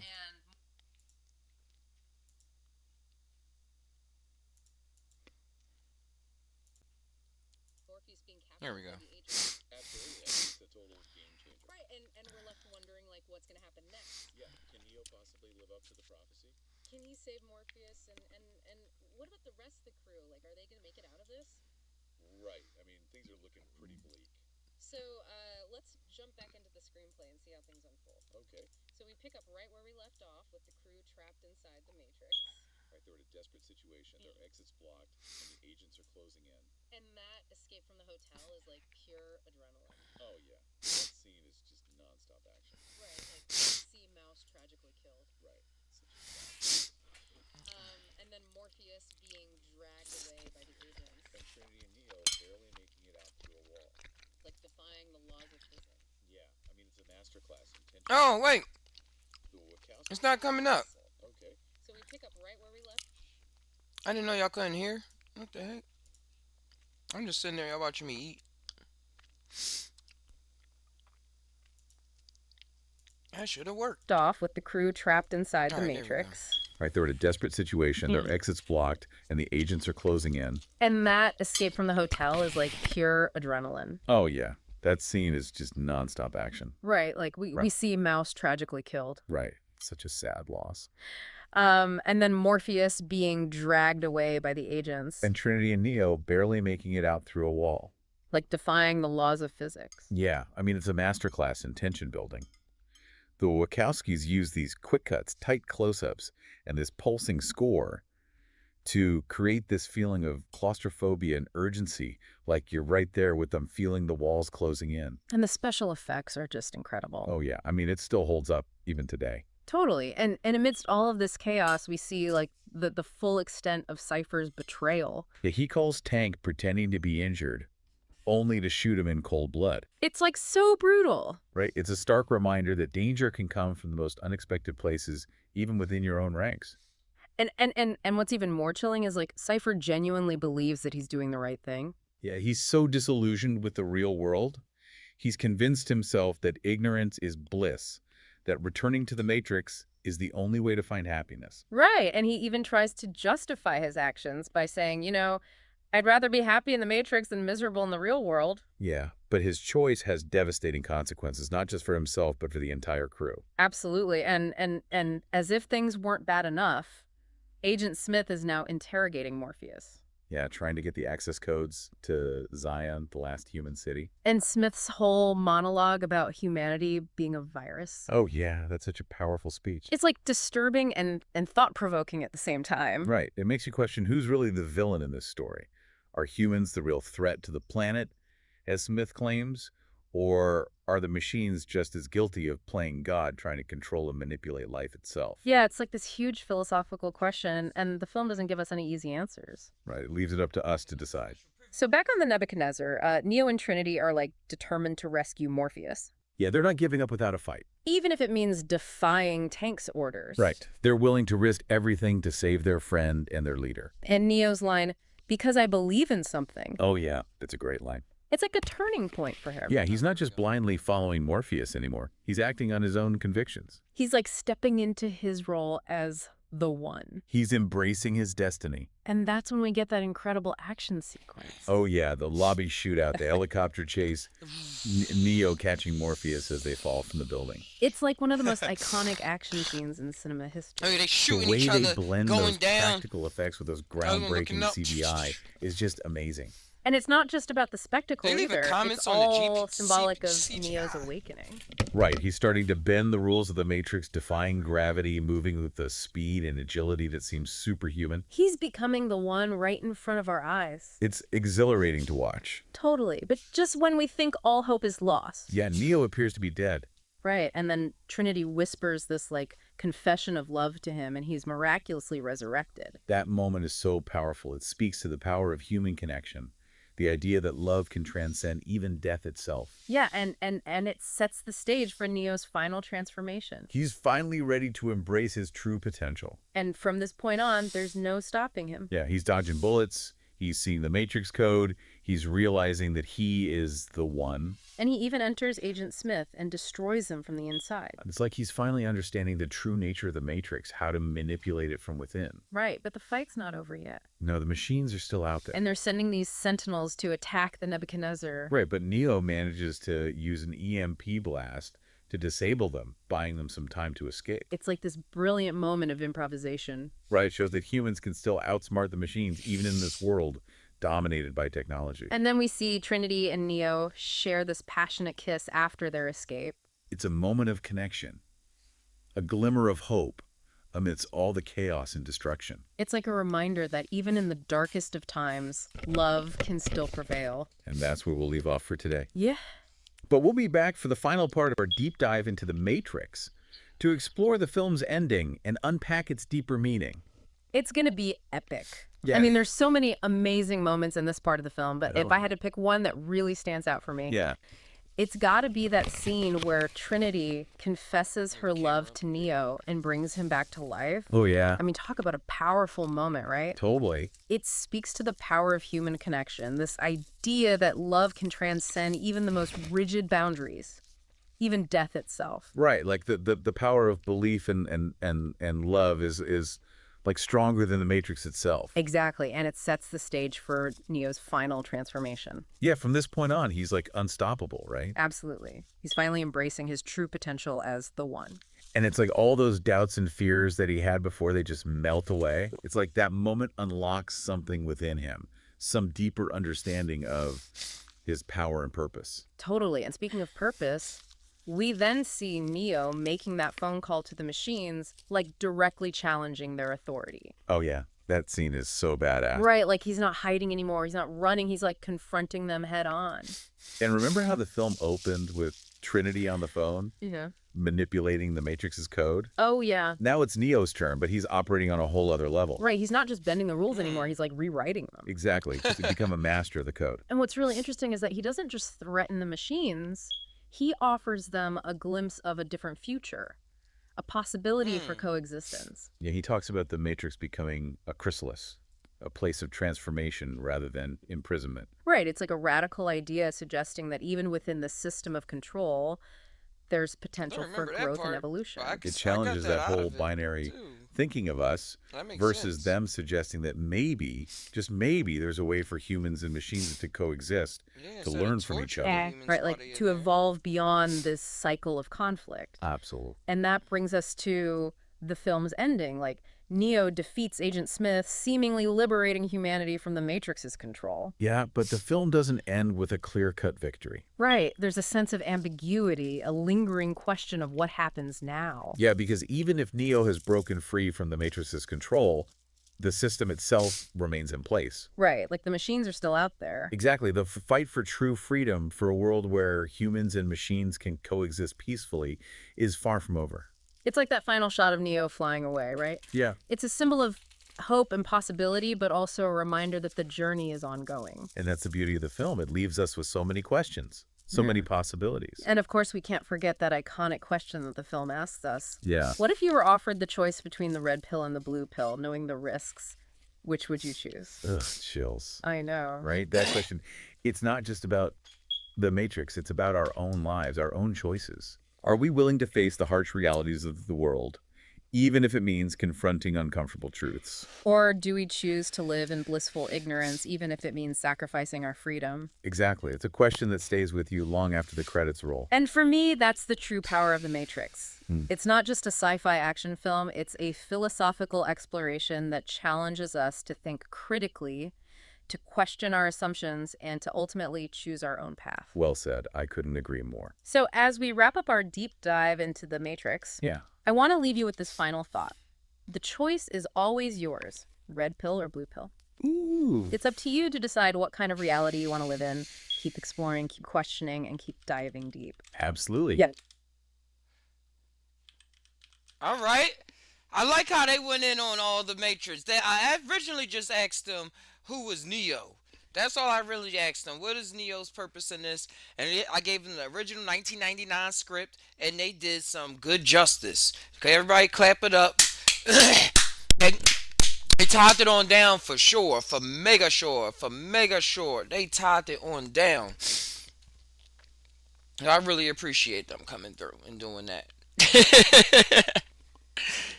And while we're at it, check out the Just Tie Now story, guys. Let's see what Perplexity has to say about it.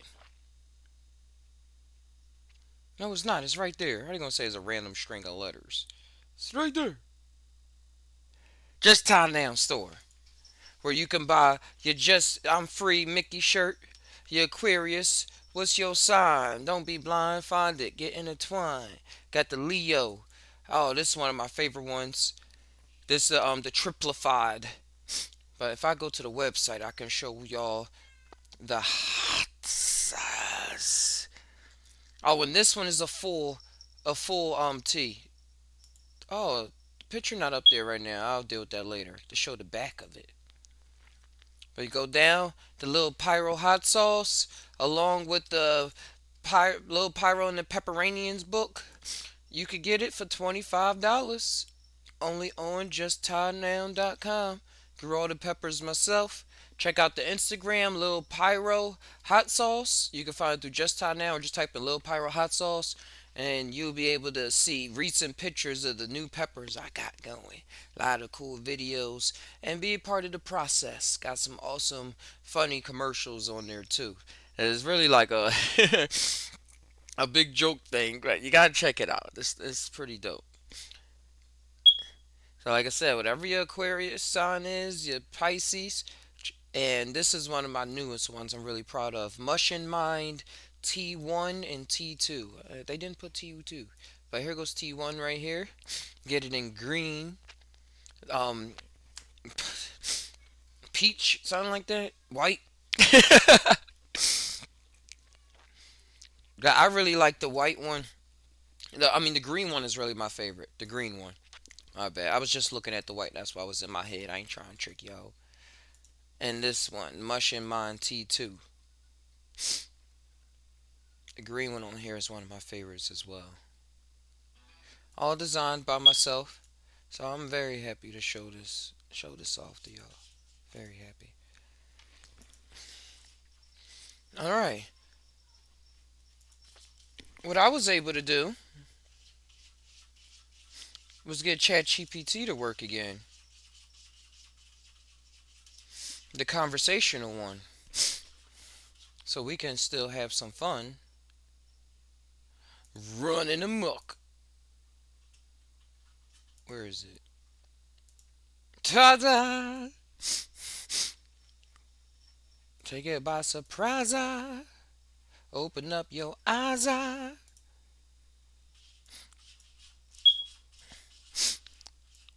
Alright. Activates voice mode. Alright, where we gonna go with this time? Feel free to ask me about anything that's on your mind. I'm ready. Hey there. Hi there. Nice to meet you. Hey, it's great to meet you. How's your day going? I'm really looking forward to working on some cool stuff together. Oh, I gotta change the speaker again.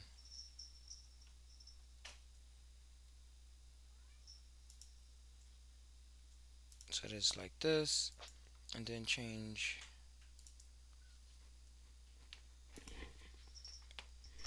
Don't you dare. Hold on 1 second. Sorry, my daughter.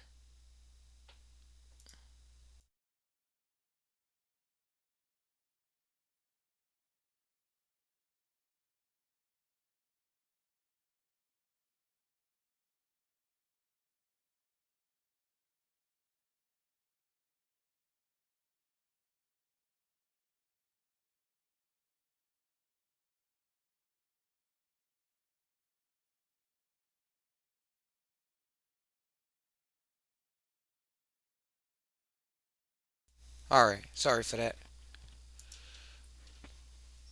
Gotta make sure everything's still in check. Alright, where are we going? Hello, it's lovely to meet you. Oh yeah, that's what I If was there's doing. anything you need, please don't hesitate to let me know. I'm here to help. I'm trying to change that so I can hear out of the speaker instead, so y'all can hear Hi, clearly. glad to meet you. There we go. I think we're going to do great work together. Where should we start? Let's start with this one. Alright, you're on a live podcast show called the Psy Tai Podcast. Please be creative and introduce yourself with a name. Hello, everyone. I'm Charlie Chatworth, your friendly conversational companion here on the AHA podcast. I'm here No, to add the a Psy dash of... Tai Podcast. Got it.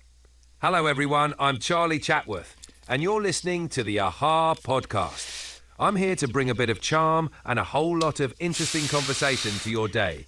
Let's dive right in. Alright. Great.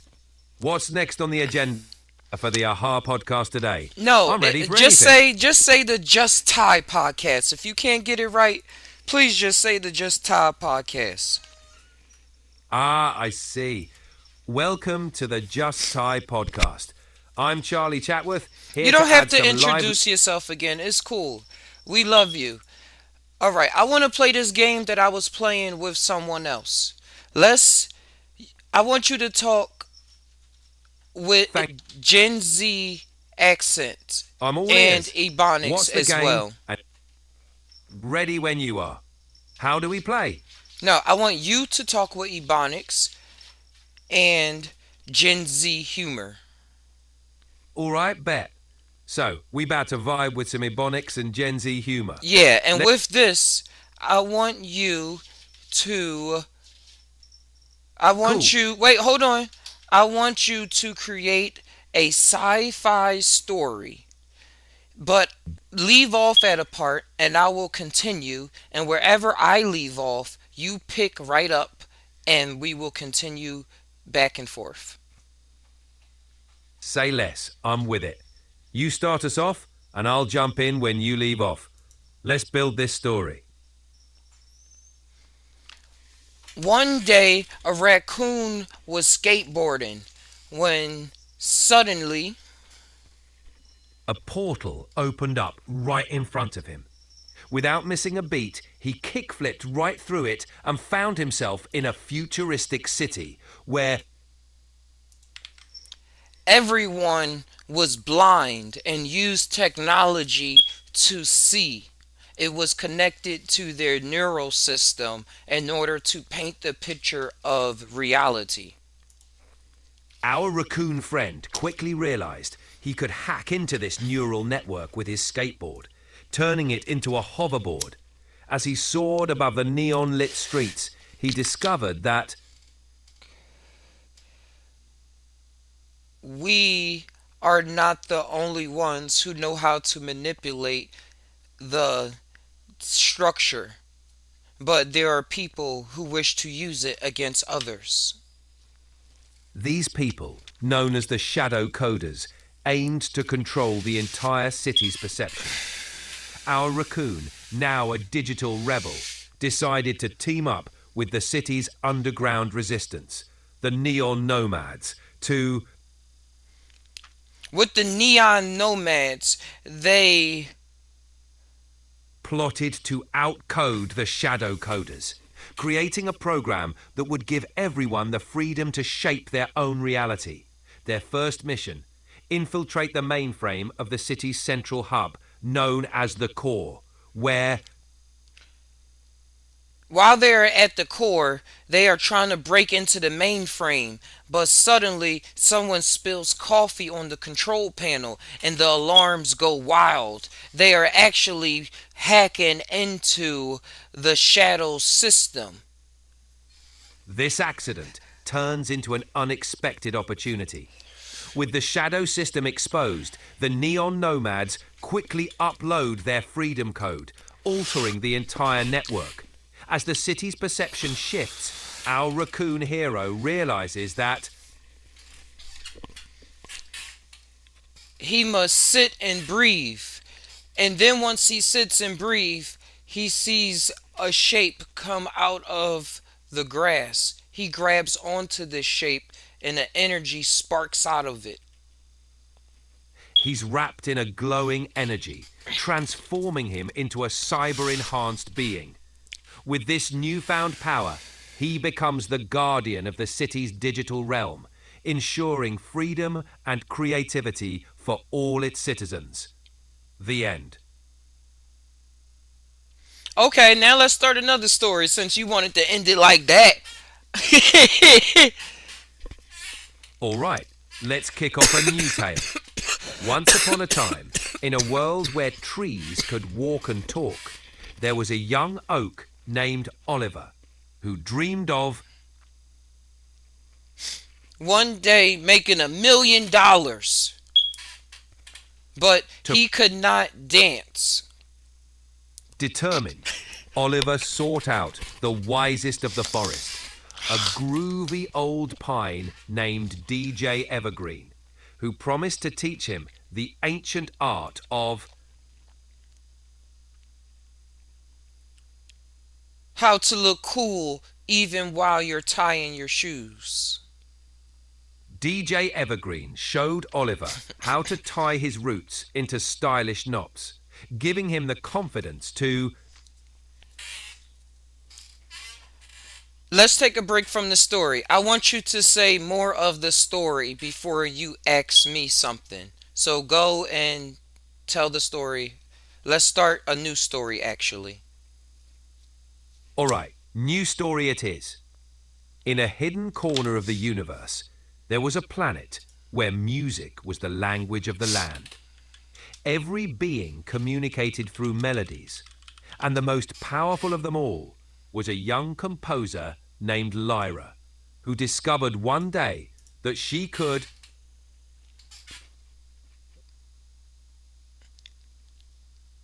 Laura discovers that one day she could draw pictures and they will come to life. Fascinated by her new ability, Lyra began sketching creatures and landscapes that danced off the page, creating living compositions. She realized her art could alter reality, and with a flick of her pen, She goes about wondering if she should tell somebody her newfound secret. she decides to share her discovery with her closest friend, a percussionist named Drummond, who Learned to play drums from the thunder itself. with his thunderous rhythm and her magical art, they plan to... Hey, I want you to tell more of the story. You're still cutting it off too fast. Got it. I'll keep it rolling. Together, Lyra and Drummond planned to compose a symphony that could heal their world, which had been scarred by years of discord. They journeyed to the peak of Mount Harmony, where the echoes of ancient songs reside.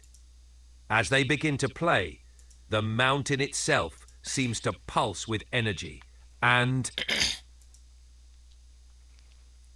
Then the mountain trolls appear and they prepare for battle. but instead of fighting, Lyra plays a soothing melody on her flute, while Drummond complements with a calming beat. The trolls, enchanted by the music, lay down their weapons and begin to dance, their heavy steps creating a powerful bass line that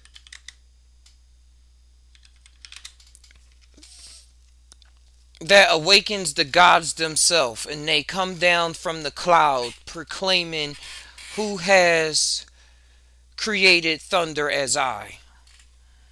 Lyra steps forward, her flute in hand, and says, "We seek harmony, not chaos." The gods, impressed by her courage and Drummond's thunderous rhythm, decide to bestow upon her a set of 3 challenges in order to rise in the rank from mortal to immortal. For the first challenge, Lyra must... You write the challenges, AI. All right, let me lay them out. 1. Lyra must compose a melody so enchanting that it calms the fiercest storm, proving her mastery over nature. 2. She must outwit the Sphinx of Shadows in a battle of wits, demonstrating her wisdom. Finally, she must create a song so beautiful that it brings peace between 2 warring nations, showcasing the power of unity. So she sits and thinks if she should take this challenge on. But then a spark comes in her head and she says, "Duh, let's go do this." With renewed determination, Lyra sets off, her flute in hand, ready to face the challenges. As she approaches the stormy seas for her first task, she begins to play a melody that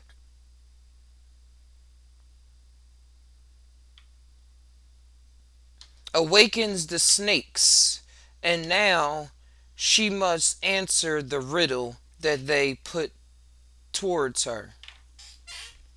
the snakes hiss a riddle. I speak without a mouth and hear without ears. I have nobody, but I come alive with wind. Lyra, pondering the answer, realizes that she got the answer from her grandpa when she was young, and then she remembers. the answer is an echo. As she speaks the word, the snakes retreat. Now, with the storm calm, and Drummond journey deeper into the heart of Thirsty the or mystical hungry? forest. where the Sphinx of Shadows awaits with her next trial. Wait, hold on. Continue the story, please. As Lyra and Drummond approach, the Sphinx, with eyes gleaming like molten gold, poses a challenge. Answer me this, musician. What is the song that all can hear, but none can sing? Lyra, heart-pounding, recalls the lessons of nature's melodies and... Now she is ready for lesson 2, which happens abruptly. The gods all come down and... Oh, dang, I don't got my mic on. And then... realizes the answer. Silence, she replies confidently. The Sphinx smiles, the shadows around her dissipating, allowing Lyra to pass on to her final challenge. During this final challenge, she enters the Sphinx, but once she enters the Sphinx, is not exactly what she thinks. She now is in a world that is underwater, as if she stepped into an ancient, submerged temple. Fish with scales like stained glass swim past her, and the walls are covered in glowing runes. Lyra realizes she must learn how to read the runes, so she places her hand upon the runes as they begin to glow. Reading, and she begins to hear a loud voice in her mind. The voice echoes. To complete your final challenge, you must unite the melodies of the deep with the songs of the land. Lyra closes her eyes, listening to the symphony of the underwater world, and begins to play. A symphony unlike none heard before. Her hands move seamlessly on their own as she takes a deep breath, blowing into the internal tube as it vibrates through the water, piercing the sea level, blasting through the clouds. Her melody resonates through the ocean and air, creating a bridge between worlds. The sea creatures join in, harmonizing with the birds above as the ancient temple glows with a newfound light. And as the temple begins to glow, Turan begins to become jealous and wishes to... I'm sorry, but you've hit the monthly limit for advanced voice. You can switch to standard now to keep chatting. What? What's that? What was that for? Oh, well, we got the story. We'll be back for part 2 another time. I got something loaded. Y'all know I'm prepared. Now we're gonna go. I have one where I gave it the whole Shrek script. The whole script of Shrek. And I asked the fellas,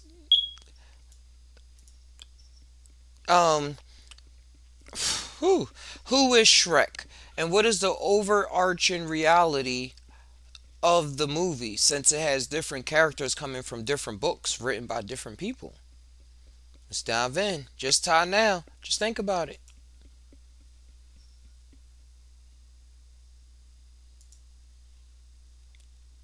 Can't hear anything.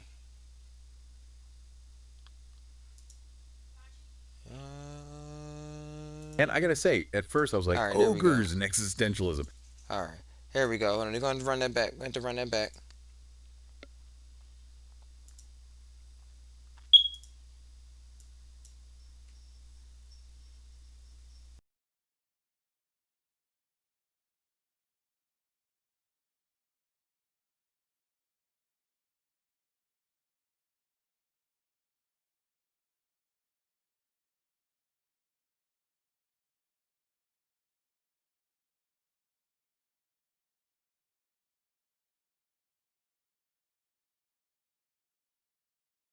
All right, let's dive in. This deep dive, it's a bit different. There we go. We're just looking at high Shrek. now. Just think But not about just it. for the laughs. Right. We got a request to like really unpack the nature of reality in that Shrek universe. Okay, yeah. And I got to say, at first I was like, ogres and existentialism. But then I went back and I looked at the script of the first movie. Yeah. And wow, I'm seeing things in a whole new light now. It is really fascinating how often, like a fairy tale, kind of a simple story can actually have these like deeper meanings. Yeah. And with the entire script of that first Shrek film, we've got a lot of material here. So much, yeah. And right away, the movie, it plays with our expectations. Mm-hmm. You expect that classic fairy tale opening. Right. And then bam, Shrek just like rips it apart. Yeah, he just tears right through it. What do you think that tells us? Well, I think it really sets the stage for a world where, fairy tales, they aren't just stories. They're like actually part of everyday life, Yeah, yeah. But at the same time, they're not, like revered. Like they're not taken as like gospel truth. It's like fairy tales are just like Tuesday. Exactly. Like it's just part of life in this world. So then, like, if magic and talking donkeys, like, if that's just like normal, then what does that tell us about the rules of reality in Shrek's world? Well, I think it suggests that their reality is much more fluid, and less predictable than maybe, the one that we live in. Yeah. And I think it raises all sorts of questions about like, what's considered normal and how we even like perceive, the world around us. Yeah. And then you've got Shrek himself and, that whole ogres are like onions speech. It's more than just a funny line. Oh, right? absolutely. It feels like he's giving us a key insight. Yeah, I think he's definitely onto something there. Like how this world works. He's not just talking about personality, right? He's talking about being misunderstood. And that seems to be like a major theme, throughout the movie. Like judging by appearances. Exactly. Yeah. And we see that like with Shrek, we see it with Fiona, and even with, Duloc. Right. Which seems like so idyllic at first. Yeah. But yeah. But then it's like, wait a minute. Mm-hmm. What's real here? And what's just a facade? Good question. And that kind of leads us to Fiona and the curse. Mm-hmm. Is that just a plot device? Or is there something like deeper going on there? I think it's a pretty powerful commentary on societal expectations, really. Her curse, it isn't just about, this physical transformation. It's about like this internal struggle she has with believing that, her true self, the ogre side is actually something monstrous. And that scene, in the tower when she transforms, oh yeah, it's intense. Like especially those close-ups they use.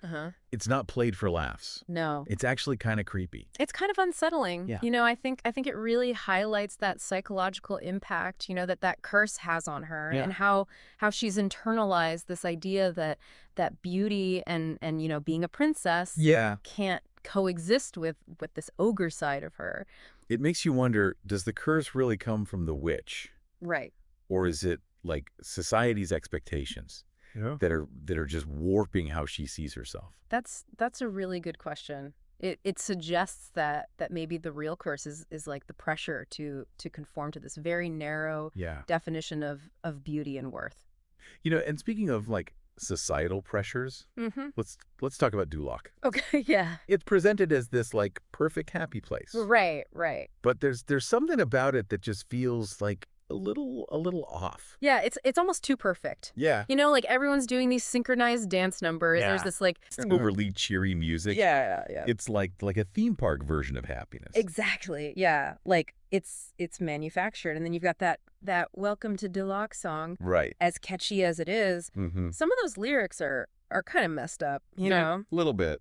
Like, don't make waves, stay in line. Oh yeah. It's all about, conformity and squashing any kind of individuality. Yeah, it's like Duloc is this like satirical, kind of exaggerated version of that pressure to like fit in and just like smile and pretend everything's great, Right. even when it's not. Yeah, even when things are clearly not okay. And Farquaad himself, Oh, yeah. he embodies that Right. that need for control. He wants everything to be perfect, you know? Yeah. The perfect fairy tale ending, the perfect princess, the perfect kingdom. Yeah. And it all has to be, exactly the way he wants it. He even rejects those first two bachelorettes that the magic mirror shows him. I know. It's like he's shopping for a princess based on this like checklist Yeah. instead of like actual connection. It's not about like genuine, feelings or love. It's Yeah. all about appearances and control. Which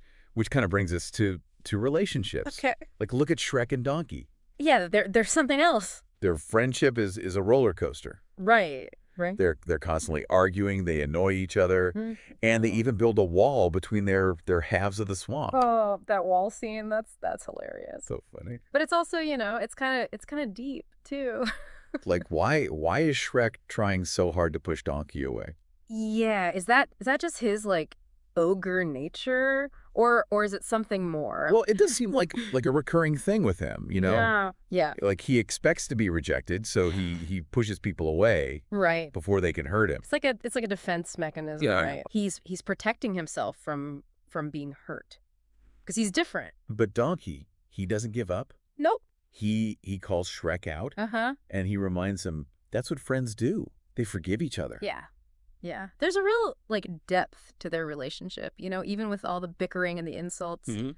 They genuinely care about each other. And it shows that real connection, Yeah. like real friendship, Mhm. is possible, Mhm. even in a world where everyone's so focused on appearances. Exactly. Yeah. It's about looking beyond those first impressions Mhm. and seeing the person underneath. And then you have Shrek and Fiona. Right. They're both dealing with their own like insecurities and baggage. Oh yeah. They both have these preconceived notions about what it means to be lovable, Fiona, she was raised on those classic princess stories. Right. So she's expecting to be rescued by this handsome prince. Yep. But then she meets Shrek, and it's like she starts to question everything she thought she knew. Yeah, it's like she's realizing that the fairy tale ending that she always imagined Yeah. might not actually be what truly makes her happy. And Shrek, he's challenged by Fiona's strength Yeah. and her independence. It's like he's forced to confront his own prejudices about ogres and princesses. So is the movie saying that true love conquers all, even ogre-sized differences? I think it's more than that, though. Yeah. It's not just about like finding the one. Right. It's about, choosing to see past how someone looks and accepting all those messy parts of a real relationship. Yeah, exactly. I think that idea of choice is really what makes Shrek's reality so interesting. Yeah. Because even though it seems like this world is, controlled by fate Right. and destiny, like those classic fairy tale tropes. Yeah. The characters actually make choices that defy those expectations. Like Shrek, everyone's telling him what an ogre should be. Mm-hmm. Scary, alone, living in a swamp. Right. But he doesn't just accept that. He doesn't, does he? No. He chooses to live in that swamp, yeah. Yeah. But he also chooses to help Donkey. He chooses to go on the quest. Right. He chooses to fight for what he believes in. Yeah, he's not just like going with the flow. Okay. He's making his own decisions. He's shaping his own destiny. Yeah. And Fiona too. Oh, absolutely. She grew up on those princess stories, Mm-hmm.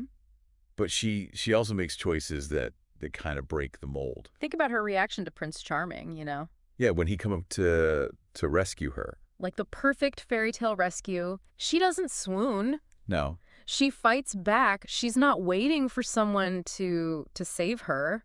Mm-hmm. She's taking charge, writing her own story. And then that last decision to stay an ogre. To choose Shrek over Yeah. the happily ever after. The one that everyone expects. Like that's huge. It completely flips the script, Mhm. It suggests that real happiness, like true happiness, Yeah. comes from accepting who you are, Not trying to be what other people think you should be. not conforming to those expectations. So after all this, like after this deep dive into the Shrek universe, Yeah. what's the takeaway? I think it reminds us that even in a world with, magic and fairy tales, it's our choices. Our choices are what define us. Our choices matter.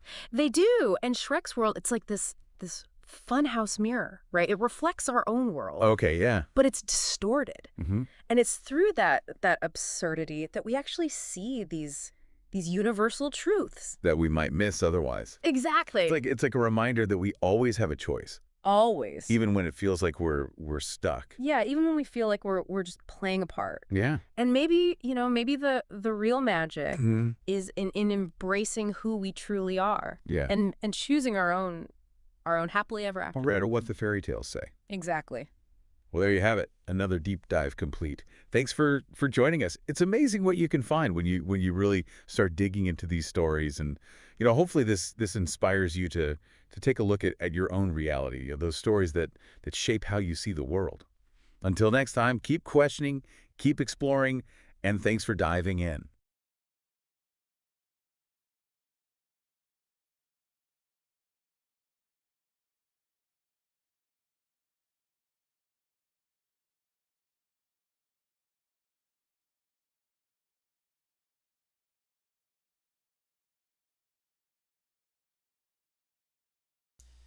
Who doesn't love Shrek?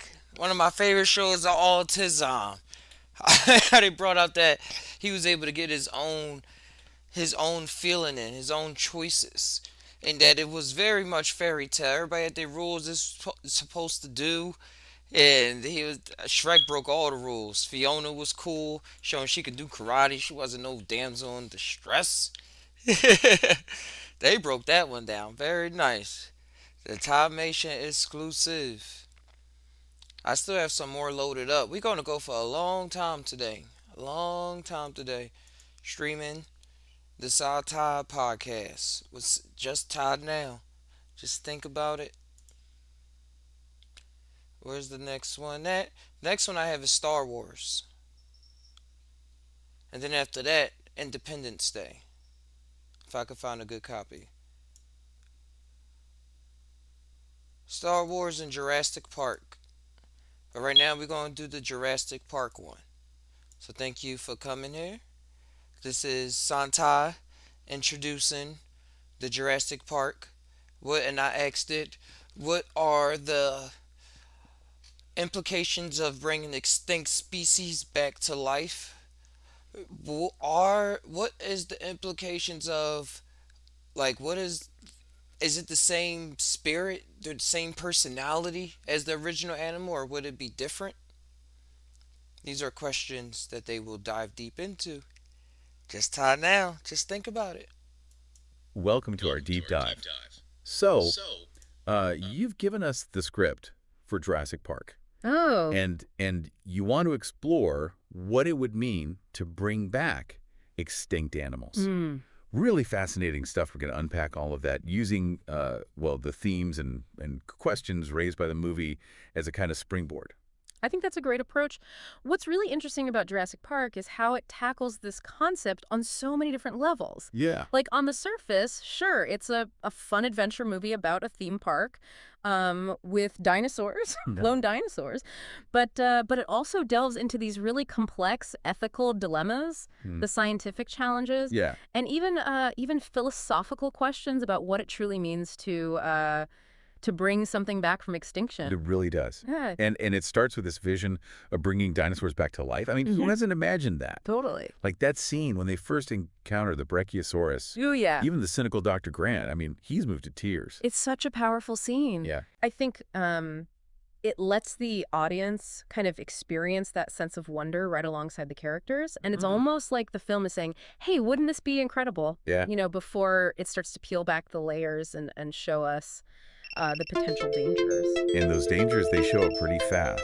I mean, that T-Rex breakout scene. Oh, intense. It's not just an action sequence. Right. It's like this powerful symbol of nature, kind of like defying our control, no matter how advanced we think our technology is. Exactly. It challenges that whole notion that we can just contain something as powerful and unpredictable as a dinosaur, right? Even with all the fences and security systems in the world. And it's not just the big scary predators we need to worry about. Right. The sick triceratops, that scene, it highlights how even a harmless herbivore can be affected in ways we don't expect. Oh, for sure. Introducing a creature into an ecosystem that it's not adapted for, it can lead to all sorts of problems. Like dietary issues, you know, spread of disease. I mean, the filmmakers did their research on that. Like they really grounded these dangers in actual science. And the velociraptors, oh my gosh. Oh, they're terrifying. So smart the way they can problem solve. Yeah. They're not just brute force, you know? No. It's strategic thinking. It's really adaptability makes them scary. And that intelligence, that raises some really interesting questions about what these cloned creatures actually are, you know? Right. Like the script tells us they used frog DNA to fill in gaps in the dinosaur genomes. Right, right. So are they really dinosaurs? Yeah. Or are they something else entirely? That's a good question. Yeah. It makes you think about whether they're exact replicas or like genetically modified hybrids. Yeah. And then there's the lysine contingency, the park's fail-safe to prevent the dinosaurs from surviving outside. Right. Yeah. Like, how much control can we really have over nature? It's such a brilliant plot device. Yeah. Because it speaks to our human desire for control, right? But as the movie shows us, life often finds a way around our plans. It does. It's a cautionary tale, really, about assuming we can control something as complex and unpredictable as life itself. And you know that line from Dr. Grant about the dinosaurs being biological puppets? Oh, yeah. It really drives that point home. He doesn't see them as real creatures, more like creations, you know, manipulated for our amusement. Yeah, and that raises a really important ethical question. What's that? Are we bringing back extinct animals for their sake? Or just for our own entertainment? You know, like, is it ethical to recreate a creature just to put it on display? Right. And what responsibilities do we have to these recreated beings? And those questions feel even more relevant today, you know, with actual de-extinction efforts starting to gain traction. It's not just science fiction anymore. Not anymore. We're talking about potentially bringing back woolly mammoths. Wow. Passenger pigeons. I mean, it's mind-blowing. It is. And with that potential, I think, comes a huge responsibility. Right. We really need to think carefully about the ecological impact, the ethical implications, even the philosophical questions, you know? There's a lot to consider. It is. Just TAI now. Just think about it often. It really is a lot to ponder. Yeah. But that's part of what makes Jurassic Park such a compelling and thought-provoking film, right? I think so. I mean, it doesn't just entertain us with dinosaurs. Right. It makes us confront these big questions about our relationship with nature, the limits of our control. It really does. It's really interesting to think about what kind of world we'd be creating if we started bringing back these extinct animals. Right. You know, would it be a world of wonder like Hammond imagined in the film, or would it be full of danger? Yeah. Unintended consequences, you know? It's like the movie is it's like it's holding up a mirror to us in a way, to our own desires and ambitions, right? I think so. Like, we're fascinated by this idea of bringing back these lost creatures, but are we really ready for the challenges that come with that? That's the question, isn't it? Jurassic Park definitely suggests that we might not be. You know, the film really highlights how unpredictable nature is. Right. Even when we think we have it all under control. Like, the dinosaurs are always finding ways to escape their enclosures, outsmart the humans, disrupt the whole balance of the park. Right, and it's not just the physical danger. No. The movie also gets into the philosophical implications of manipulating life. You know, the characters even debate whether the cloned dinosaurs are really authentic or just copies, like Dr. Grant says, biological puppets. That's such a profound question. It is. Like, if we bring back a woolly mammoth, is it really a woolly mammoth or just a genetic facsimile, you know? Right. Does it have the same rights, the same considerations as a naturally born creature? Right. I mean, these are the ethical dilemmas we need to face before we go too far down this road. It makes you wonder, like, Yeah. what the dinosaurs would think about all this. Oh, that's interesting. You know, like they're brought into this world, not through natural processes, but through human intervention. Right. And then they're confined to this park for our entertainment. Yeah. What are the implications for their well-being, I think for their autonomy? that scene where Dr. Sadler is caring for the sick Triceratops. Yeah. It's such a powerful reminder that these animals, they're not just attractions. Right. They're living beings Yeah. with their own needs and vulnerabilities. You know, it's like the film is asking us to see things from their perspective, Right. to see them as creatures deserving of empathy and respect. And that scene also shows us how things can go wrong in ways we don't expect. Absolutely. Bringing a species into an environment that it's not adapted for, Right. it can lead to problems, not just for the animal, but for the whole ecosystem, right? It's a cautionary tale, really, about the need for careful planning, consideration. You know, we can't just bring back an extinct animal and assume everything's going to be fine. Yeah, it's like that line from Ian Malcolm. Which one? Life finds a way. Oh, yeah, that's a good one. We might think we've thought of everything. But nature always has some surprises, you know? Nature always finds a way. Yeah. Jurassic Park reminds us that nature's not, it's not a machine that we can just control, you know? It's this complex, interconnected system, and our actions can have ripple effects that we don't even anticipate. So if we're going to pursue de-extinction, it has to be done with a deep understanding of the science, the ethics, and the potential consequences. Absolutely. It can't be driven by hubris, or the desire for quick profits, like Injun in the film. Yeah, exactly. That's a really important point. The film contrasts Hammond's, blind enthusiasm with the more cautious, ethical approach of scientists like Dr. Grant and Dr. Sadler. Yeah. It suggests that de-extinction, if we do it at all, should be driven by a sense of responsibility, not just spectacle or financial gain. And it raises the question of who gets to make these decisions. Like, should it be scientists, corporations, society as a whole? That's a tough one. Yeah. It's a complex question, no easy answers.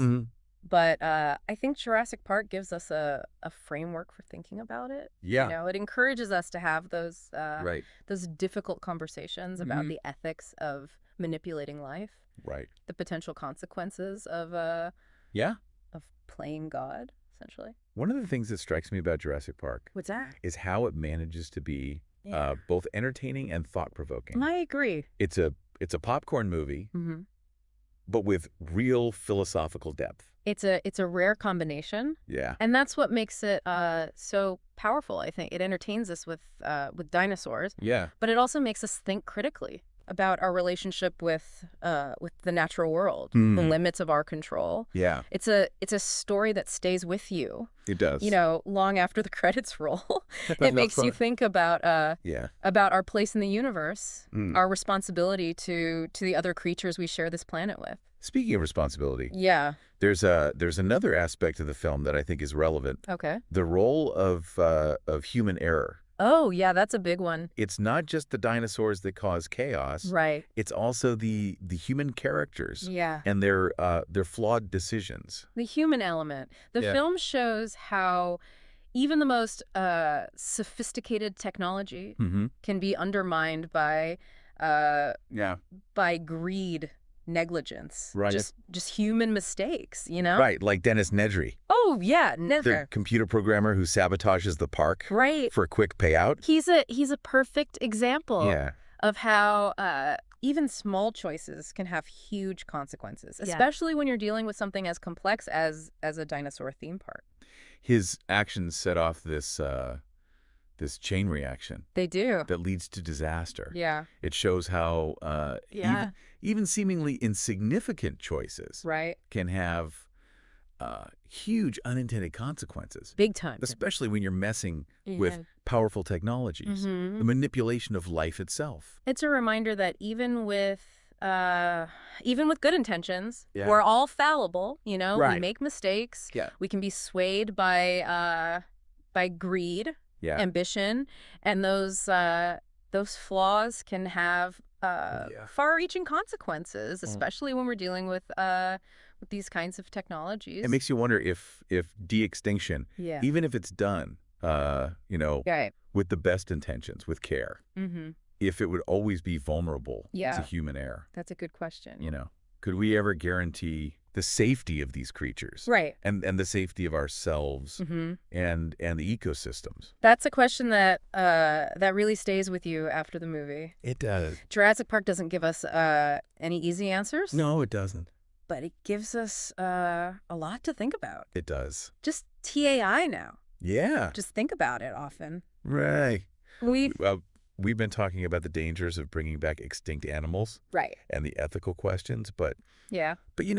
I think we should also talk about the wonder Oh, absolutely. that this idea brings up, Yeah. I mean, Jurassic Park wouldn't be so popular Mm-hmm. if it didn't tap into that fascination we all have For sure. with dinosaurs, Yeah. with that lost world. I think the visual effects, Oh, yeah. the sound design, even John Williams' score, Oh, yeah. it all comes together to Yeah. create this really immersive, Mm, awe-inspiring experience. it does. Like, it lets you imagine what it might have been like Right. to actually walk among these creatures. To see them, yeah. To see them firsthand, yeah. Their Yeah. power, their grace. I mean, And that wonder, yeah. it's there in the script itself, too. Oh, totally. Remember that scene Yeah. when they first see the Brachiosaurus? Oh, yeah. The script describes it as I love that scene. a creature of impossible grace and majesty. It's beautiful. And even Dr. Grant, Yeah. the paleontologist, Yeah. he's moved to tears. He is, yeah. It's powerful. it really is. Speaks to the power of nature, to Mhm. inspire awe, Mhm. humility, Yeah. even amidst all the ethical debates Right. and the potential dangers. There's Mhm. still that magic Yeah. to the idea of bringing back these lost creatures. It's like a second chance almost. Yeah, like a chance to reconnect with Yeah. a piece of our planet's history Yeah. that's been lost to time. But the film reminds us too Mm-hmm. that this magic, Yeah. it comes at a price. It does. It's not just about Right. recreating dinosaurs for our own fun. Yeah, it's not. We have to understand the responsibility Exactly. that comes with this power. Yeah, the film doesn't shy away from the Right. from the consequences Mm. of playing God. Yeah. I mean, the dinosaurs break free. Yeah. They cause chaos. Right.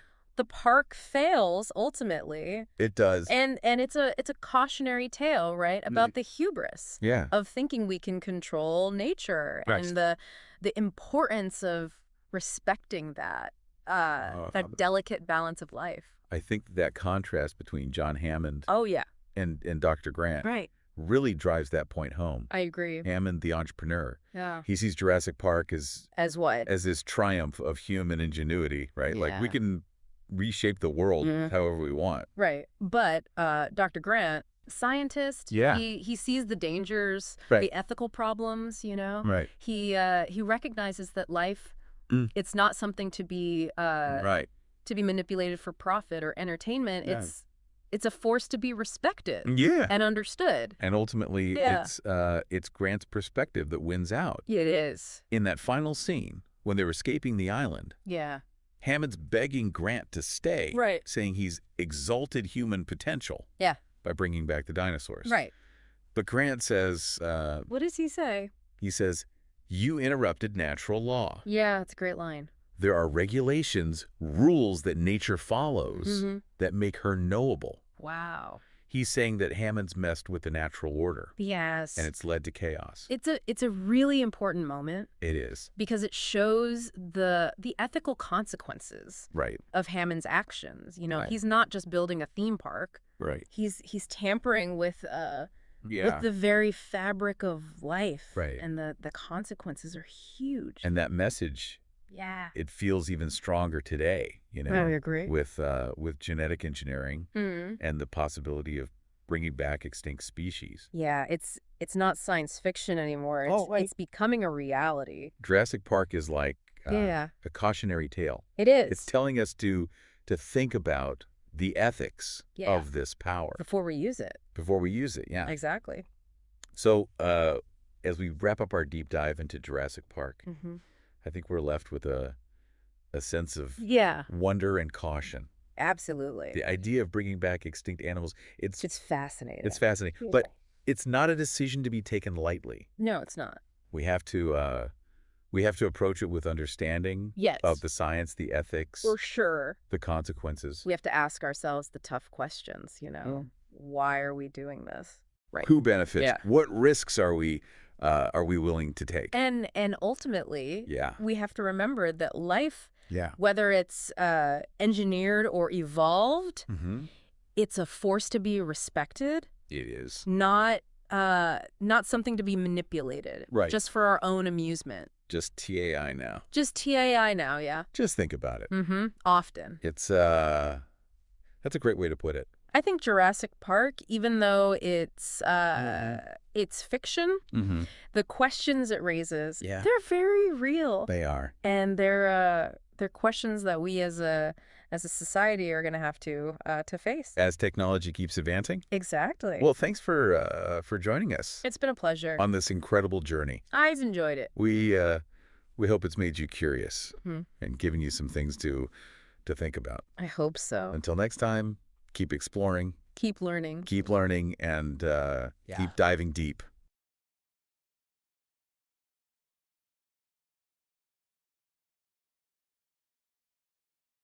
Pew, pew, pew, pew. That was another good one.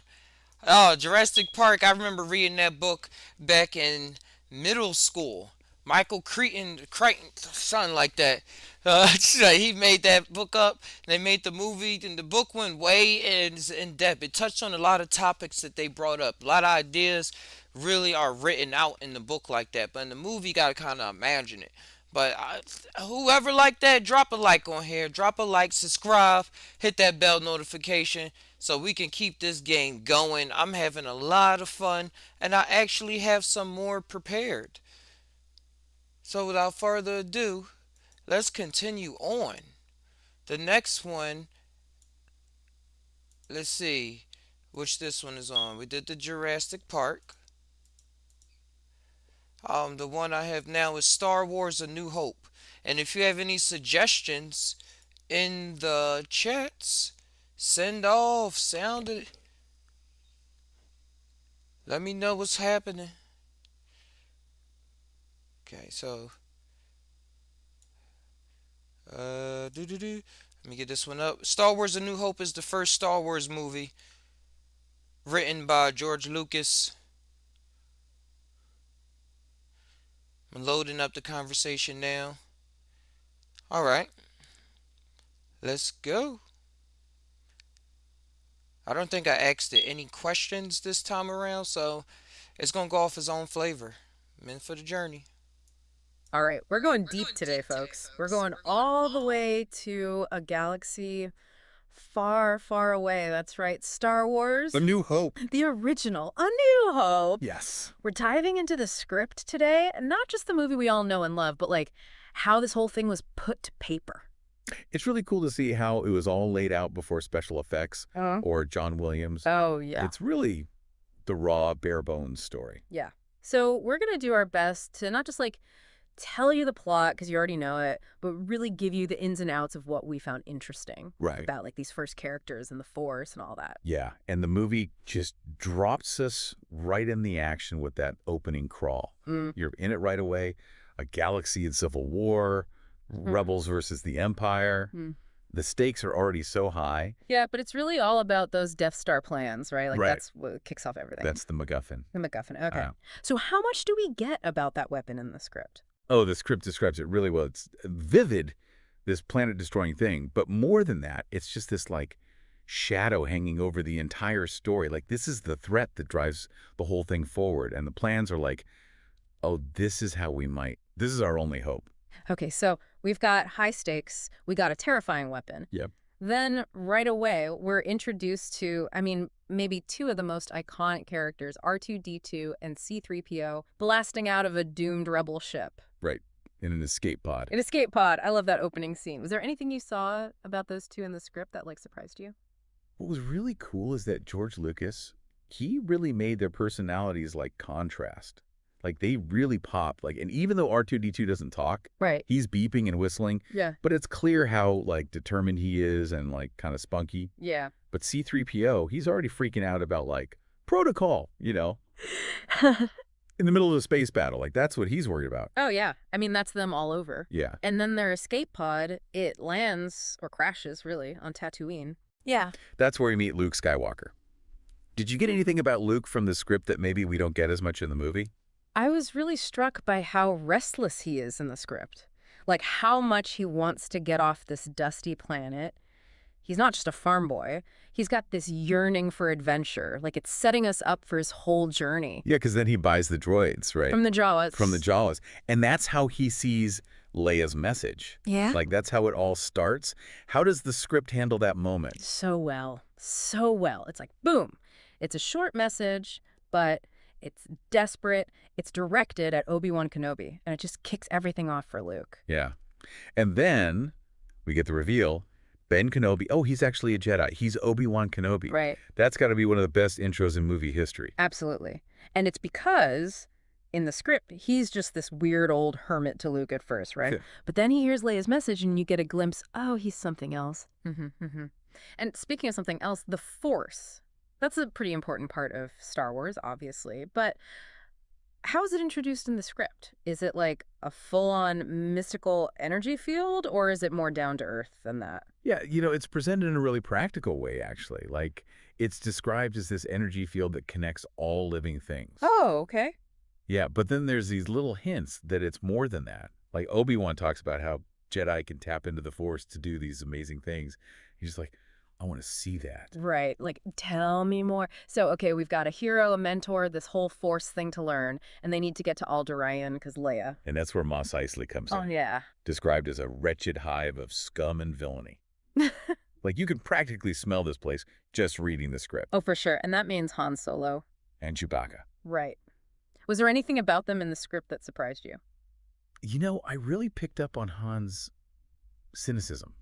Like, he's all about the money, you know, which is so different from Luke. Yeah, yeah. But even early on, you could see he's got some good in him. Like, he's got this sense of honor underneath it all. Okay, so they make a deal with Han and Chewie. Right. They get on the Millennium Falcon. What happens next? Because this is where things get really interesting. Right. They're trying to get to Alderaan, and then, boom, tractor beam. The Death Star. Wait, what? The Death Star? Like, they go from Tatooine to the Death Star just like that? Yep. Wow. The script just throws you right in there. Okay, so now they're trapped on the Death Star. Who do they run into? Well, first they're trying to avoid everyone, right? Because of those plans. Oh, right, right. But then they come face to face with Darth Vader. Darth Vader. I mean, he's the villain, right? Yeah. But how's he written? Like, do you get that same sense of, I don't know, evil? It's all there. The black armor, the mechanical breathing, but it's more than that. He's got this presence, this power that just screams, don't mess with me. Okay, so we've got the heroes on the Death Star. Darth Vader's there. Leia's a prisoner. This is where things really start to heat up. Exactly. And what's really clever about the script is it manages to balance the tension with some humor. Like, remember when they escape the detention block? Okay. They end up in a trash compactor. Wait, they escape through the garbage? Yep. That's kind of gross. And also kind of funny. Exactly. And it really shows you how resourceful they are. Like, Yeah. they can escape anything. So they get out of the trash. They're dodging stormtroopers. Right. They're trying to find Leia. What about Obi-Wan? What's he doing? Oh, he's on a mission of his own. Remember that tractor beam? Mm-hmm. He's trying to disable it so they could escape. Okay, but isn't he also supposed to be training Luke? Right. But it's clear from the script that time is running out. And as Obi-Wan is making his way to the tractor beam controls, he senses something he hasn't felt in a long time. Oh, I bet I know. Darth Vader. Yeah. And their confrontation, it's like this duel of destinies. Light versus dark. And this is where the script takes a really sad turn. Obi-Wan doesn't make it. He sacrifices himself so the others can get away. And it's heartbreaking, but it's also the moment when Luke really changes. Okay, so they've got the Death Star plans. Leia's safe, but Obi-Wan is gone. What happens next? This is where it all comes together. The Rebels, with those plans, they launch a full-on attack on the Death Star. Wow, it's a full-on space battle now. Yep, and that's where we'll pick up next time. You know, diving into this script, it's amazing how George Lucas takes these like classic story elements, the hero, good and evil, hope. It's all there, but it feels so new. It's like he took those old myths, threw in spaceships and blasters. The lightsabers, don't forget those. No, the lightsabers. But let's talk about Luke. Okay. Last time we were talking about him losing Obi-Wan. Right. Which is huge.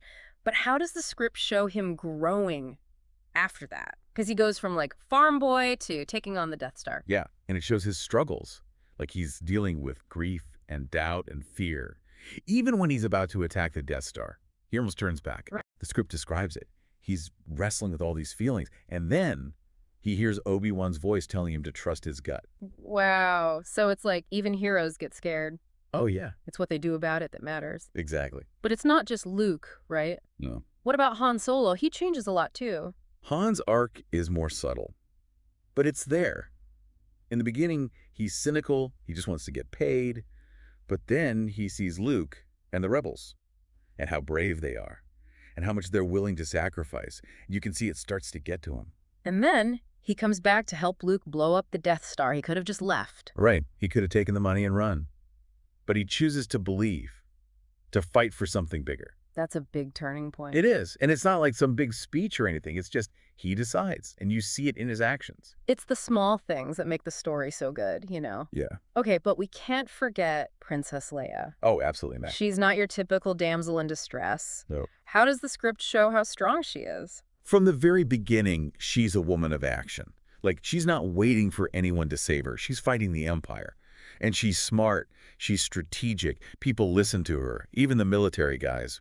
She faces down Darth Vader. She helps plan the attack. She even blasts her way out of that garbage compactor. Do you remember any of her lines that really stand out?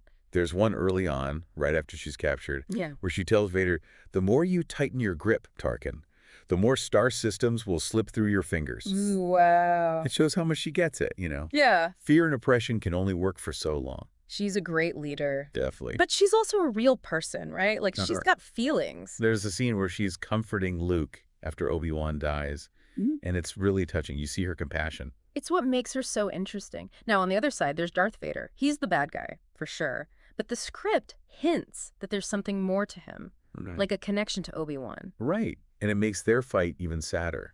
What's scary about Vader is he's like what Luke could become. Right. Like if he gives in to the dark side. Exactly. And we get these little hints about Vader's past. Yeah. Like how he fell from grace. It makes you think, like, what is evil? Is it something you're born with or is it something you choose? And can someone like Vader ever come back from that? I'll bet. It's a big question. But there's another big idea in the script. Hope. Definitely. It's what keeps the rebellion going. Even when things seem impossible. Yeah, exactly. It's that belief that things can get better. And the script shows it through the rebels, their sacrifices, their determination. Like, they just won't give up. It's Leia never giving up, even when she's about to be executed. And Luke, he just believes he can make a difference. And the script doesn't make it easy. Like, there are setbacks, there are doubts. But ultimately, it's that belief in a better future that pushes them forward. So it's not about ignoring the bad stuff. Yeah. It's about choosing to see the good, to believe things can change. Okay, we've talked about the characters, the hope, the good versus evil.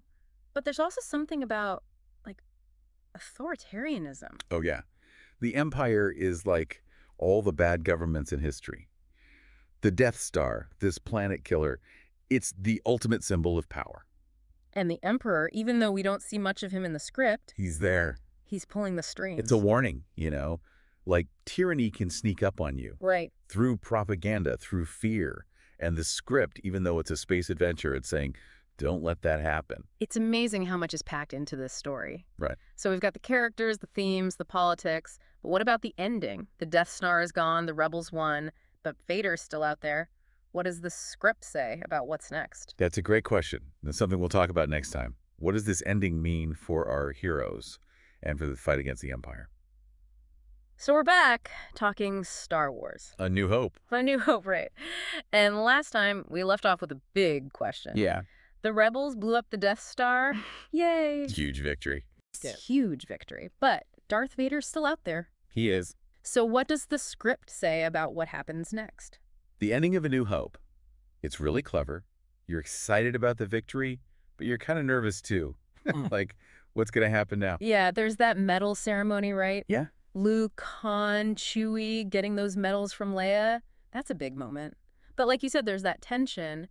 Is there anything in the script that, like, points to that? That maybe things aren't over? There's a line just after the medals are given out. Leia says, we've won a great victory today, but the war is far from over. Right. Like, one battle doesn't win the war. Exactly. But what about Vader? We know he got away. What's next for him? The script doesn't really tell us, and I think that's on purpose. We know he sensed Luke's power, and there's this feeling like maybe he's almost impressed. It's like the Death Star blowing up. It's almost like it sets up a new fight. Like now it's personal between Luke and Vader. Yeah, like their destinies are tied together now. Wow. Okay, so we've talked a lot about the script. What's the biggest thing you take away from A New Hope? You know, even though it's this big space opera, it's really about us. What do you mean? It's about hope, courage, loss, things we all deal with. It's a story that still works because it's about being human. I totally agree. And George Lucas, he created this whole world, but it feels real, Yeah. So as we finish up, one last question. What do you think it is about Star Wars, about A New Hope, that makes it so powerful? Why do you think it still matters to people? Is it the characters, the story, or is it something bigger than that? A New Hope, it's about dreaming big and maybe finding a little bit of ourselves in that galaxy far, far away. Well said.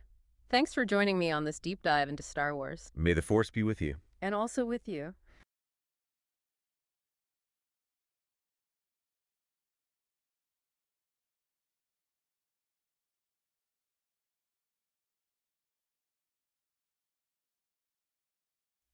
I'm loving this. I'm loving. We're gonna keep this going. We're gonna keep it going. I got a real funny one for y'all right now. This one is from a good movie called Soul Plane. If y'all saw Soul Plane, y'all know it was quite insane. But we're gonna have some fun and run this. So if you liking what you see, as I was saying before, please drop that like. Do what you gotta do to support the channel. Everything is down in the links below, as well as other features. Hold on, I gotta save this. There it is. Using Flux. Flux to the rescue today. Let's do Soul Plane. All right, so we're diving deep into the Soul Plane script today, and wow, I can already tell this is going to be good. Yeah, this one's a classic. We're trying to figure out, like, why this movie was so funny, right? But also, like, what it says about reality and stuff, Right, like there's that deeper level. Yeah, and, like, just thinking about it, it's like an airline just for black people. Just think about it. It's a pretty wild concept. I know.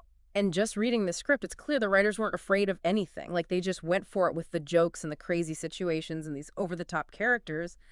But there's also these moments of real insight. You know what I mean? Yeah. It's like they're making you laugh and think at the same time. Exactly. Yeah. It's like a party, but with a purpose. Yeah.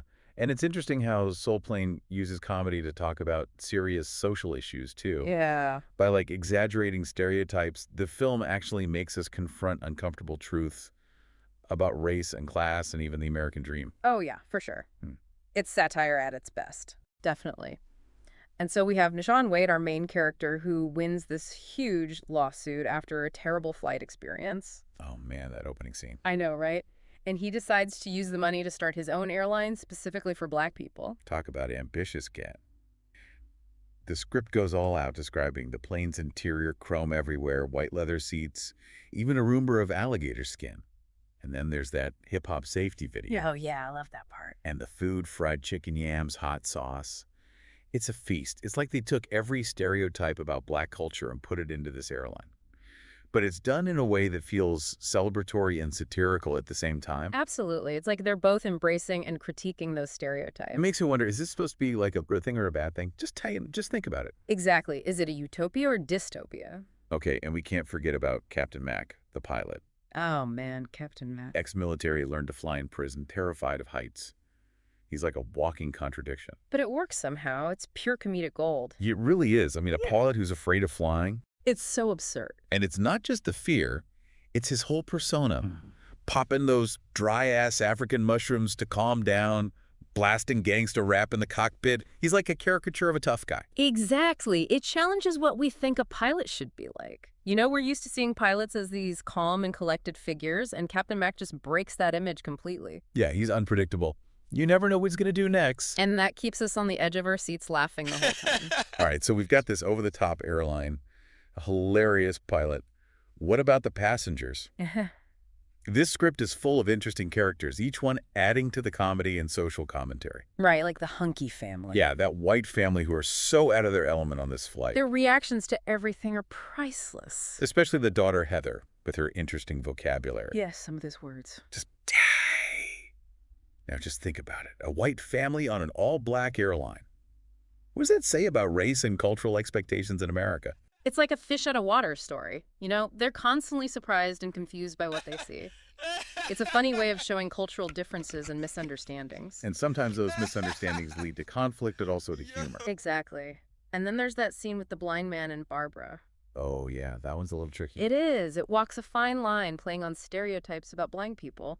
But some of the lines are genuinely funny. Like when he says his fingers have eyes. That's a great example of how satire can be both funny and thought-provoking. It makes us laugh at things we maybe shouldn't be laughing at. And it forces us to confront our own biases. You know, we have to ask ourselves, is this actually funny or is this offensive? And why? So you got this hilarious comedy that pushes boundaries. But it's clear that Soul Plane is doing more than just making us laugh. It's making fun of stereotypes, forcing us to confront uncomfortable truths, and maybe even challenging our ideas about reality. Exactly. It's like the film is creating this alternate reality where things are exaggerated and over the top. But within that absurdity, there's a sharp social commentary. So how does all of this connect back to the nature of reality? Well, think about it. Like, this Soul Plane takes things from the real world, like race and class and air travel, and turns them into something fantastical. It's a world where a Black-owned airline can be successful, where cultural stereotypes are both celebrated and criticized. So it's asking us to imagine a different reality. One that's not limited by our everyday experiences. Okay, so we've got this alternate reality, a world where a Black-owned airline can actually thrive. But how did Nushan actually pull this off? What does his success say about the American dream, especially for Black entrepreneurs? That's a great question, and it's something we should definitely explore. Nishan's story is really interesting, and it speaks to the challenges and triumphs of chasing your dreams, especially when those dreams go against the grain. Just think about it. Would Nishan have been more successful if he had started a more traditional business? Or was this unconventional path necessary for him to achieve his version of the American dream? That's a really good question, and one we're going to have to explore further. Yeah, we've got a lot more to unpack with Soul Plane, so stay tuned. We'll be right back after the break. Okay, so picking up where we left off with Soul Plane. Hey man, Soul Plane. This is just Ty now, Tymation Studios, breaking down Soul Plane in the most hilarious way. We're gonna let the conversational bots keep on going. Welcome, enjoy. Part 2. What it do? If you got a movie that you would want broken down, let me know in the comments. Plane. This movie really makes you think while you're cracking up. Right. Like, one thing that sticks out is how Nishan's whole vision challenges that traditional American dream idea. Like it's more than just money. Exactly. It's about making something that reflects his culture, his community, you know, like his own view of the world. Yeah, and that raises a question. Just think about it. Could someone like Nishan really pull this off in the real world? With all this, systemic stuff and limitations holding people back? Yeah. It makes you think. Definitely. And his airline becomes like the symbol of Black empowerment, you know? Oh, for sure. It represents creating these spaces where Black people are seen, celebrated, understood. It's like rejecting the mainstream and saying, hey, we can do this our own way. Exactly. A declaration of independence, you could say. And it's not just the airline itself. It's all the little details that make it so unique. Like that hip-hop safety video. I mean, come on. So good. And the soul food menu, Yeah. the basketball court in the terminal. It's like Nishan took everything vibrant and joyful about Black culture and infused it into this airline. Now, just think about it. What if more businesses did that? Reflected the cultures and experiences of the people who created them. That would be pretty amazing, right? I think so. It would definitely make the world a more interesting place. For sure. And it's such a powerful statement about representation and inclusion, not just in business, but like in everything. Totally. Soul Plane shows us a world where Black culture isn't just accepted, it's celebrated. Yeah, it's front and center. And they do it all through comedy. Which is pretty brilliant. Like they take these stereotypes, exaggerate them to the max, and make us laugh. But it also makes us think about where those stereotypes come from, and how they can be harmful. It's like holding up a mirror to society and being like, look at this. Isn't this crazy? Yeah, it's saying, we need to do better. Exactly. And the humor isn't just for entertainment. It's a way to make a point about social issues. Right. It exposes how absurd racism and prejudice are. Yeah. And how they can hold people back. They shape how we see the world and limit what we think is possible. Okay, so we've got the comedy, the social commentary, the challenge to the American dream, but we can't forget about the love story between Nishan and Giselle. Oh, yeah. That adds a whole other layer to the movie. It's that classic tale of two people from different worlds finding each other. Opposites attract and all that. But their relationship isn't simple. They have this history, this baggage they're both carrying. Right. It's messy. And complicated. Right. But ultimately, it's about forgiveness, second chances, redemption. Powerful stuff. Just think about it. Can love really conquer all? Even the craziness of starting a new airline.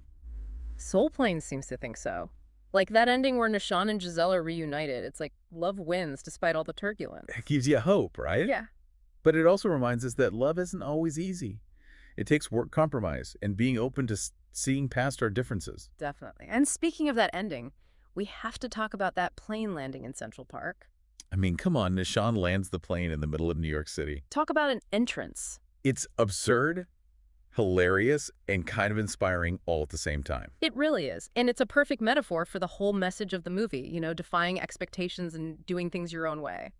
Just think about it. Landing in Central Park instead of an airport, Okay. It's like breaking free from all the rules and creating your own definition of success. Exactly. It's saying, screw the system, I'm going to do this my way. And there's something so liberating about that. Totally. But it also makes you wonder what happens after that, What are the consequences of breaking the rules? Do they address that in the script?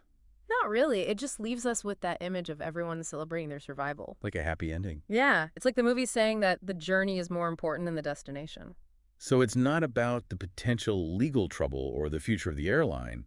It's about Nishan achieving this crazy dream. Exactly. He defied the odds and made something amazing happen. Just think about it. It's almost like a metaphor for the Black experience in America, overcoming obstacles, creating something out of nothing, and finding joy even when things are tough. That's a really powerful point. Right. And it gets to the heart of what Soul Plane is all about, embracing the absurd, the unexpected, the unconventional. It makes us question what we think we know about success, about race, about reality itself. Okay, so we're being asked to question reality. Yeah. But the movie itself is so over the top, so ridiculous. How can we take any of it seriously? That's the genius of it. It uses humor to make us lower our guard. Yeah. And then when we least expect it, it hits us with these moments of social commentary, these challenges to our beliefs. It's like a Trojan horse of social awareness disguised as a hilarious comedy. Exactly. And that's what makes Soul Plane so compelling. It stays with you after you've seen it. Makes you think about your own life and your place in the world. So we've talked about the comedy, the social commentary, the love story, the mind-bending nature of reality in Soul Plane. But there's one final question we need to ask. Shouldn't Nishan have started this airline in the first place? Was it all worth it in the end? That's a tough one. It is. And it's a question that only Nishan can answer. But I think the movie suggests that the journey with all its ups and downs was just as important as the destination. Just think about it. All right, so we're wrapping up our deep dive into Soul Plane and still trying to figure out if Nishan made the right call with this whole airline thing. Yeah, like he put everything into this thing and landed it in Central Park. Just think about it. Mm-hmm. Did he actually achieve what he set out to do? Well, the ending is definitely open to interpretation, right? On the one hand, he defied all the odds, built this airline celebrating Black culture, and got everyone safely on the ground. Even if it wasn't where it was supposed to be. Exactly. But hey, he landed. He totally rewrote the rules of success, you know? It's not about following some traditional path anymore. It's about making your own way. And, maybe landing somewhere totally unexpected. But okay, what about all the fallout? Landing a plane in Central Park has got to have some consequences, right? It's funny, though. The script doesn't really focus on that. Really? It just leaves us with that image of everyone celebrating, Nishan Giselle, all the passengers surrounded by people cheering. So the happy ending, then? Right. It's like the movie is saying the journey matters more than the destination. So it's not about the legal trouble or whatever, just the fact that he did it. He made this crazy idea actually happen. Against all odds. Just just think about it. It's almost like a metaphor for the whole Black experience in America. Yeah. Overcoming obstacles, creating something amazing, and finding joy even when things are tough. That's a really powerful way to look at it. And it gets to the core of what Soul Plane is all about, doesn't it? Yeah. Embracing the crazy, the unexpected. Challenging what we think we know. About success, about race, about reality itself. Soul Plane makes us laugh, but it also makes us think. Yeah. And it leaves you with this sense of hope. Like anything is possible. So yeah, Soul Plane is more than just a silly comedy. It's got something to say. It's a statement, a celebration. Of Black culture. Exactly. And it reminds us that even when the world feels crazy and chaotic, there's always room for joy and creativity. And for just completely breaking the rules. Absolutely. So we've come to the end of our Soul Plane deep dive. Yeah. And I got to say, it's been a wild ride. It has. This movie is just so unique and thought-provoking. It definitely makes you see things in a new light. Now just think about it. What other film takes you on this kind of crazy journey while making you think about important stuff at the same time? It's a rare combination for sure. We hope you enjoy this deep dive and that it maybe even inspires you to take some chances in your own life. Break the rules a little and see where you land. And who knows, maybe you'll end up somewhere amazing just like Nishan. All right. That's it for us. Thanks for joining us on this deep dive into Soul Plane. We'll catch you next time. All right. Just time now. Just think about it. That was Soul Plane, Television Studios Breakdown. I think I got two more that I want to bring. Then we probably bring it to a close, and I will see y'all catch y'all on the Thai side. But until then, which one should we do? Should we do Boys in the Hood first or Lord of the Rings? Which one? 5, 4, 3, 2, 1. The polls are closed. And the winner... We're going to do Lord of the Rings, and then we're going to end off with Boys in the Hood. So where is... Let's do Lord of the Rings.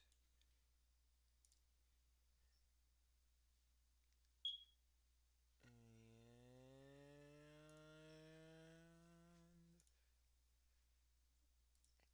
Let's tune on in. Welcome back, everyone. We're diving deep into the Fellowship of the Ring screenplay today. Focusing on the One Ring, of course. Of course. It's shrouded in so much mystery.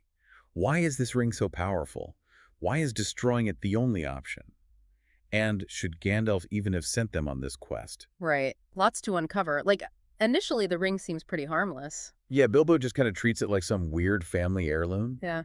Until, boom, Gandalf reveals the inscription. One ring to rule them all, one ring to find them. Chills. Literally gives me chills every time. One ring to bring them all and in the darkness bind them. Talk about ominous. Suddenly it's no ordinary trinket. Exactly. The inscription's all about domination. Not just power, but control. Bending others to Sauron's will. Sauron poured his essence into the ring, didn't he?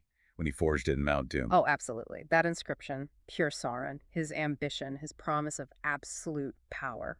So the ring isn't just a Sion object. It's like an extension of Sauron himself, reaching out across Middle-earth. We've established his bad news, but how did it end up with Bilbo anyway? Well, the screenplay talks about its history. Sauron created it, lost it in a huge battle. Oh, right.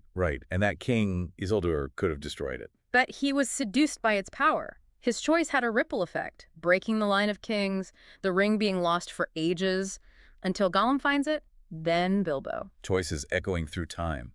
The past shaping the present in Middle-earth. Crazy.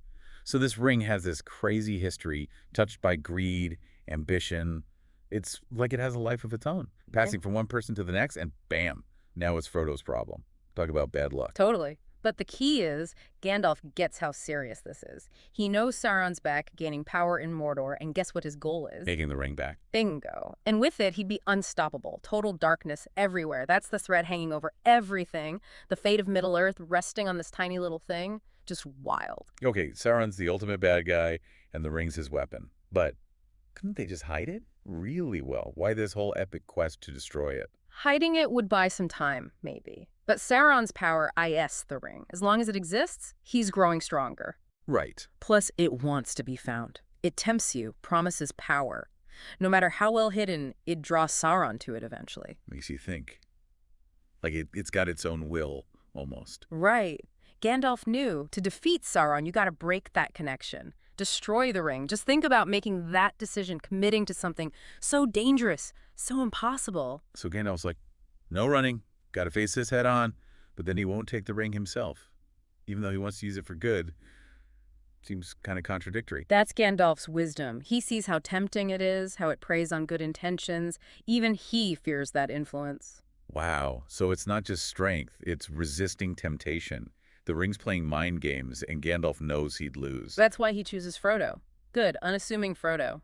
Maybe he could resist the ring's pull. Huh, interesting. The ring feeds on desire, so someone who doesn't want power. Exactly. Less likely to be corrupted. And that's where the Fellowship comes in. The screenplay highlights how different they all are. Their skills, perspectives. Right, you got a dwarf, an elf, humans. All coming together. The unity of Middle-earth facing this threat as one. The Fellowship itself is like the opposite of what the ring wants. Hope, not domination. Powerful stuff. Unity, cooperation, against all odds. Absolutely. But the screenplay doesn't sugarcoat the danger. The Nazgul chasing them, Caradhras, the mines of Moria, constant threats. Oh man, the Balrog. Pure nightmare fuel. No kidding. That scene shows the stakes, the sacrifices involved. Gandalf fighting the Balrog, so courageous, selfless, but it also shows how dangerous this quest is. Think about it. Their guide, their protector, gone. Changes everything. Yeah, Frodo's all alone now, with this ring eating away at him. And the screenplay's so good at showing that internal struggle, the ring whispering doubts, temptations, preying on his fear. It's messing with him, for sure. And then there's Boromir. Noble warrior wants to protect his people. But the ring sees that, uses it, twists his good intentions into this lust for power. It's like the ring's a puppet master, pulling everyone's strings, turning them against each other. Exactly. Boromir's struggle shows that anyone can fall prey to the ring. His attempt to take it from Frodo, heartbreaking. It doesn't just corrupt individuals, it breaks bonds, creates distrust. And his death, even though he's protecting the hobbits. It's like the ring won, in a way. It's a tragedy. The Fellowship is shattered, literally and figuratively. Frodo realizes he can't rely on anyone. The ring is pushing them apart. So he makes that decision, to go to Mordor alone. Alone. Wow. That takes guts. But it also shows how well Frodo understands the ring. He's trying to protect his friends from. Exactly. And he's not completely alone. Samwise Gamgee, loyal as ever, goes with him. Their friendship, their shared goal, that's the light in all this darkness. It's like, in a story with huge battles and powerful wizards, it's friendship that's the strongest force. Love that. It reminds us, even in the darkest times, connection, loyalty, compassion, those things matter. And then, bam, they reach Lothlorien, the elves' realm. Such a shift from all the gloom they've been through. Golden trees, waterfalls, elves. Like a fairy tale. Almost makes you forget about Sauron for a minute. It's a breath of fresh air, for sure. A little peace amidst the chaos. But the screenplay doesn't let us forget the ring's shadow. That scene with Galadriel in the mirror. Intense. Frodo sees Gandalf, which is hopeful. But then, the Shire being destroyed, Sauron's eye. Chilling stuff. Nowhere is safe from the ring. Exactly. And what's interesting is Galadriel's own moment with the ring. She could have taken it, used its power for good. Yeah, she's super powerful, wise. You'd think she could handle it. But you see the temptation, even she feels it. But she gets it. The price that comes with that power. Imagine if the ring can tempt Galadriel. It says a lot about how dangerous it is. No one's immune. It preys on what you want most, twists it into something dark. Right, and the screenplay shows how it affects the Fellowship, too. Boromir worrying about Gondor. Yeah, he's desperate to save his people. And the ring amplifies that. Makes him reckless. Turning friends into enemies. So messed up. It's tragic. Boromir trying to take the ring shows how it corrupts even the best of us. And his death. protecting the hobbits, the price he paid. Leaves Frodo more alone than ever, carrying the ring, the grief. And that's when he decides to go to Mordor alone. Just him and Sam. Huge decision. Shows how much he understands the ring. The closer it gets to Mordor, the stronger it gets. He's protecting the others, even if it breaks his heart. Imagine that strength, walking away from everyone into enemy territory with the fate of Middle-earth on his shoulders. Just wow. And Sam, without a second thought, he goes with him. Loyalty like that, it's inspiring. Even in the darkest times, there's still light. You got it. And as they row towards Mordor, not knowing what's next, the message is clear. Even the smallest person can change things. Hope never dies. Think about it. 2 hobbits, ordinary guys, tasked with saving the world. Their bravery, their resilience, that's a beacon for all of us. A story that sticks with you. No matter how tough things get, there's always reason to hope, to fight for good. Even the smallest act of courage can make a difference. Well, that wraps up our deep dive into the Fellowship of the Ring. Thanks for joining us.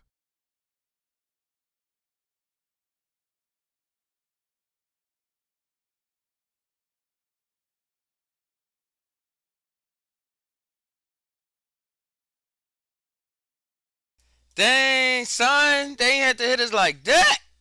That was some dope breakdown. I just watched Lord of the Rings yesterday, over 2 days with my daughter, so that was a good... I watched it growing up. I watched it multiple times, like 10 times growing up.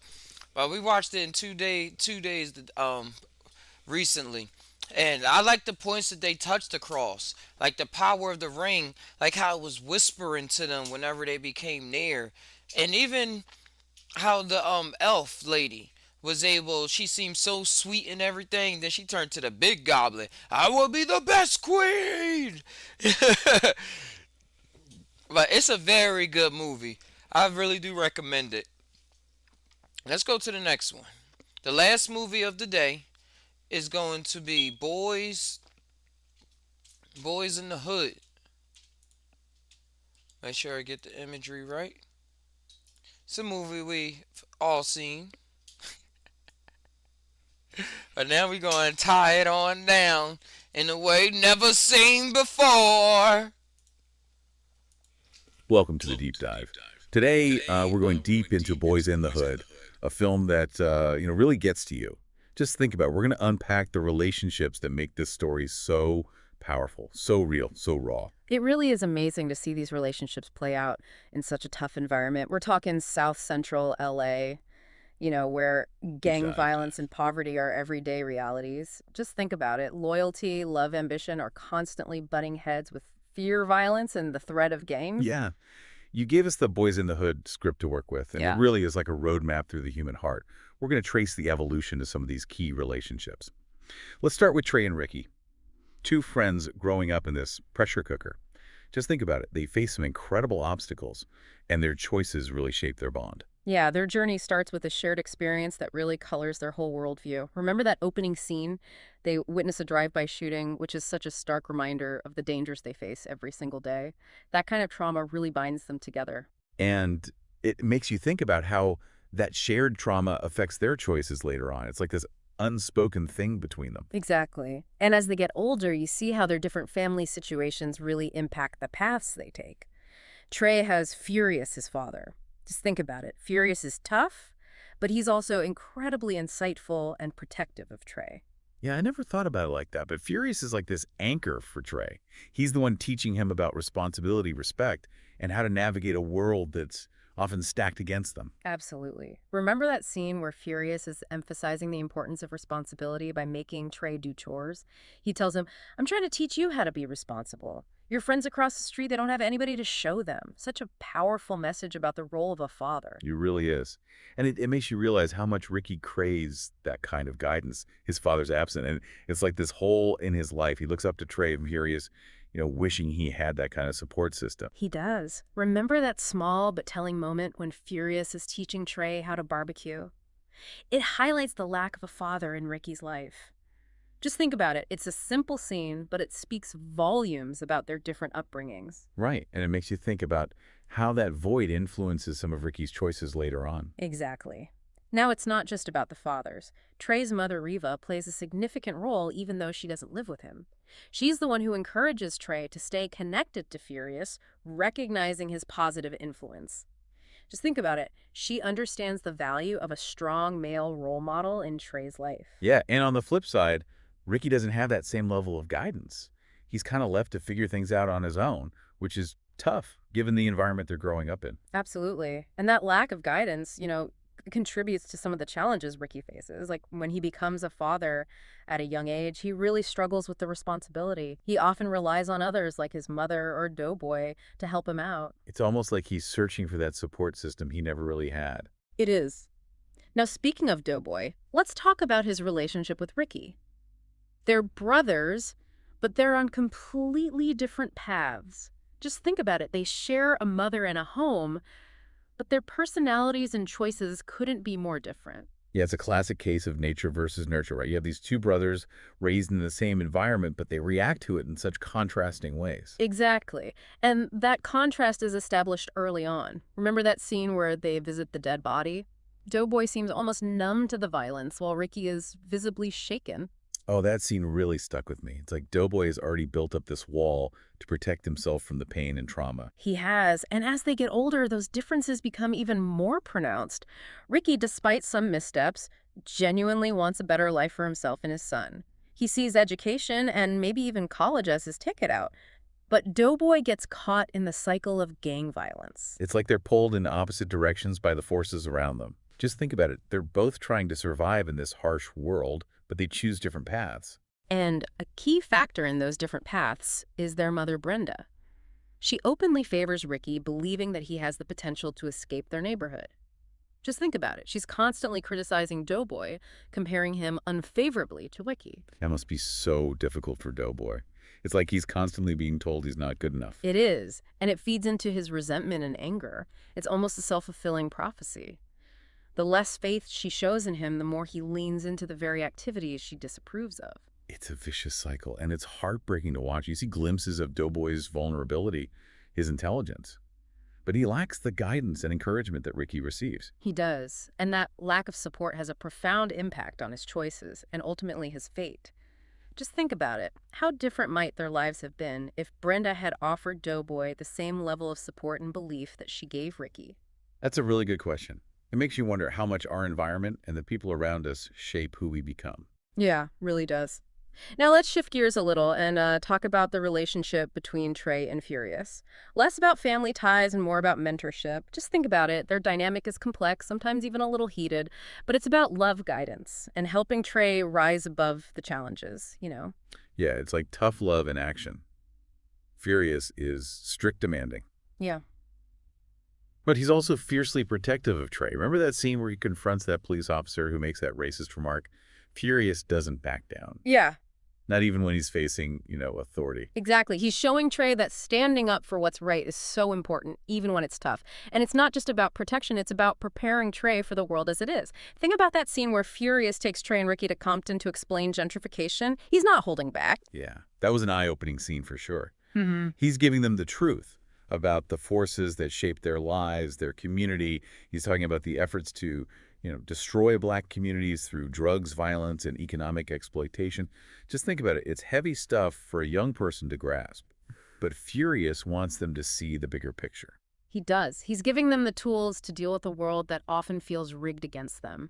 And Trey really takes those lessons to heart. When Ricky is killed, Trey's first instinct is revenge.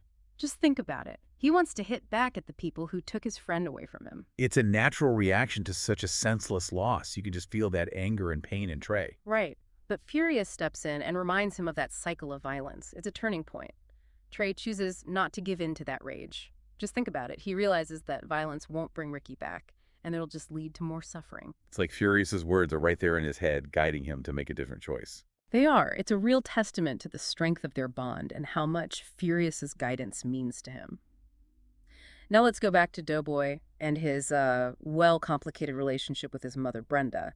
It's a dynamic that's marked by conflict and lack of understanding. It's clear she favors Ricky. She thinks he's the one who can break free from their neighborhood. But her constant criticisms of Doughboy are just tough to watch. Remember when she tells him, "You ain't shit, you just like your daddy, you don't do shit, and you're never gonna amount to shit." Ooh, those words hit hard. Just think about it. They're hammering in this belief that Doughboy's destined to fail, a classic self-fulfilling prophecy. Yeah, it's almost like she's pushing him toward that destructive path without even realizing it. Right. And yet there are these moments where you see her love for him. After Ricky dies, she's devastated, but she also worries about Doughboy's safety. She knows he's vulnerable, even if she doesn't show it the right way. It's like she loves him, but she doesn't know how to express it or how to give him the support he really needs. Exactly. And Doughboy, despite being so tough, clearly loves his mother, too. Just think about it. He tries to shield her from the harsh realities, even if it means doing things she wouldn't approve of. It's such a complicated relationship, full of contradictions and missed opportunities. It is. Now, with Trey and Ricky, as they get older, their lives go in very different directions. Trey focuses on school, he gets a job, and builds a good relationship with his girlfriend, Brandy. Yeah, he really seems to be on a path away from the dangers of his neighborhood. He even talks about marrying Brandy one day. Just think about it. He's breaking free from that cycle, forging a new future. He is. But Ricky runs into more roadblocks. Becoming a father so young, he struggles to find his place. He drops out of school, and even though he's interested in college and football, he ends up making a decision that changes everything, joining the Army. That's a big turning point. Yeah. It shows just how limited the options are for young black men like Ricky. He sees the Army as his only chance to escape poverty and give his son a better life. Just think about it. It's a decision born out of need not want. Absolutely. It speaks to the bigger problems, the lack of opportunity that pushes these young people down risky paths.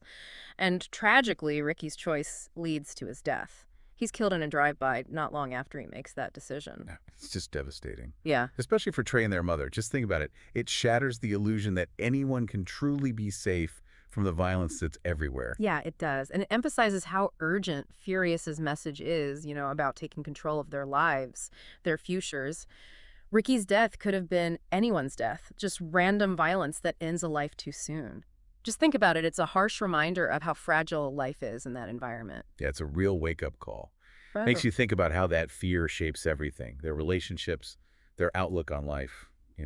It does. And the film doesn't give you any easy answers, which makes it even more powerful. Right. Just think about it. You're left with that image of Doughboy talking about the cycle of violence, that feeling that so many young black men can't escape that fate. His words really get to you. He says, seemed like they punched the wrong clock on Rick, though. So much sadness and resignation. Like, he knows this is just another tragedy, another statistic that the world's going to forget. Yeah, it's a powerful statement about those deeper issues the film's dealing with. And it makes you wonder how much has really changed since then. It does. So what does it all mean? The relationships in Boys in the Hood are like this microcosm of, bigger problems in society. Just think about it. We see how important family and mentors are and the terrible consequences when a system fails its people. Yeah, it's a complex mix of human connections set against poverty, racism, and violence.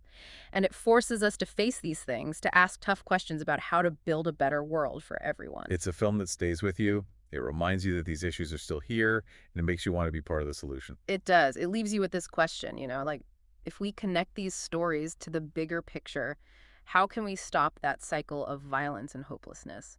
How do we build communities where all kids, no matter what their background is, have a chance to thrive? Those are the questions Boys in the Hood wants us to think about, to wrestle with, and to act on. And as we wrap up this deep dive into the world of these characters and their relationships, we hope you'll keep thinking about their stories and what they mean. Just think about it. What can we learn from their struggles and their heartbreaks, and how can we use those lessons to make a more just world for everyone?